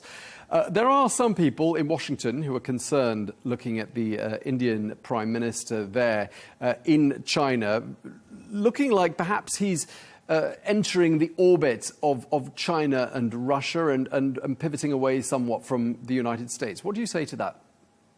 Well, there has been this concern that as trade talks between the United States and India were reaching an impasse, that the fact that the Trump administration opted to go public in its social media commentary about that seemed to not necessarily produce the desired results. Now, the fact that the U.S. adopts that approach is not necessarily new with the Trump administration. They did it during the first term. It's definitely been amplified more.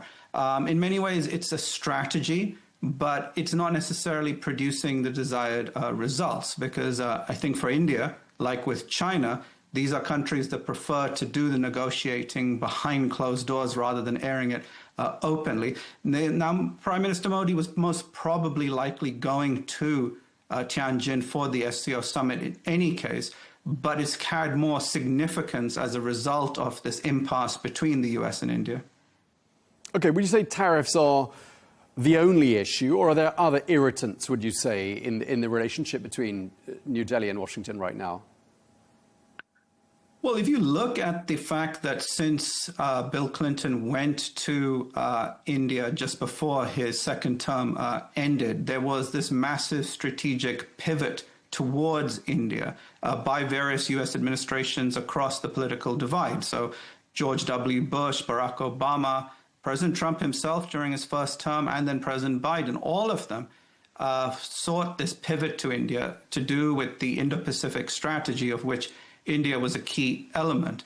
What seems to have perhaps changed now is that under the second Trump administration, they are focusing on trade, that seems to be the primary aspect, perhaps even more important for them than the Indo-Pacific aspect. And that is where tensions have emerged, especially to do with tariffs and also the aspect about India purchasing Russian oil. It's very interesting that just a few hours ago, President Trump actually put out a message on his Truth Social talking about that his frustration was that India wasn't buying enough American oil as opposed to Russian oil. And I think that's what it ultimately stems for. The Russia aspect seems to be a misnomer. It's more about the bilateral trade that the U.S., especially the Trump administration, wants from India. But perhaps the way they're going about it isn't necessarily going to produce the desired results. And do you think Prime Minister Modi, sitting there in China at that event, listening to a speech by the President of China in which President Xi Jinping talked about the chaotic global international situation, he also talked about the bullying antics of certain countries, how much of a chord do you think that will have struck with him? Well, the fact of the matter is that India and China have had tensions, especially over the border. They have 3 points of contention in their border dispute. Each one has on occasions turned into a small conflict, the last one being during the pandemic in 2020. And what you saw was a cold frostiness between both countries where people-to-people ties was cut, direct flights was stopped. Trade was also impacted. India banned social media from China like TikTok. What is perhaps now happening is the early steps to seeing if that relationship can improve. Those fault lines that still exist on the border will remain. I think for China, they would naturally want India to move away from that Indo-Pacific pivot that the U.S. has been wanting. And it's kind of interesting that we've already seen the U.S. reacting to Prime Minister Modi's trip to China. The U.S. Embassy in India actually put out a tweet on X with the U.S. Secretary of State Marco Rubio saying that the India-U.S. relationship is one of the most important. So you're seeing a kind of a varied commentary by the Trump administration, and it'll be interesting what more comes out of this in the coming days. So from what you're saying, it sounds as though perhaps Prime Minister Modi's calculation was right, and appearing in pictures, holding hands, I should add, with the president of Russia, has somehow sent a message to Washington, and it seems to have been a message that's received and understood. Is that roughly what you're saying? Well, look, the optics are obviously going to be important in conveying a message. And keep in mind that India has a long-standing relationship with Russia that hasn't begun just during or before the Ukraine war. This is going back generations. When Russia in its previous guise as the Soviet Union, there was a strategic relationship between Russia and India. India continues to purchase a huge amount of defense equipment from Russia. So that aspect hasn't necessarily changed. It's perhaps got, again, more focus because of the tensions with the U.S.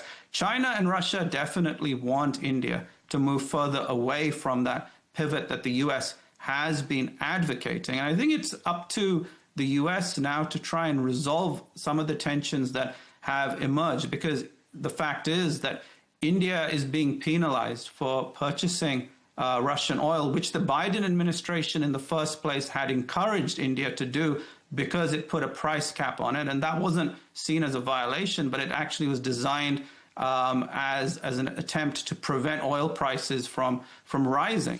You haven't mentioned the tensions between India and Pakistan, and so I'll bring that into the conversation now, because at the time, and we're talking now 3-4 months ago, President Trump claimed quite a lot of credit for having brokered a solution to that standoff between India and Pakistan. I'm just wondering how you think that crisis has changed the dynamic in relations between New Delhi and this second Trump administration.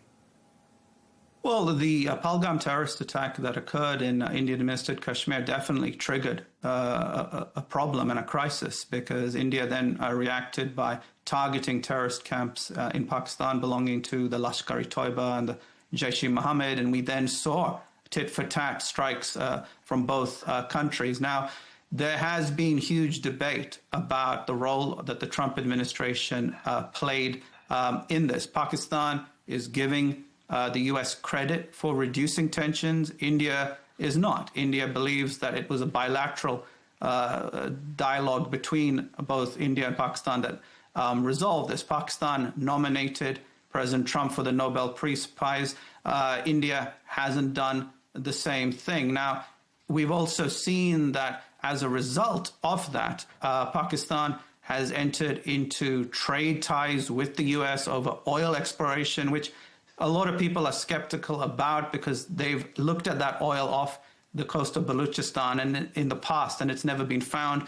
Natural rare earth minerals also, again, countries like China have spent a huge amount of time trying to find that in Pakistan to no avail. So there has been trade ties and improvements between Pakistan and the United States, but the fine print is yet to establish whether there's anything substantial that will come out of it. India, of course, remains to be resolved between the U.S. in terms of trade.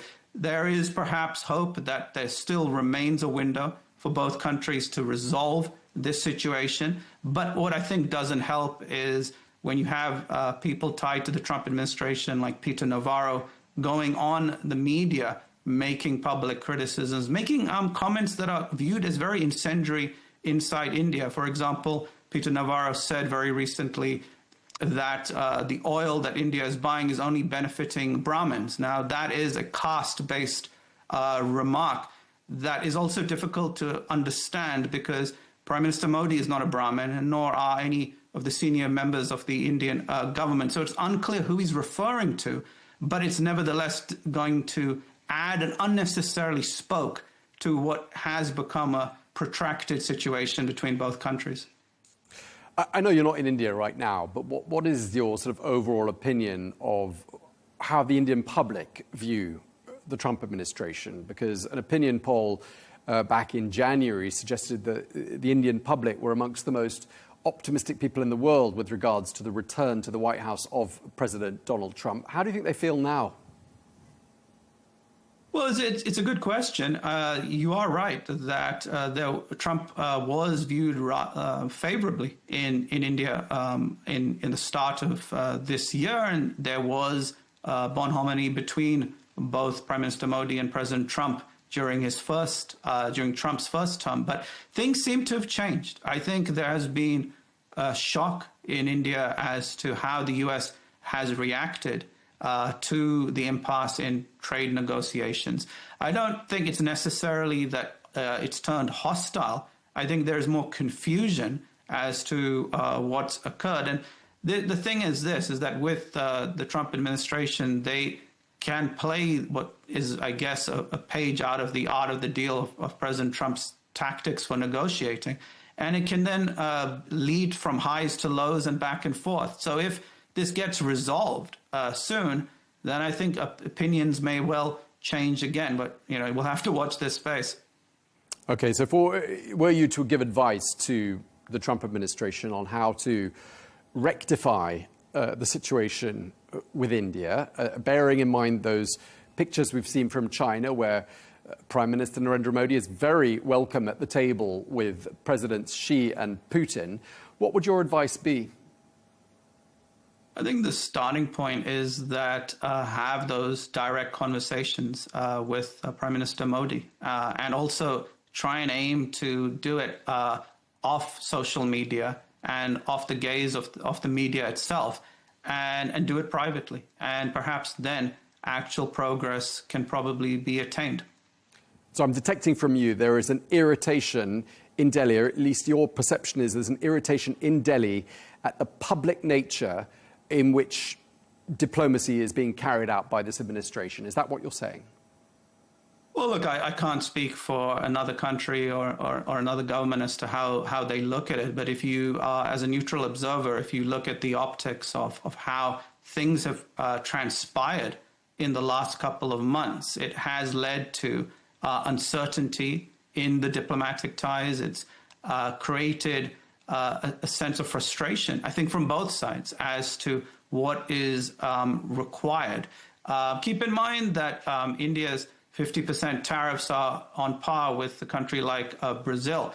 President Lula of Brazil does not have a good personal relationship with President Trump. President Trump preferred his predecessor, former President Bolsonaro. In the case of India, there is that good relationship that has existed between Prime Minister Modi and President Trump. They haven't publicly criticized each other even during this crisis. So there still remains that possibility to resolve this. But of course, the longer this drags on, the more uncertain those ties will actually be. And we don't know also what is the U.S. focus when it comes to the Indo-Pacific. That has very much gone up in the air. So if you factor in things like the Quad, which is the U.S., India, Australia, and Japan, this is the four nations that are meant to be dealing with the Indo-Pacific challenges.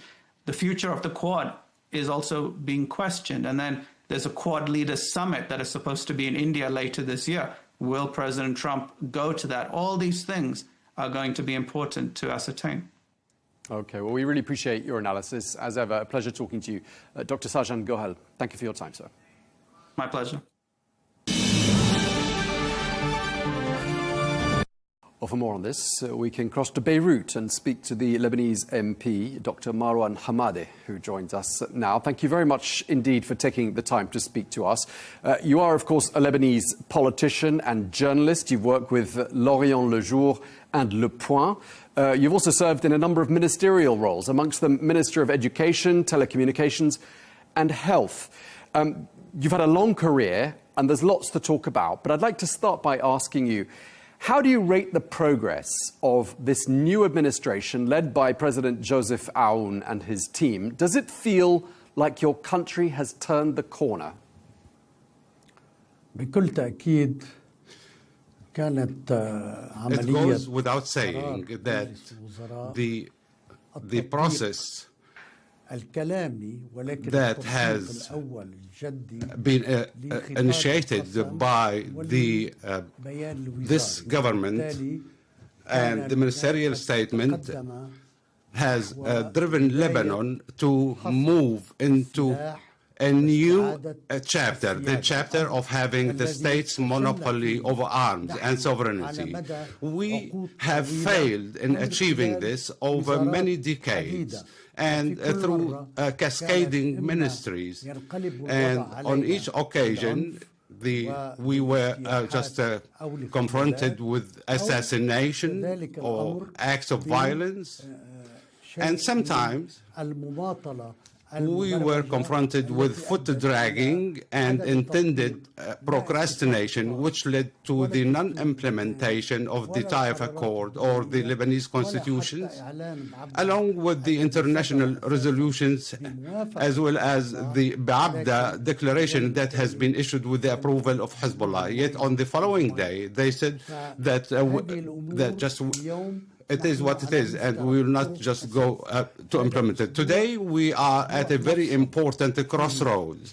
This week is very instrumental. We have a new cabinet session where the army will just roll out their strategy for the implementation of Hezbollah disarmament, and whether there will be some geographical areas where this disarmament will take place, along with the timeline, or otherwise this project will remain uncertain. And again, we will go back to the request of the Speaker of the Lebanese Parliament, Mr. Nabih Berri, who has been advocating for a national dialogue on the mutual defense, or what he called national security.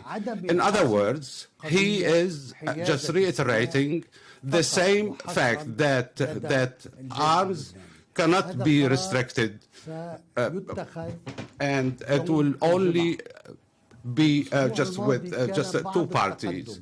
This decision will be made on Friday. Last week there was some kind of progress where the Security Council has given us 1.5 years for the UNIFIL to have their mandate extended. Hopefully, the south of Lebanon will be liberated from Israel, on the first hand, and from the hegemony of Hezbollah that has been taking control of that geography.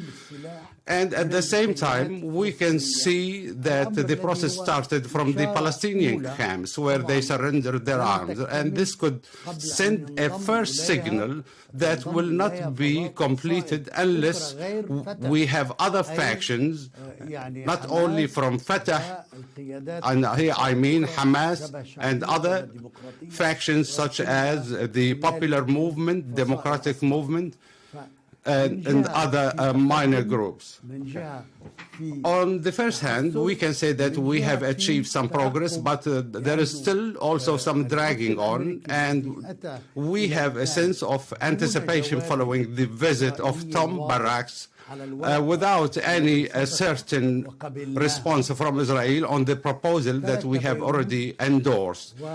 Mr. Burges left Beirut, as you are aware, and in view of the statements that we have been hearing from Sheikh Naim Qasim, Hezbollah chief, based on his statement, there is a complete silence, complete blackout from Washington, as if they are saying that if you fail to resolve this issue with Hezbollah through Nabih Berri or without him, and to create an atmosphere of consensus so that arms could be just handed over and not disarmed, as the situation just happened with other former militias. And I myself was a member in the committee of handing over arms, and we just managed to have the Amal movement surrender its arms that has been exported abroad. Now the question remains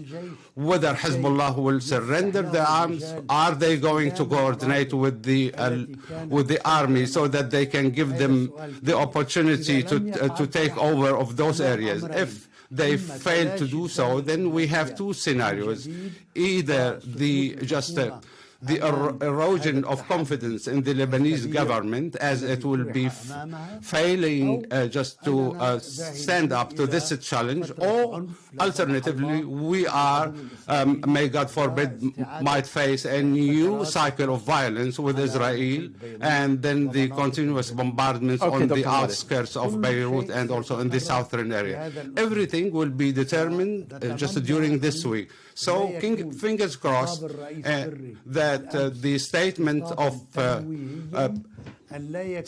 Speaker Berri would not be a kind of just misleading and intended just to drag on the situation.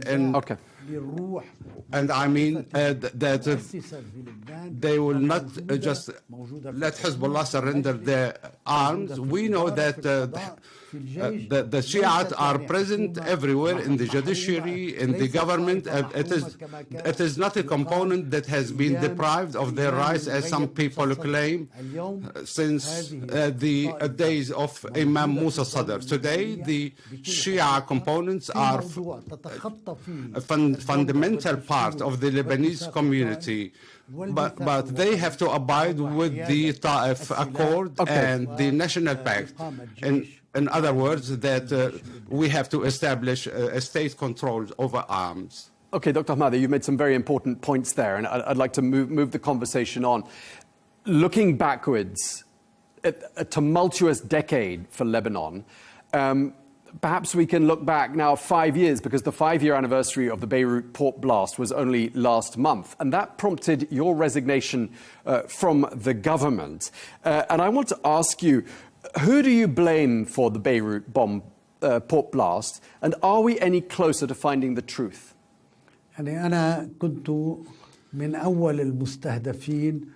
I was one of the most targeted people in the series of assassinations that has tragically killed the former Prime Minister Rafiq al-Hariri, along with other colleagues and other security personnel.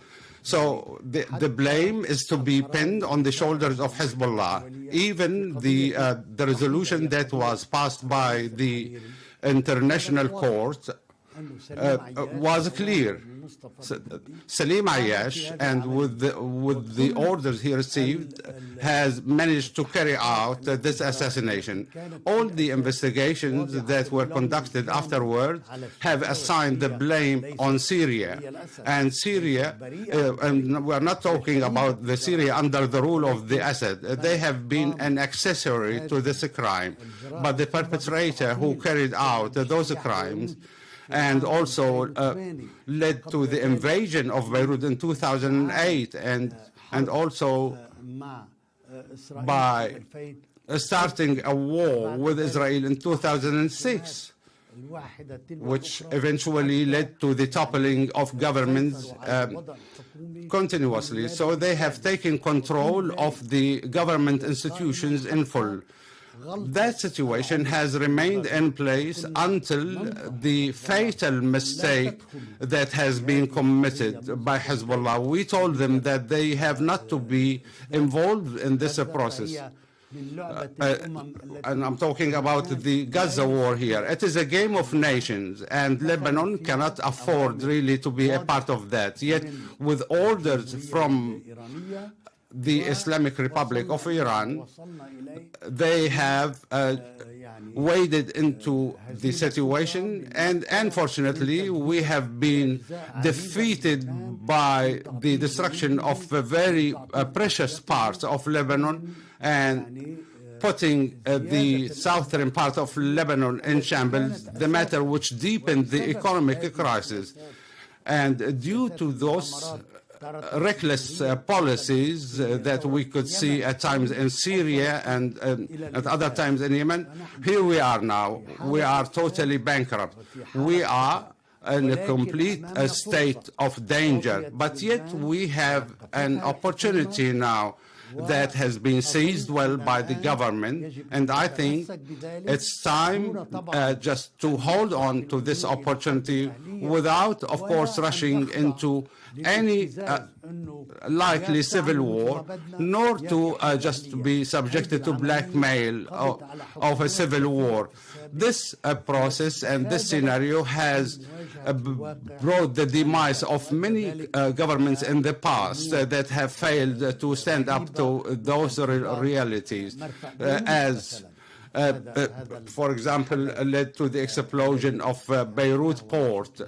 That was a tragic event and came as a result of storing explosive devices that have been used also against the Syrian people.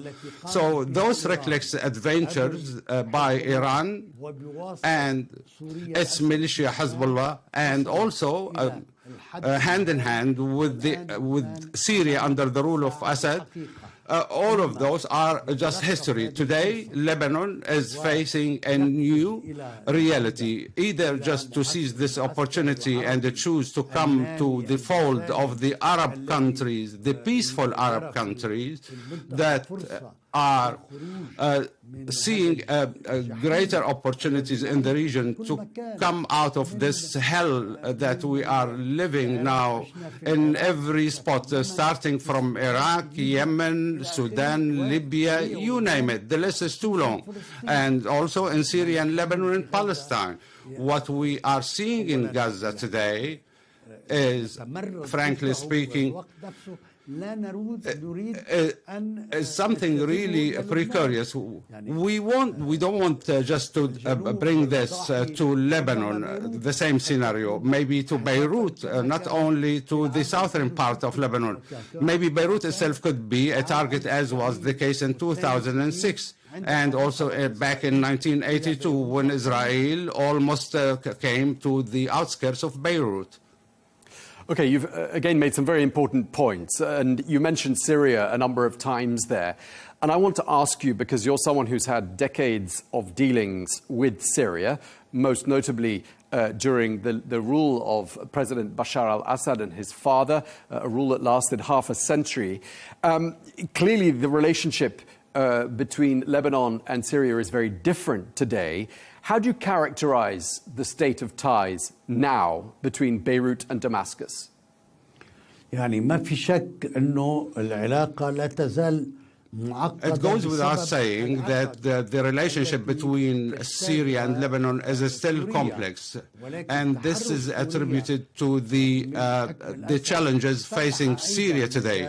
Yet, with the liberation of Syria from the rule of Assad, now we have a window of opportunity in case there is just a good intention by the Syrian government, as the case by the Lebanese government, to resolve the sticking issues such as the demarcation of borders. As they have been just put out just 100 years ago, and also to resolve the contentious issue of Shaba farms. It is an occupied Arab land, and we believe we have to embark on the demarcation of borders, to control those borders, and Syria today has made just important strides in order to prevent the Persian incursions to the eastern part of Syria that began initially from Iraq, and even Jordan. Jordan has shown resilience, but Lebanon, we in Lebanon have to remember that the leaders of Tehran were gloating over the fact that they take control of 5 Arab capitals, including Damascus, starting from Sana'a and other cities, and therefore now it's over. In Syria there are just many challenges, and we are trying just with our people in Syria and with the new government of Syria to make some progress at the different fronts at the economic level, and with the generous support of Saudi Arabia and the Gulf regions at large. So Syria started just to have a breathing room. But there is a heavy legacy that has been just suffocating the Syrian people by Hafiz al-Assad and his son.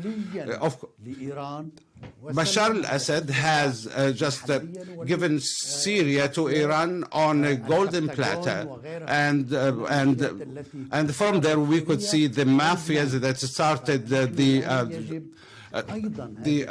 Captagon drugs cycles that shattered the country. So it is a great opportunity now in order to reach into a reasonable solution in terms of the southern borders and the water issues, and let alone the distinguished relationship between Syria and Lebanon that would take both countries eventually to come to the fold, to the Arab states and to the Gulf region. And those are neighboring countries.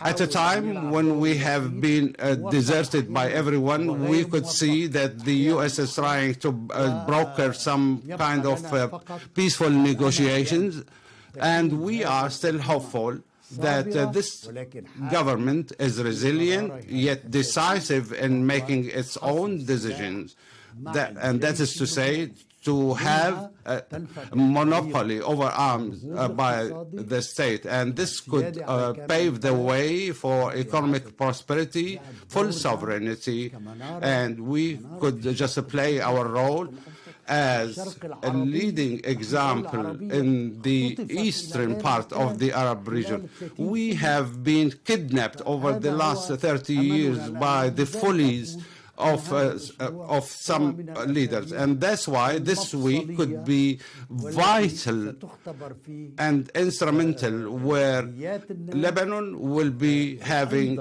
an acid test to achieve a breakthrough. Hopefully the real intentions of the leaders will be materialized. Today we have this test of the Taif Accord, which will remain the backbone and the light at the end of the tunnel. Okay. I still remember that this accord has been foiled by a conspiracy that was carried out by the Syrian regime, Iran, and the Israeli aggression as well. Dr. Hamadi, let's go back to talking about Hezbollah for a moment, because a couple of weeks ago you told the news channel Al-Hadat that Lebanon will not be threatened, you said, by Naim Qassem, the head of Hezbollah, this in regards to Hezbollah giving up its weapons. How long do you think this dialogue to persuade Hezbollah to give up its weaponry is going to take? And how is the Lebanese army going to achieve this? إذا تعني القوات اللبنانية الجيش اللبناني أو So we are talking about the Lebanese armed forces here. هكذا فهمت. ولكن Is that what you mean? Yes. What I would like to stress here is that the rhetorics of Naim Qassem will never intimidate us. It is important for me and for all the patriotic people of Lebanon is to have their resolve solid in making the decisions backed by Arab countries. And by the way, I have just heard the statement that was released an hour ago from the Gulf Cooperation Council, who have supported the Lebanese government's move to establish a monopoly over arms across Lebanon. This also a clear signal for supporting Lebanon. And in other words, Hezbollah does not have the right to tell us go back to dialogue, and they can just start foot dragging and procrastinating in order to have some political gains. They don't have the right to do that. I told you this.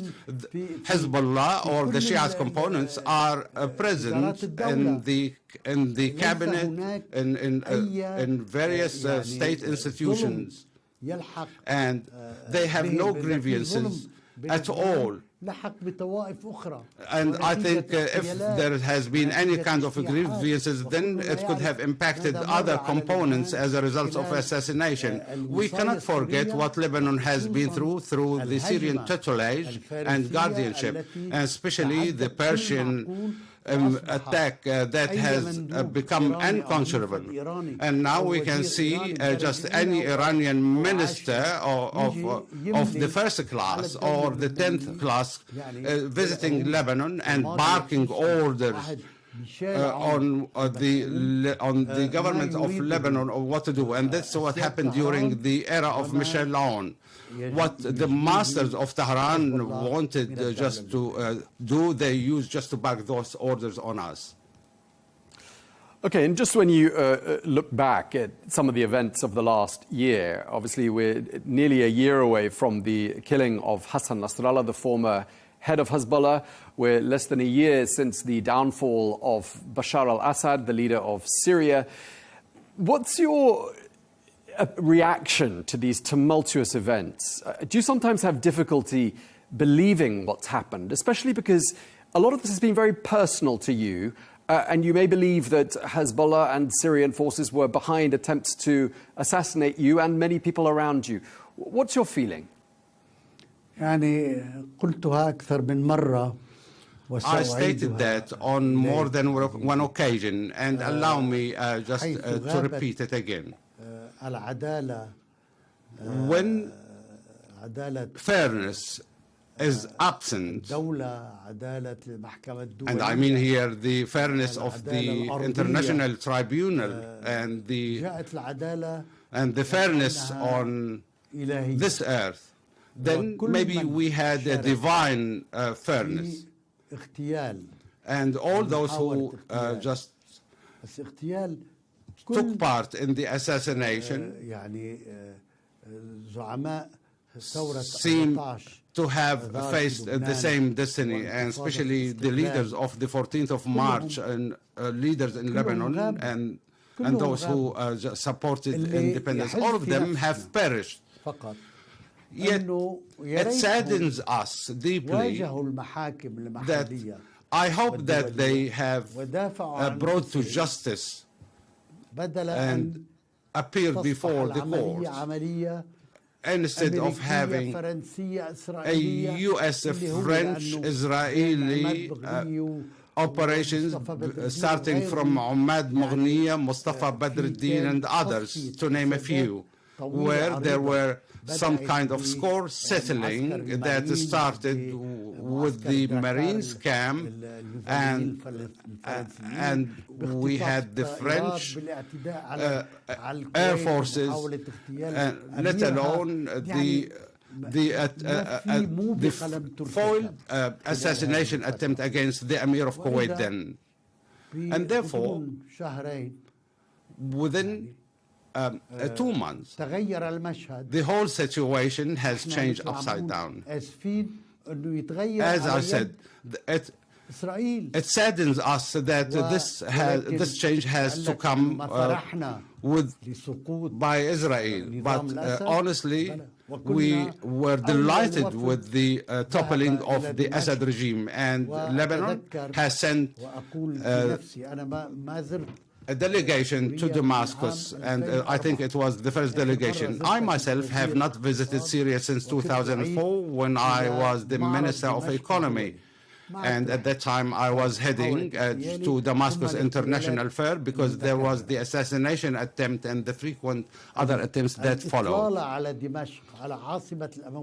Now, visiting Damascus, the Umayyad Mosque, Ghouta, have really warmed my heart. It was really a blissful day for us because it's a good riddance of this heinous regime. Okay, and just lastly, I want to ask you, because you worked as a close advisor to Walid Jumblat, and you were there with him last Tuesday when the US envoy Tom Barak was in town. I just want to ask you, there's been some controversy and some anger in Lebanon and in the Arab world about some of the comments that were made by Tom Barak. What do you think of the polemic? يعني طبعا في آخر اجتماع مع توم باراك. In the last meeting held with the U.S. envoy Tom Barak, there was just a dinner that was organized following the official meeting that was held at Mr. Walid Jumblat's place, where we discussed the situation in Syria and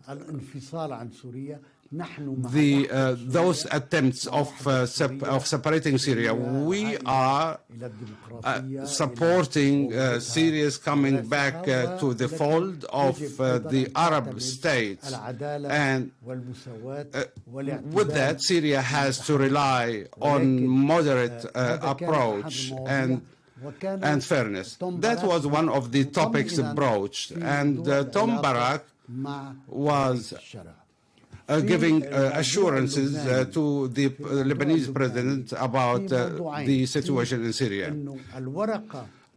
In Lebanon, we have to state that the U.S. proposal that was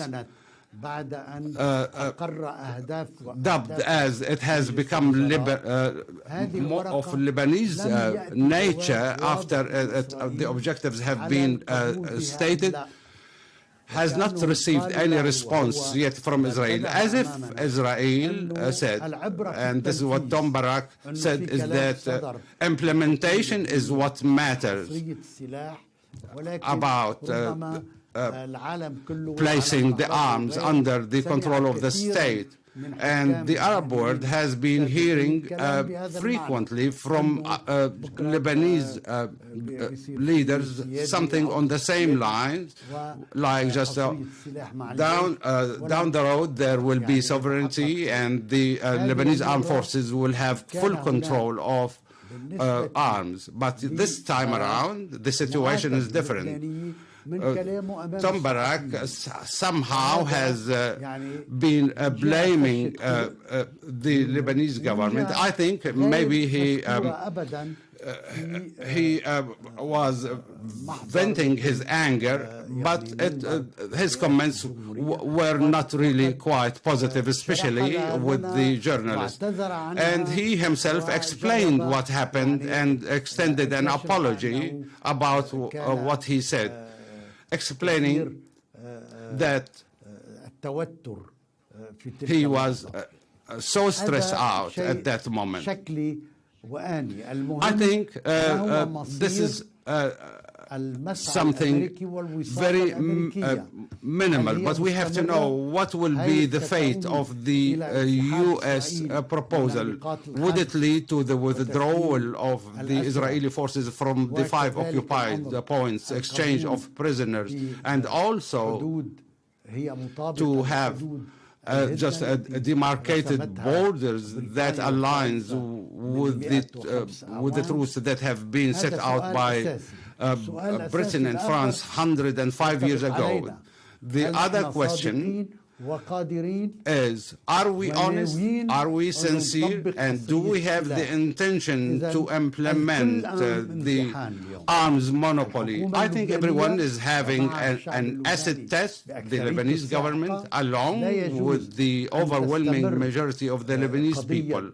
All of us do firmly believe that Hezbollah issue cannot remain the dilemma, because this will bring Lebanon on its knees. We have to salvage Lebanon from them and for their sake. We have also to rescue them from what they have been involved with. The second test, which is a test for the United States and also for the guarantors of this U.S. proposal. And the last test, which we have no control over that, is that we have to understand to what extent the Israeli government is going with this radical approach and across the board in terms of the two-state solution, and next thing just the West Bank, and also by removing and displacing the population of Gaza.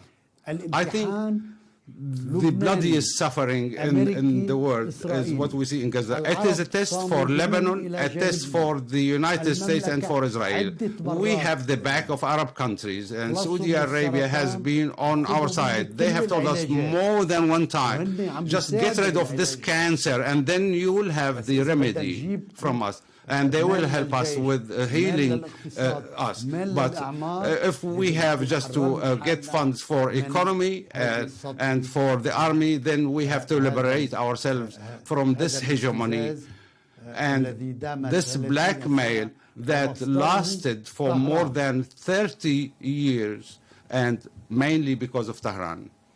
Okay, well, we're going to have to leave it there. We really appreciate you taking the time to speak to us. Dr. Marwan Hamadeh, thank you very much indeed for your time, so we really appreciate it.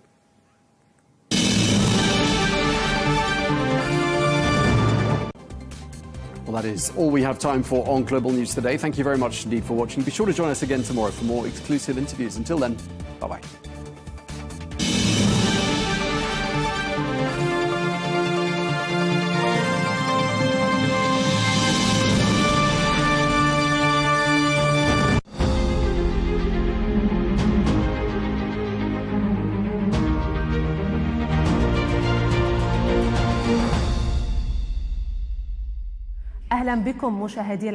Dear viewers of Al Arabiya channel, we would like to greet you from the capital of the Republic of Azerbaijan, the beautiful city of Baku.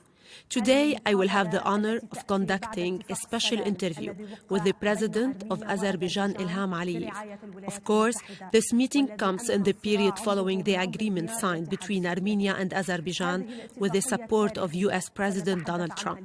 Today, we are living through those historic days, and we will discuss this very issue. At the same time, we will also talk about Azerbaijan's role between East and West. Likewise, we will discuss Azerbaijan's role in the South Caucasus. Mr. President, welcome to Al-Arabiya channel. Very good to see you. Welcome to Azerbaijan. Thank you. Thank you, Mr. President. With your permission, I would now like to refer to that historic agreement signed between Armenia and Azerbaijan through the mediation efforts of Donald Trump. I would like to know your vision in general and how long will it go after all? Well, I think what happened in Washington on the 8th of August is actually the end of confrontation and end of standoff. We've been for a long time at war with Armenia. It was Armenia which occupied Azerbaijani territory since the beginning of the 90s. And at that time, Azerbaijan was very weak. We didn't have army. And Armenia had external supporters who supported them in occupation of Azerbaijani territories. So almost 20% of our territories were occupied by them, and we had 1 million refugees. So at that time, it was one of the highest ratio per capita. Population of Azerbaijan was 8 million, so 1 million were homeless. The First Karabakh War ended in 1994 by ceasefire, and we were engaged in the series of endless and, as we've seen, useless negotiations, which lasted until 2020, when the Second Karabakh War started and we liberated our internationally recognized territories. Almost 5 years ago, during the 44 years liberation war, Azerbaijan restored justice, international law, and its dignity, and returned our lands. So after that, there was a certain vacuum in the process because at that time mediators didn't know what they should do next. And it was again Azerbaijan which offered to start a peace process with Armenia. Again, we initiated the format of negotiations. We introduced the draft of peace agreement. And actually, what was initialed in Washington on 8th of August was based on Azerbaijani version of how we see interstate relations between Armenia and Azerbaijan should be framed. So negotiation lasted, as I said, for several years and ended in Washington with great support from President Trump and his team. So actually, I think that this is the end of conflict, end of war. Formally, the peace agreement was not signed for one particular reason, that there is still provision in Armenian constitution which puts under doubt Azerbaijan's territorial integrity. So they will make amendment, as far as we understand, and as soon as this amendment to constitution is done and territorial claims to Azerbaijan are deducted from the constitution, the formal peace agreement will be signed. But the fact that Azerbaijan and Armenia in White House, in front of President Trump, initialed this document means that it's the end of war which lasted in stages for more than 30 years. And it opens absolutely new opportunities for the region of Southern Caucasus and for a broader region of Central Asia and Middle East. فخامة الرئيس بما أنك تتحدث عن التعديل بالمؤسسات الدستورية داخل Mr. President, you noted the amendment to the Armenian constitution, and now, when we talk about the peace, is there any internal political change? If it happens in Armenia, will it harm the process? It's difficult to say. I can only guess. I hope that nothing will interfere into the process. But again, I don't have 100% guarantees because I'm not well aware about the internal politics of Armenia. We know that next summer they will have a parliamentary elections. We know that they're working on the draft of new constitution. But if there is a strong external interference, yes, we may think that something can break what has been agreed, but that will be very harmful for Armenia itself, because no matter who signed the documents in Washington, they were signed on behalf of Armenia by Armenian leader. And if something happens there with respect to the changes, and they will step back from what has been signed, that will seriously deteriorate relations between Armenia and United States, and not only United States, but international community supported this process. European Union supported, Turkey supported, our friends in Arab countries supported. So the whole international community were positive with respect to that. So breaking this arrangement means to go against the entire world and what they will earn. For Armenia, what was signed in Washington is a guarantee for peace and for stable development. I spoke a little bit about the First Karabakh War, but you know, in order to illustrate what happened to us, probably we will need days and months. There was an ethnic cleansing, there was a Khojaly genocide, innocent people were killed. We still have more than 3,000 people missing. And there was a strong emotional feelings here in Azerbaijan. Even when the war of 2020 ended with our victory, still there were people in Azerbaijan who demanded revenge. But I told at that time when I addressed the people that we took revenge on the battlefield. We will not do to them what they've done to us, because what they've done to us were war crimes.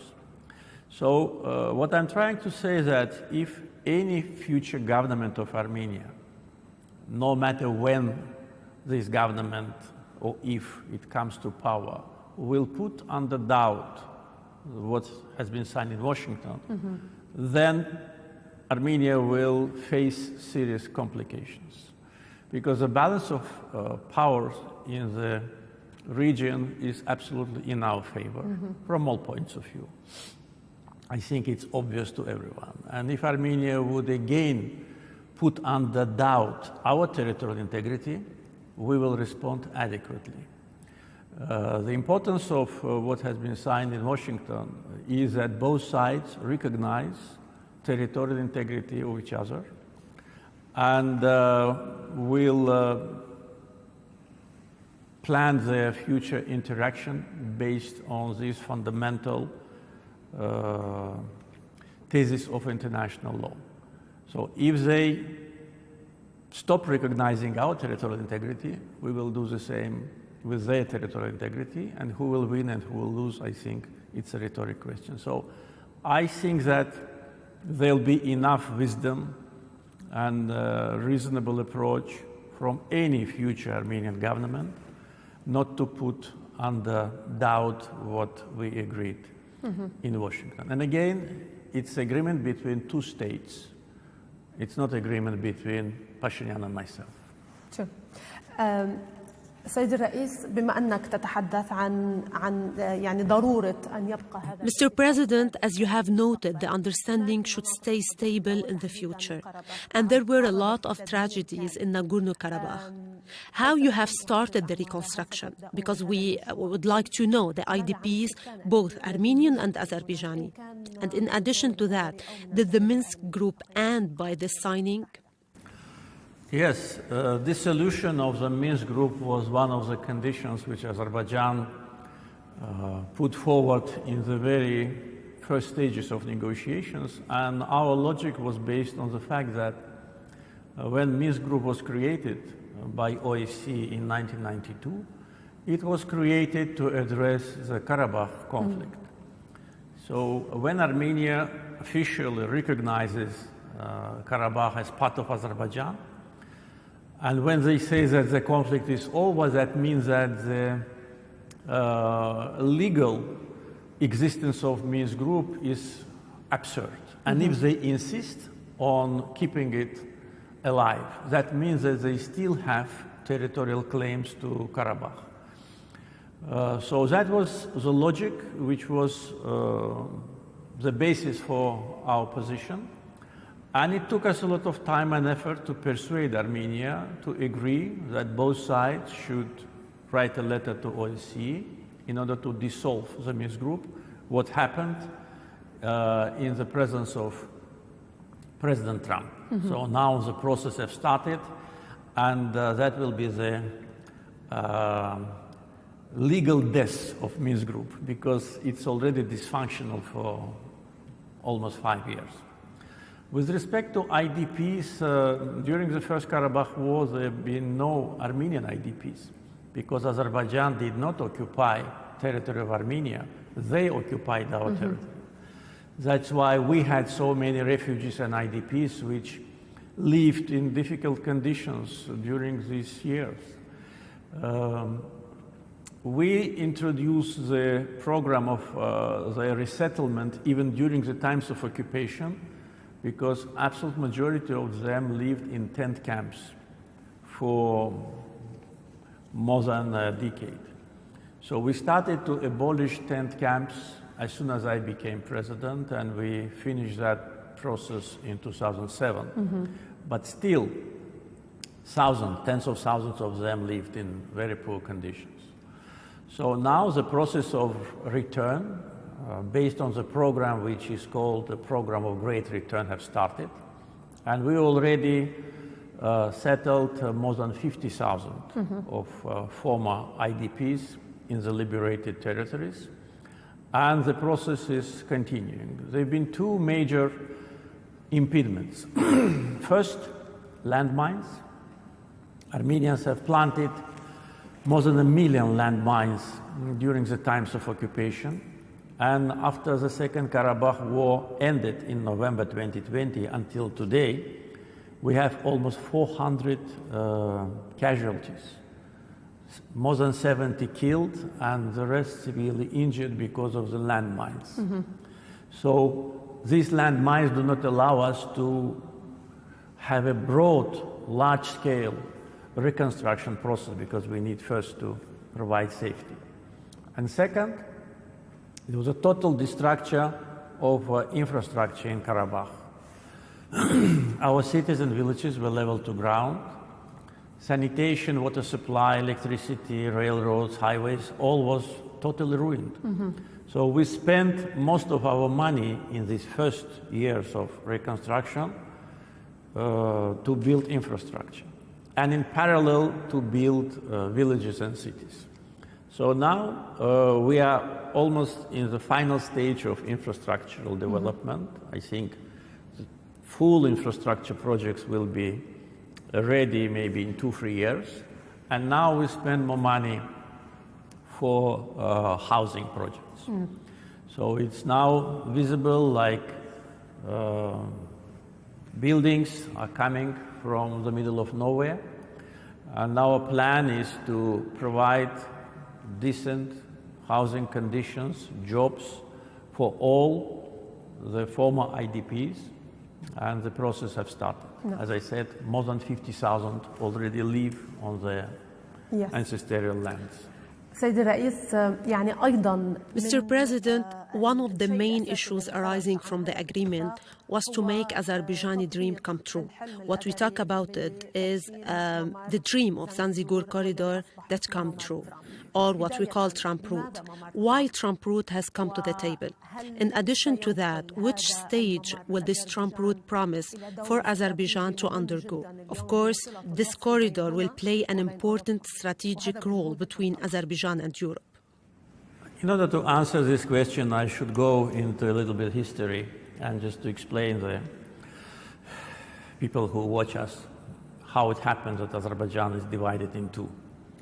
So it was done in the first months of Sovietization of Azerbaijan.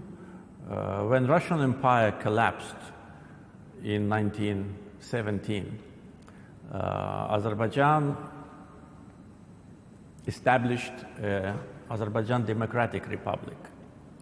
It was the first democratic republic in the Muslim world, which was established in May 1918. And it lived until April 1920, when Russian army invaded Azerbaijan and occupied it. The Bolsheviks, which made a revolution in 1917, they lied to people because their slogans were factories to workers, land to farmers, freedom to peoples. And that's how Azerbaijani people became free. We established our own state. But Bolsheviks took it from us. So in April 1920, Russian army invaded Azerbaijan and occupied it. In November 1920, just several months after that, Soviet Russian government decided to take Zangazur, we call it Western Zangazur, from Azerbaijan and to give it to Armenia. And that's how Azerbaijan became divided in two, mainland and Nakhchivan. And Western Zangazur was just in between. During the Soviet times, it was not a problem because there were no borders and there was no wars. So people could go freely by cars or by railroad from mainland to Nakhchivan. But after Armenia launched aggression against Azerbaijan, they cut that connection line, they cut the corridor. And today, in order to get to Nakhchivan, we have either to fly there or to go by buses or by cars through the territory of Iran, or even longer route to go through the territory of Georgia, Turkey, and then enter Nakhchivan. So it's a lot of inconvenience and a lot of problems. So after Second Karabakh War ended with our victory, we could have taken that part by force. At that time, Armenian army was totally demoralized.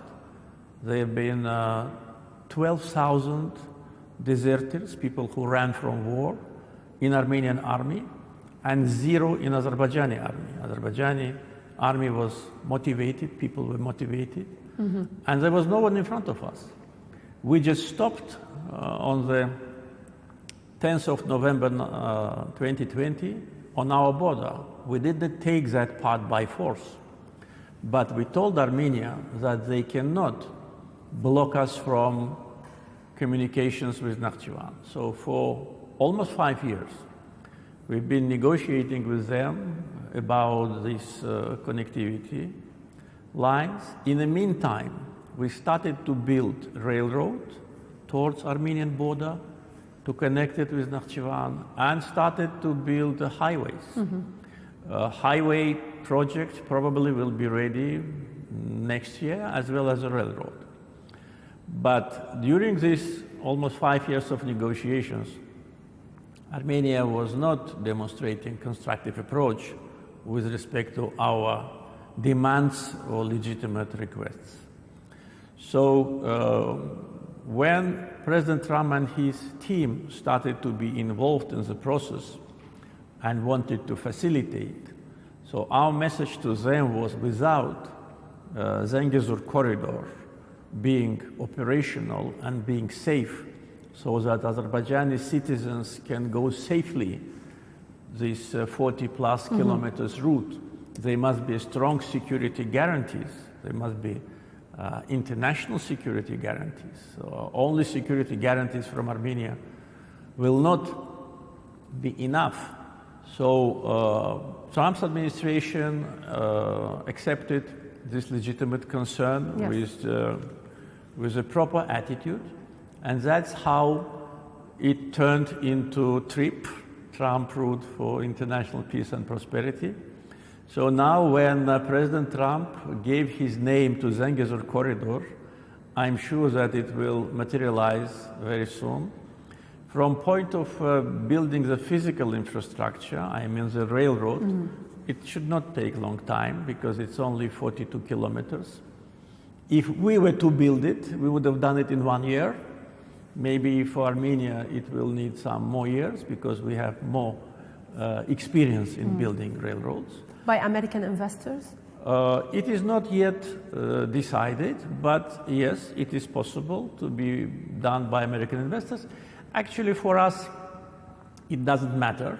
For us, important is that it is built, and important is that there is international security guarantees.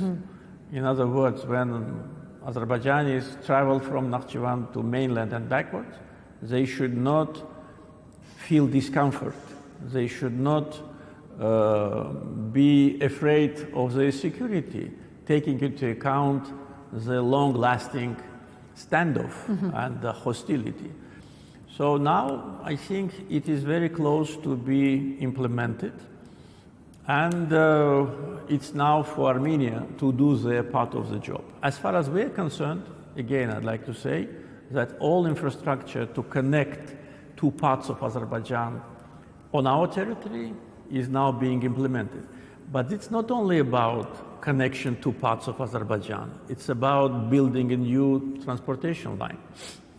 Today, the Middle Corridor, one of its branches, which goes across the Caspian from Asia, goes from Azerbaijan to Georgia, to Turkey, and then to Europe, and also to Georgian seaports. This is the only way how to connect Asia with Europe through Azerbaijan. So Zangazur corridor or TRIP will give alternative. So the second corridor will go through the territory of Armenia. And this is a benefit to Armenia. And I was trying to deliver this message to my Armenian colleagues that they will eventually become a transit country. Every country, if has a potential, tries to become a transit country. We, for instance, we want to be a transit country. We want corridors to cross Azerbaijan from east to west, north to south. Armenia, because of occupation, was deprived from that. There is no transit going across the country. So with Zangazur corridor, Armenia will get transit fees from transportation, and taking into account that the volumes of cargoes from Asia to Europe through Azerbaijan is growing year after year, I'm sure that the Zangazur corridor will be important transportation link which will connect the continents. بما أنك تتحدث سيد الرئيس عن أهمية زنجزور. Mr. President, you have been speaking about the importance of Zangazur. Following the signing process, there are two teams, I mean Russian and Iran. I will start with Iranian. As far as I know, the Iranian president visited Azerbaijan. He has even Azerbaijani origin. He spoke here in Azerbaijani. For the time being, following these geopolitical changes, how do you see the relations between Azerbaijan and Iran? Yes, you're right. The President of Iran visited Azerbaijan. Actually, he visited Azerbaijan twice. First, on official visit, and second, he attended the summit of Economic Cooperation Organization in liberated Karabakh in the city of Khankandi. And we established very good working relations with him. Yes, you're absolutely right. He's Azerbaijani. He's the same blood as I am. We speak the same language. We don't need interpreters. And by the way, he knows Azerbaijani poems better than I do. And actually, he demonstrated here during one of the public events his knowledge about the Azerbaijani poetry, and he doesn't need any notes. He's a very talented person. So this is really a good opportunity, and I think our personal relations and relations between his administration and my administration are very constructive and very friendly. And with respect to official position of Iran towards the new development, we consider it as very reasonable and very positive. When I say official position, I mean the position of president, foreign minister. This is official position. The other positioning? Other? Well, we are basing our policy based on those politicians which have been elected by the people of Iran and which have a mandate to implement their duties, and these are president. There have been certain voices of some former officials which now are named like advisors. I don't know what kind of advisors they give. Immediately that reaction was very... You talk about the advisors of the Murshid and yes, some other advisors. Yes, yes. So this position for us is not important at all. It has zero importance to us because our interstate relations are between the governments, between the presidents, between foreign ministers. Therefore, we totally ignore these false narratives which have been articulated by so-called advisors. So for us, everything is clear. Position of president is absolutely reasonable and is based on the fact that Zangazur corridor is not in any way a threat to Iran. There have been a lot of rumors in some media, in some internet sites that Azerbaijan is planning to occupy Zangazur. Azerbaijan is planning to cut Iranian-Armenian border, and that was absolutely false. We didn't have such an intention. Again, if we wanted to do it, we would have done it. In November 2020, it was very easy to do, and throughout all these 5 years, it was very easy to do. It's only 40 kilometers. Just from military point of view, it will take not much time. Just from both sides you come, from Nakhchivan and from mainland, and you take it. Azerbaijan has the power, the military power to do it. Of course, and everybody knows it. And even those who give bad advices, they know it, that we have this power. We didn't do it because we are not aggressors. We are not country which occupies. We are people and country which liberates. That's what we've done. And our war was a just war, was a liberation war. No. Was war on our soil, a war of restoration of justice. So from this point of view, I think that all these rumors that we were planning to cut Armenian-Iranian border now are absolutely groundless. Everybody knows that. By the way, during this 5 years' time, when Armenia was blocking the opening of Zangazur corridor, we agreed with the Iranian government, again, government to government, to build a bypass on Iranian territory. And it was called Araz corridor by the name of the river Araz. So Azerbaijan already invests a lot of money in building the bridge over the Araz river to bypass Armenia. So if you look at the map, you'll see it's not difficult to do. You just come to the Armenian-Azerbaijani border and then make a turn to the left, build a bridge across the river, and go 40 kilometers on Iranian territory and then enter Nakhchivan again. So this project is already in the phase of implementation. So when corridors through Armenia is opened, so we will have two ways. We will have more opportunities to deliver cargo. One way through Iran, another way through Armenia. We also discussed with our Iranian colleagues from the government that there may be necessity to build a railroad on Iranian side of the river. If that happens, if Iran does it, then part of cargoes will go through Iran. And what is more important, which some advisors which give bad advices do not understand, this is not only between Azerbaijan and Azerbaijan, not only between East and West, but it is also between North and South. ممر زنجزور هل سيؤثر على Will the Zangazur affect the North Corridor in Iran? No, it will only help.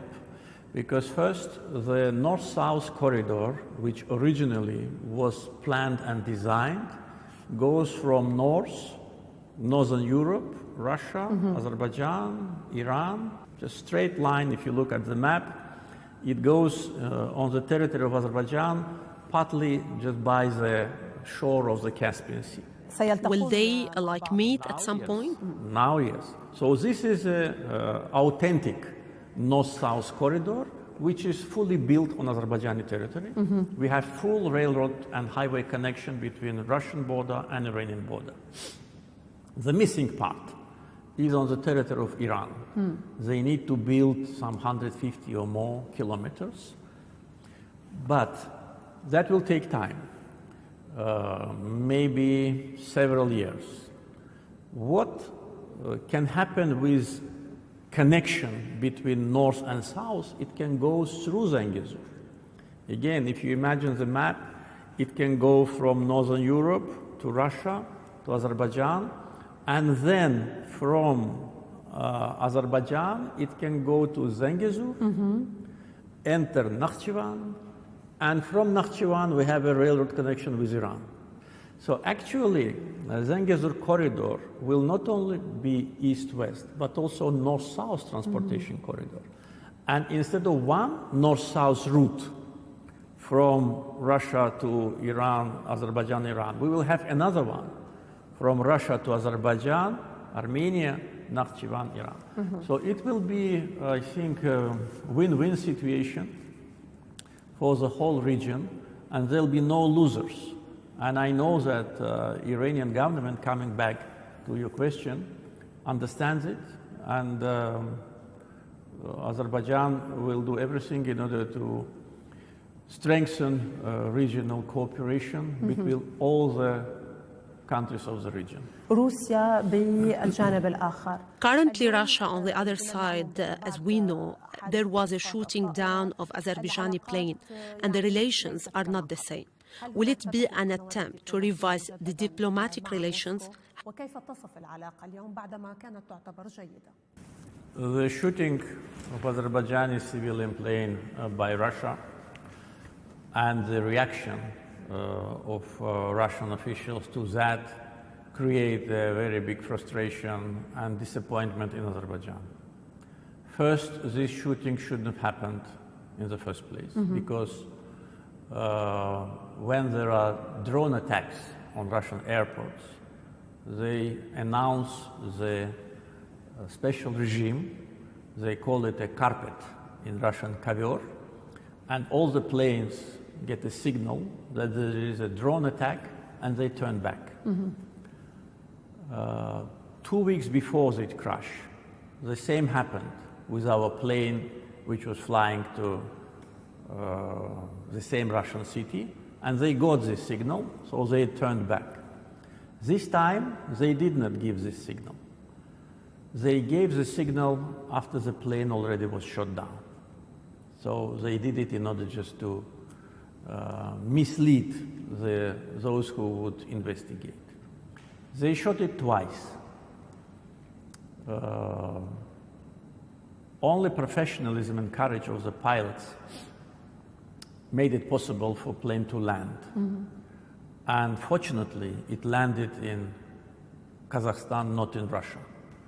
If it landed in Russia, now, judging by how Russian investigation goes, I'm absolutely sure they would have tried to hide all the evidences. It landed in Kazakhstan, and there was a crash. Some people survived. And we have those who gave evidence. We have 2 people who were in the plane who were injured by the shrapnel which penetrated the fuselage. We have remainings of the plane, and immediately I sent the team. It's not far away, it's only 40 minutes flight. Immediately our team was there on the site and they filmed everything. So you can find it on the internet. All the fuselage was in holes, shrapnel. And to say that that were birds or Ukrainian drone which hit the plane is absurd. It was damaged by Russian air defense system. We know which system, we know who gave the orders, we know the names of those people who are responsible for that, and we know those who want to cover up. So shooting the plane should have happened in the first place, but that was a tragic mistake. But behavior of Russian officials after that, this is unacceptable. After all this, it's just a quick question. After all this attitude, I mean Russian attitude, are you afraid from any Russian movement in the area to stop what Azerbaijan is trying to do? I mean, on geographical level, on in the corridor and everything. Well, they have their military base in Armenia with several thousand military personnel. At the same time, Armenian border with Iran and Turkey are protected by Russian border security. There is not a single Russian soldier on Azerbaijani soil. Yes. So what may happen in Armenia, I don't know. But I don't want to think about this negative scenario. Yes. سأنتقل إلى الشرق الأوسط. Let me switch to something else in the Middle East. You have also played a mediation role between Middle East and Israel. You are providing your support to bring natural gas to Syria. The current developments between Syria and Israel and steps that are made between them, to what point are you searching peace between Israel and Syria? Is there something promising between these 2 countries? Well, I think that there are chances for normalization of relations between Israel and Syria. First, I'd like to come to your comments about natural gas to Syria. You know, we didn't have any relations with the government of President Assad for more than a decade. They treated Azerbaijan in a very unfair way. In our confrontation with Armenia, they took Armenian side, which for us was very strange, because we enjoyed a very strong support from Muslim countries during the years of occupation. And Islamic Cooperation Organization always supported us. So Azerbaijan is a country which highly values the principles of Islamic solidarity. So aligning with Armenia against Azerbaijan, aligning with a country which demolished mosques and kept pigs and cows in mosques, for us was unacceptable. So both sides, the team of President Assad and our team, cut all the contacts. So for more than a decade. So when the new government in Syria came to power, we were very enthusiastic about that, and definitely we supported that. And I had a meeting with Ahmed al-Shara in Turkey this April, and invited him to visit Azerbaijan, and he came on official visit. And we started to provide humanitarian assistance to Syria. I sent a big team to Syria, led by the Deputy Prime Minister, to see how we can be helpful, what we can do.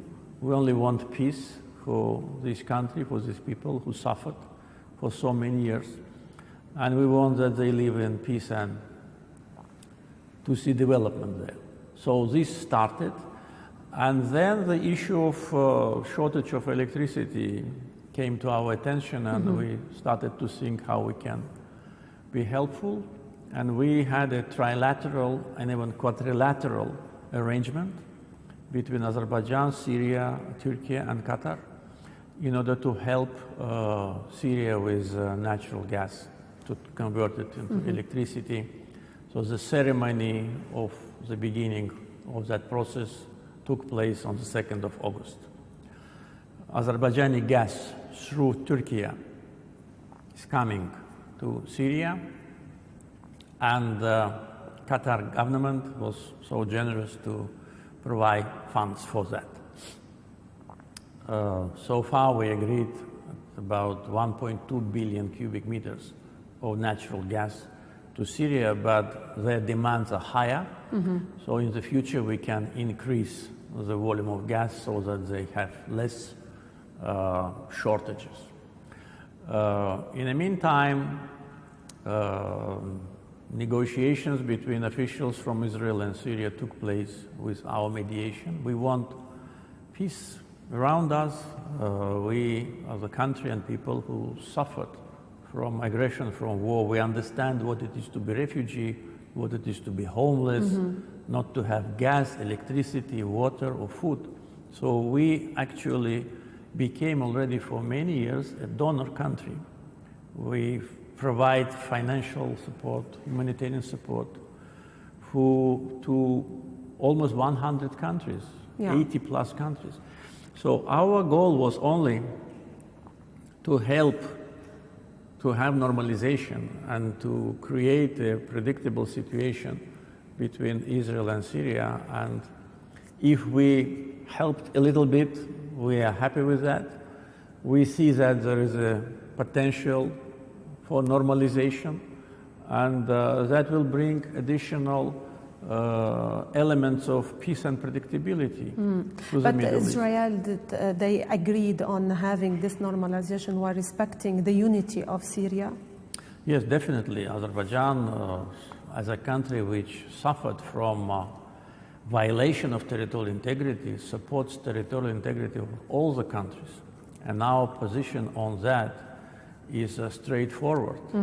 And again, coming back to what we discussed about Azerbaijan-Russian relations, we, from the very first days of Russian invasion to Ukraine, supported Ukraine's territorial integrity and continue to support it.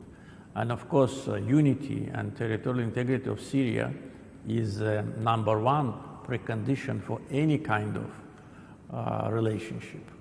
And not only legal unity and control of the boundaries, but physical unity. The country must have a centralized system, or at least a system which operates and functions with respect to political institutions. We are strongly against any forms of separatism, whether it was in Karabakh or in Syria or in any other place of the world. So we understand that Azerbaijan under your leadership is playing an important role. So we understand that Azerbaijan under your leadership is playing an important role in the mediation. What about Turkey and Israel? Your mediation between these two countries, especially that we talk about the Kurd file there. What about the current mediation between Israel and Turkey? Well, we are trying to be helpful when we see that there is a chance for normalization. And during the first stage of normalization between Turkey and Israel, Azerbaijani role was appreciated by both countries. And you know, there was a visit of Israeli President Isaac Herzog to Turkey. And so we were happy that two countries are now finding the common grounds. At the moment, relationship between Turkey and Israel are more tense than ever before.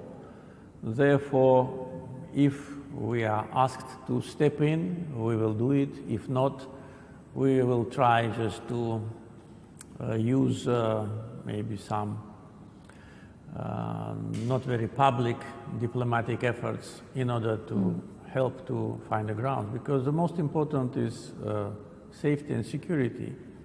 We know very well the value of security. We've been at war in different forms of war for more than 30 years.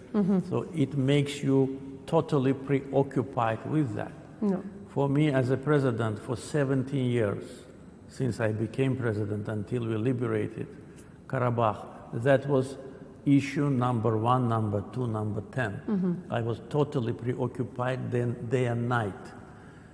So it of course distracted not only me but the whole team from many other things which could have done maybe more faster and in a more efficient way.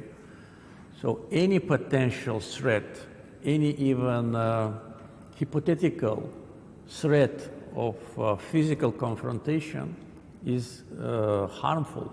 Yeah. It's harmful for people, for countries, for the economy, for the credit rating, for everything.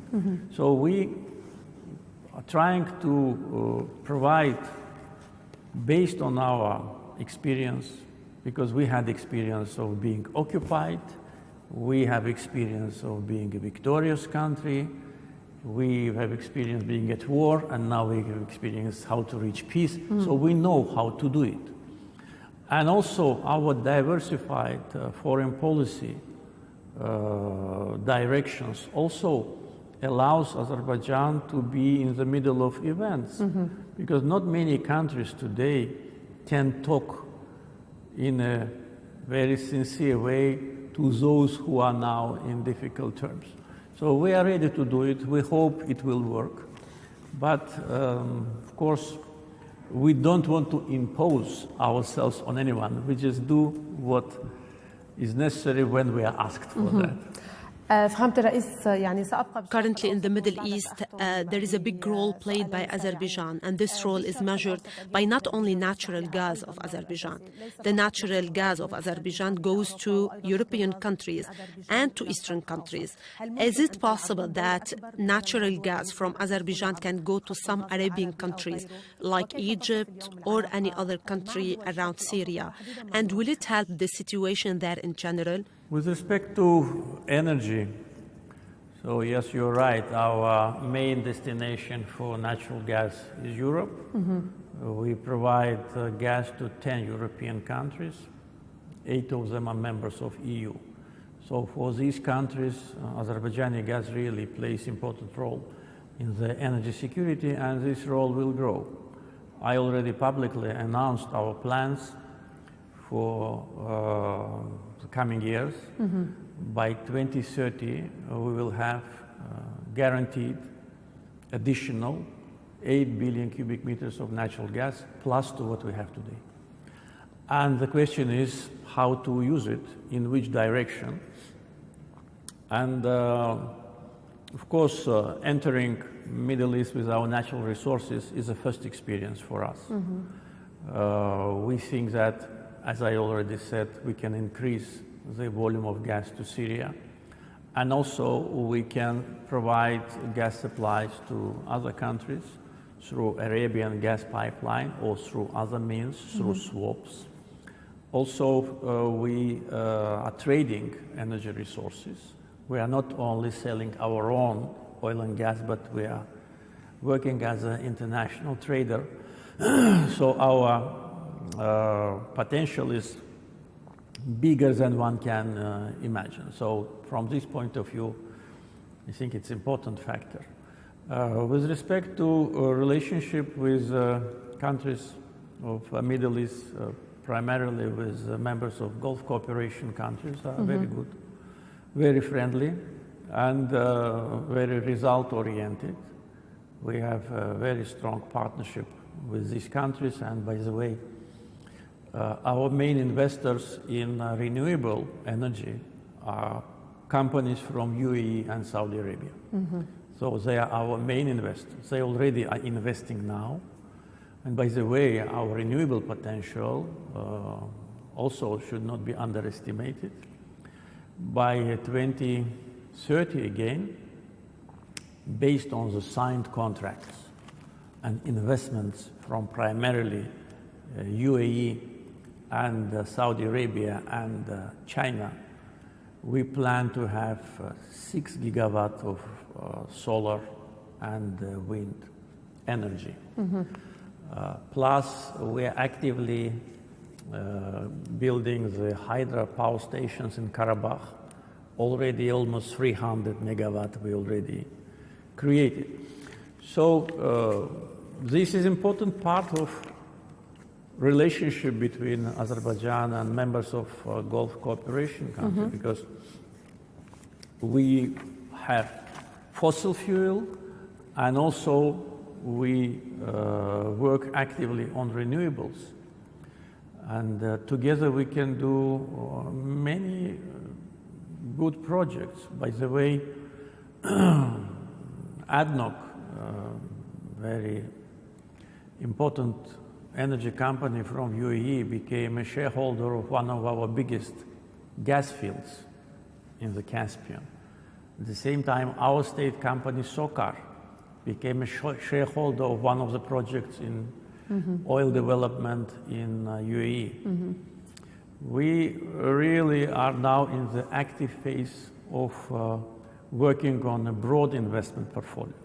Political relations are excellent, so we concentrate on practical investment projects in energy and not only. In hospitality, in tourism, in agriculture, so many projects are in the pipeline. For instance, one of the leading company of Saudi Arabia was selected by us as a partner in building the desalination plant here on the Caspian shore, which will provide a lot of opportunities for agriculture and also for people. So this is a big part of our foreign policy agenda. I would say one of the main priorities of our foreign policy, cooperation with the countries of the Gulf. And also, how are the relations between Azerbaijan and Arab countries? In addition, Mr. President, we think that your country is playing an important role in the regional process. Is there any step that can be taken by Azerbaijan to make good relations between the Sunni and Shia communities? Not necessarily inside of Azerbaijan, I'm talking in general. Well, you know, in Azerbaijani society, Muslims of all faiths live as one family. And there was never any kind of division between different branches of Islam, I think. Not here, in the area, I mean. Yes, but for addressing... To have it as a platform, like you are a mediator, and to have it as a platform of communication between them. Absolutely, you're absolutely right, but this is based on our experience. It is based on not only slogans, not only statements, because there can be many statements, but you need to look to the core of the issue, to look how these issues are being addressed in Azerbaijan. For us, first is national ethnic identity. Second is citizenship, or maybe also the first is citizenship, along with ethnic identity. And this sectorial issue for absolute majority of Azerbaijan is absolutely nowhere, even not on the 100th place. And Azerbaijanis, they are, as an ethnic group, they consist of representatives of different branches of Islam, but we all are united by our ethnicity, by our language, and by our state. And not only Muslims, representatives of other religions in Azerbaijan, they feel the same. What we've done here during the period of independence was to strengthen these positive trends. And it's one of the few countries where Shia and Sunni Muslims pray at the same time in the same mosque, and we do not divide. And we think that the biggest threat to Muslim world is sectorial division. And those who advocate for sectorial division do the most harmful thing to the Muslim world. We must be united. We are Muslims, and for us, this is number one. Absolutely free from any foreign interference, because we had not only advocate for these values, we also had to protect ourselves ideologically from any kinds of penetration, from any kinds of attempts to spread the seeds of hatred between the Muslims. So this is highly valued in the Muslim world. And my numerous meetings with the leading religious leaders of the Muslim world demonstrate that in Muslim world, in political spectrum or in religious spectrum, there is a high appreciation of our role. So we demonstrate that it is possible, and we demonstrate the success story, and we demonstrate that there is a peace, stability, and comfort. So this is what people need. The people need to live in peace, to raise their children, to live happily, to have jobs, not to be afraid that the bombs will fall on their head, or someone will put a bomb in your, neighborhood. So we do many things on intercultural dialogue. We have regular international conferences on intercultural dialogue every second year, where we address all these important issues, not only issues which are important for the Muslims, but for the all religions. From this point of view, our role is mainly based on what we have done here, and this how it can be done in other places. And I think that now in a political circle of absolute majority of Muslim countries, I have a lot of contact between the presidents. There is understanding that Muslims must be united, and sectarial division is a threat to our unity. So you meet with the vision of Gulf country peace for prosperity. Exactly. Yes. سيد الرئيس التقيت Mr. President, you had a meeting with President Trump, and he's considered as an exceptional figure among American presidents. What impressed you the most during that meeting? Will you really nominate him for the Nobel Peace Prize? Yes, exactly. Together with Armenian colleague, we nominated President Trump for Nobel Peace Prize. He really deserves it.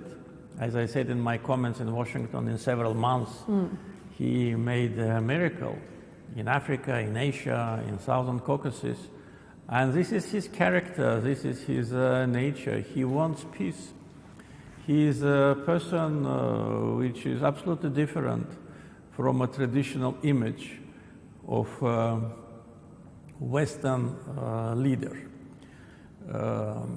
He is very friendly. He is very generous. He was so generous to give all his gifts, even more that was planned. He really was a person who deserves a lot of credit. That was my first meeting with him, and but my attitude to him as a politician was always positive. Even during his first term, though at that time we didn't have a chance to meet. And especially when he was deprived from being elected by the electoral fraud of deep state representatives. They stole his victory. And what he is saying about putting an end to mail-in ballot is absolutely right thing to do, because American administrations always like to lecture the whole world how to live, how to build democracy, how That's so to true. we all know that, how to address elections, but they themselves made the biggest election fraud against President Trump, depriving him from victory. So during that time when he was not a president, he behaved in a very decent manner. He demonstrated great courage and dignity, and to come back in America with all these frogs in the swamp, you know, like USID, Radio Liberty, fake news like Washington Post, New York Times, Wall Street Journal, Newsweek, all of them were against him. All of them were demonizing him the same way how they demonized me, for instance. Not maybe the same level, but the same way, spreading rumors. هذا حصل that happened during Biden time when he insisted on keeping the 907. Yes, exactly. Biden reimposed 907. Now 07 was lifted in 2001. Why? Because they needed us in Afghanistan. They needed our sky, they needed our sea, they needed the railroad. We provided very important support to American logistics and transportation.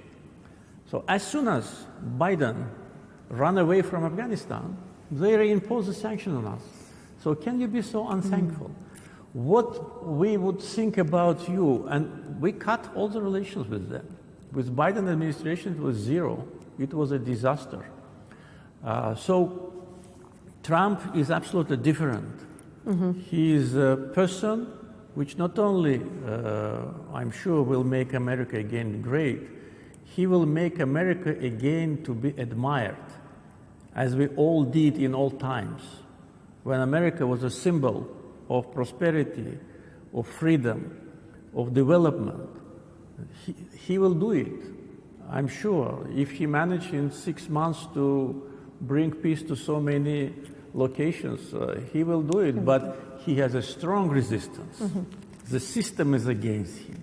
And also what I'd like to underline, especially what touched me, was how he behaved during that assassination attempt. That cannot be played. No speechwriter, no political advisor can do it. That's how the person reacts. He's a brave man and great leader, and I am proud, really proud, that he treats me as a friend. Mr. President, let me conclude with my final question. Azerbaijan plays an important role among the Turkish-speaking states. How do you see this role, and how do you envision Azerbaijan's role in its region and neighborhood in the future? Well, organization of Turkic states has great potential now. Azerbaijan was always straightforward in strengthening this institution. It started as a kind of a group of countries, as a consultative group, as a council, but then it transformed. So it has a great potential.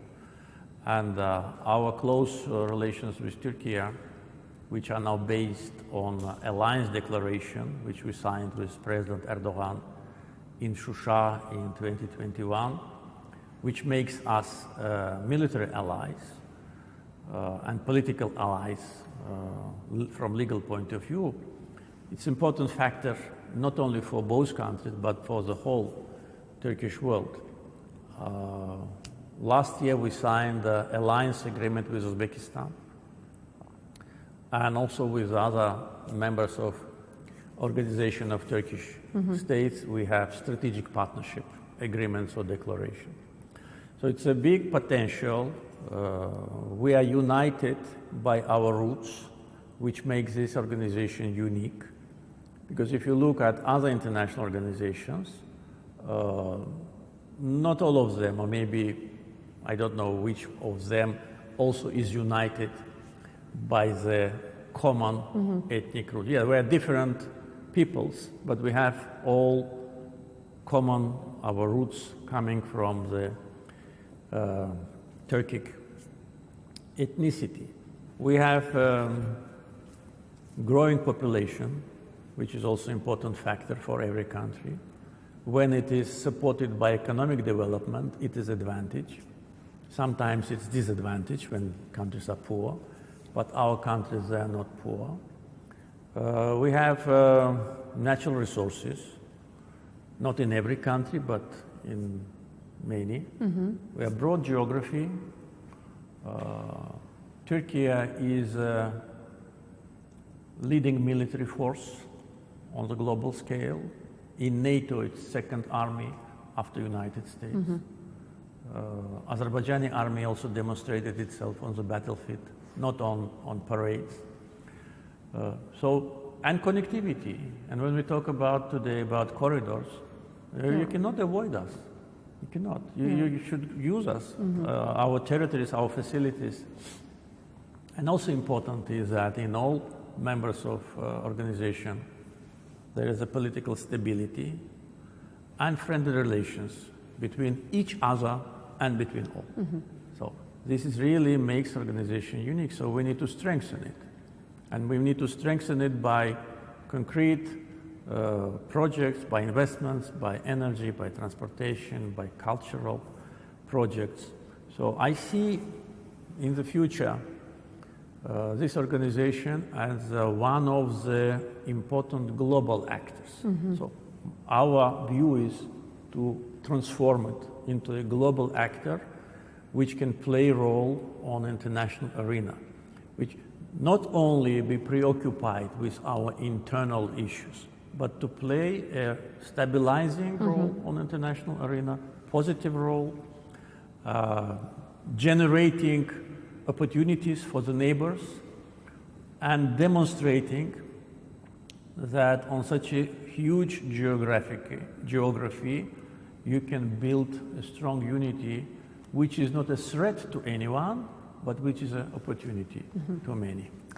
Thank you, Mr. President. We are pleased to see you again. Thank you for giving us your time. Thank you for receiving us here in Baku. Mr. President, thank you very much. Dear viewers, with this, our special interview comes to an end. We had the honor of interviewing the President of Azerbaijan in the capital city of Baku. شكرا لحسن المتابعة وإلى اللقاء.